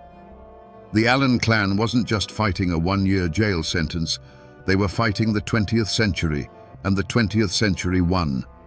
This is a story of brutality, yes, but it is also a story of the indomitable Appalachian spirit, a spirit so fiercely independent that it can lead to both greatness and ruin. Floyd Allen was a king who refused to watch his kingdom crumble. He and his family were not heroes, but their tragic, violent story has become a dark legend, a warning of what happens when pride and honor demand a price that can only be paid in blood. And while the law won the war that day, the story of the clan who swore they would never go to prison and kept that oath at the cost of everything still haunts these hills.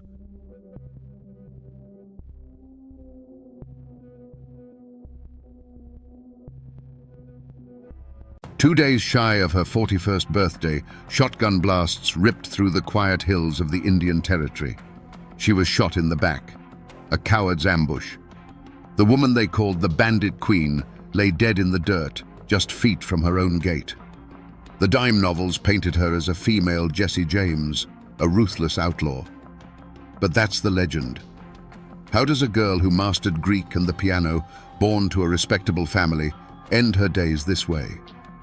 Today, we separate the truth from the lies to find the real Myra Maybelle Shirley and to ask the question that still haunts these hills.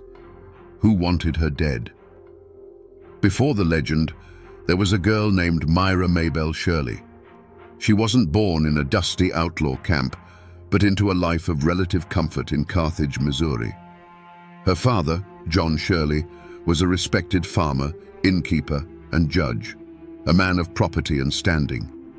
Their home sat on the very edge of civilization, where the rolling prairies gave way to the rugged ancient Ozark Hills.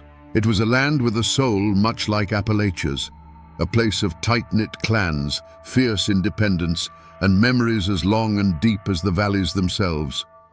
The roots of that spirit ran deep in Myra's blood. Her mother, Elizabeth Hatfield Shirley, came from the same line as the notorious Hatfields of the West Virginia-Kentucky border. This wasn't just a distant relation, it was a heritage. It meant that Myra was born into a world where honor was defended with fists and firearms, where loyalty to family was the highest law, and where an insult was a debt that would one day be paid in full. This was the unwritten code of the mountains, a code she understood long before she ever read a law book. On the surface, however, Myra was being molded into a proper Southern lady. Her father sent her to the Carthage Female Academy, a place of refinement and learning. She studied the classics, mastered Greek and Latin, and could fill the Shirley home with the beautiful, complex notes of a piano sonata. She was intelligent, articulate, and poised, everything a daughter of a prominent family was expected to be. She was destined for a life of quiet dignity, of ball gowns and polite conversation.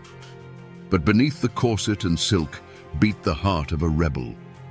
The same girl who could quote Greek philosophers was more at home in the saddle, racing her horse through the woods with a freedom most women of her time could only dream of. She preferred the company of her older brother, Bud, and his friends, learning from them the ways of the wilderness. She could handle a shotgun with a skill that shamed grown men and knew the hidden trails of the Ozarks as if they were lines on the palm of her hand. Two worlds were at war inside this young woman: the polished, respectable world her father was building for her, and the wild, untamed world of the hills that flowed in her Hatfield blood. For a time, she could walk in both. But a storm was gathering on the horizon of America, a storm of fire and steel that would sweep across the nation, and it would force Myra Maybelle Shirley to choose, once and for all, which world she truly belonged to. Little did she know that choice would burn the life she knew to the ground. If the Ozark Hills were the anvil of Myra's character, The Civil War was the hammer that shattered it and reforged it into something hard and sharp. When the war came, it didn't just divide the nation, it ripped through Missouri, turning neighbor against neighbor in a savage guerrilla conflict. The Shirley family didn't hesitate. Their loyalty was to the Confederacy, and their home soon became a clandestine way station for the most feared Southern partisans, the Bushwhackers. Men like William Quantrill and Bloody Bill Anderson, men who fought with a cold fury, found refuge under the Shirley roof. And riding with them were boys who would become legends in their own right, the James brothers and the Younger brothers. This was the world that consumed Myra Maybell. She saw these men not as outlaws, but as heroes defending their homes. And her greatest hero was her own brother, Edwin, whom everyone called Bud. He was everything she admired, brave, defiant, and free. When he joined the Bushwhackers, Myra's war began. The polite young lady from the academy vanished, replaced by a cunning operative for the Southern cause. Legends say she would use her charm and education to flirt with Union officers, prying information from them about troop movements, which she would then pass on to her brother and his comrades. She became a scout, a spy, a vital part of the shadow war being fought in the Missouri hills. For a time, it must have felt like a dangerous, righteous adventure. She was fighting alongside her brother, defending her family's beliefs. The risk was real, but so was the adrenaline, the sense of purpose. She was no longer just a girl playing piano, she was a player in the great bloody drama of her time. But this was no adventure, and the price of this war was about to be brought to her door in the most brutal way imaginable. In 1864, the hammer fell. Federal troops, tired of the constant raids and ambushes, hunted down Bud Shirley. He was trapped, cornered, and killed. For 16-year-old Myra, the news wasn't just devastating, it was the end of her world.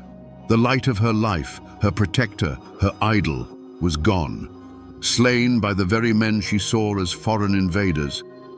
In that moment, her girlish patriotism and grief curdled into something far darker, a cold, permanent, all-consuming hatred. A hatred for the government, for its uniforms, for its laws. They had taken her brother, and in doing so, they had taken a part of her soul. The war might end for the country, but for Myra Shirley, it would never be over. She would spend the rest of her life fighting the victors. After the war, the Shirley family fled to Texas, seeking a new life from the ashes of the old.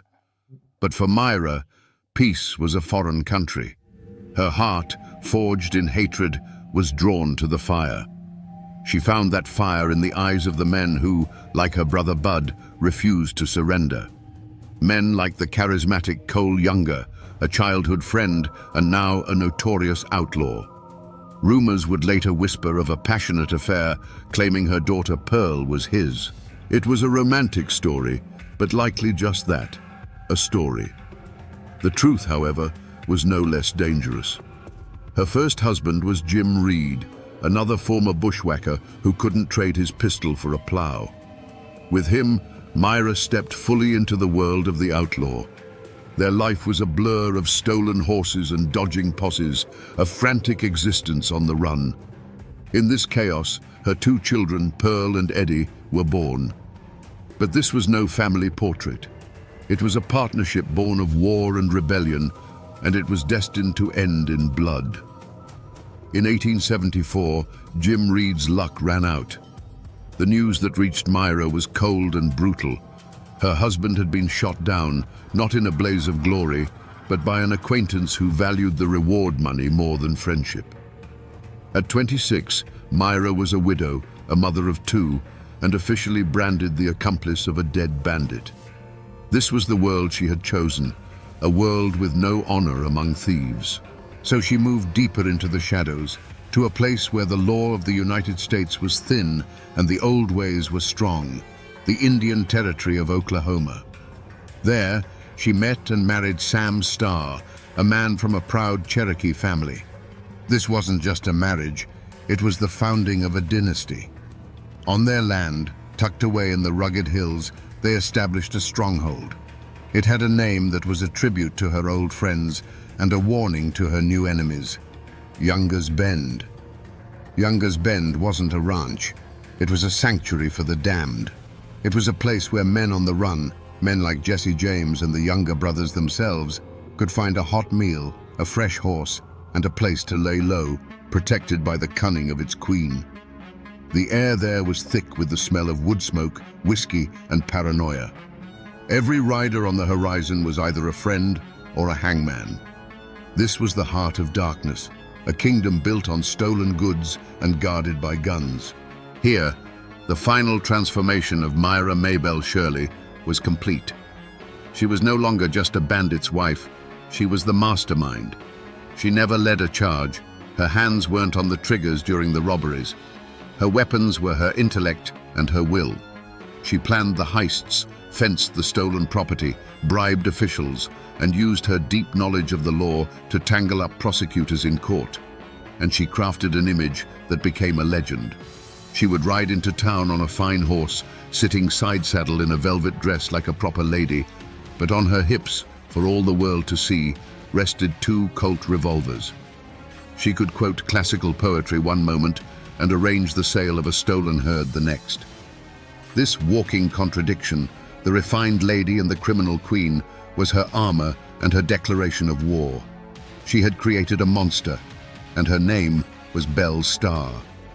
The 2 shotgun blasts echoed through the hills and then faded into an unnerving quiet. Belle Starr's horse, spooked and riderless, galloped the rest of the way to the ranch house, its panicked whinny the first alarm. Her daughter Pearl, hearing the sound, ran out to see what was wrong. The discovery she made in the mud of the road, just outside their own gate, would become the final bloody chapter of her mother's legend. The bandit queen was dead, her velvet riding habit stained with the earth and her own blood, her back riddled with buckshot.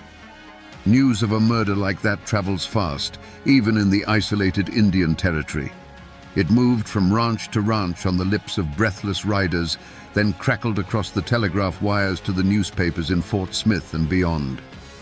The death of Belle Starr was an event.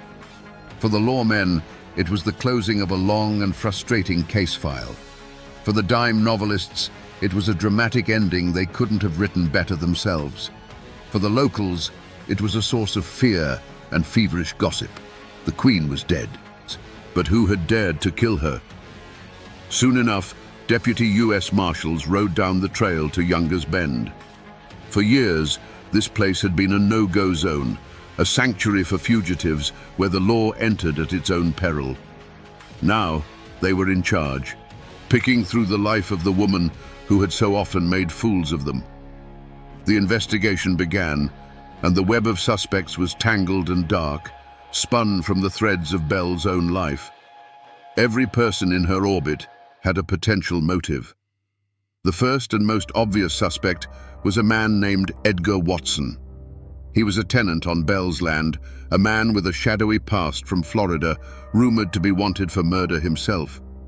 They had argued bitterly. Belle wanted him gone, and Watson wasn't a man who liked being told what to do. It was a simple, logical motive, a dispute over land and money that ended in violence. But the simple answer isn't always the true one. Then there was her own husband, a Cherokee man named Jim July Starr. He was younger than Belle and was, at the time of her murder, facing his own trial for horse theft. Did they have a falling out? Was he driven by jealousy? Or, as some whispered, did he arrange the murder to silence her before she could testify in some secret deal with the law? He had an alibi, but in the murky world of Younger's Bend, an alibi was just another story. The silence that fell over the hills wasn't one of peace. It was a silence of fear. Belle's network of outlaws scattered, not knowing who among them might be next, or who might sell them out for a pardon. A reward was posted for information, but few dared to speak. The killer was still out there, and no one knew how far their reach extended. The hunt was on, not just for a murderer, but for the truth behind the final bloody act of the bandit queen's life. The wheels of justice turn slowly, but in the case of Belle Starr's murder, they seem to grind through mud. The primary suspect, Edgar Watson, was finally brought to trial. You can just imagine the scene in the Fort Smith courtroom. It wasn't just a legal proceeding, it was a spectacle. The room was packed with a tense mix of lawmen, curious townsfolk, and shadowed figures in the back rows, friends and enemies of the dead woman, all there to see how this final chapter would play out. The air itself felt heavy, thick with whispered theories and cold stares. Everyone had an opinion, and everyone was waiting for a conviction. The prosecution laid out its case. They painted a picture of a bitter dispute between a landlord and her troublesome tenant. They spoke of threats exchanged, of Watson's notorious temper, and of his presence near the scene of the crime. They presented him as a man with a motive, the means, and the opportunity. But their case was like a house built on sand. There was no murder weapon. There were no direct eyewitnesses to the shooting. The entire argument rested on bad blood and circumstantial evidence, a foundation that began to crumble under the slightest pressure. Watson, for his part, sat there with a cold confidence. He was no frightened farmer caught in the gears of the law. This was a man who understood the violence of the world. His defense lawyers didn't just deny his guilt. They threw the courtroom doors wide open to the chaos of Belle's life. They argued that putting only Edgar Watson on trial was absurd. Why not her husband, Jim July, who had his own legal troubles? Why not any of the dozens of spurned lovers, jilted partners, or vengeful victims Belle had created over the years? To have an enemy, they argued, was to be Belle Starr's acquaintance. And then, the darkest rumor of all, a chilling whisper that slithered through the courtroom, gave everyone pause. The story of Belle and her own son, Eddie. Their relationship was poison. He was a disappointment, and she was a harsh mother. The gossip was that just before her death, she had taken a whip to him for mistreating her favorite horse. Had the boy's resentment finally boiled over into an unspeakable act? Could he have pulled the trigger himself, or perhaps paid Watson to do it for him? It was a monstrous thought, but in the world Belle had built, it wasn't an impossible one. Faced with a weak case and a sea of reasonable doubt, the jury was trapped. They could condemn a man on suspicion, or they could let a potential killer walk free. They deliberated, and when they returned, the foreman's voice cut through the silence. "Not guilty." A shockwave went through the room. Edgar Watson, the man everyone was so sure had done it, stood up and walked out of the courtroom a free man.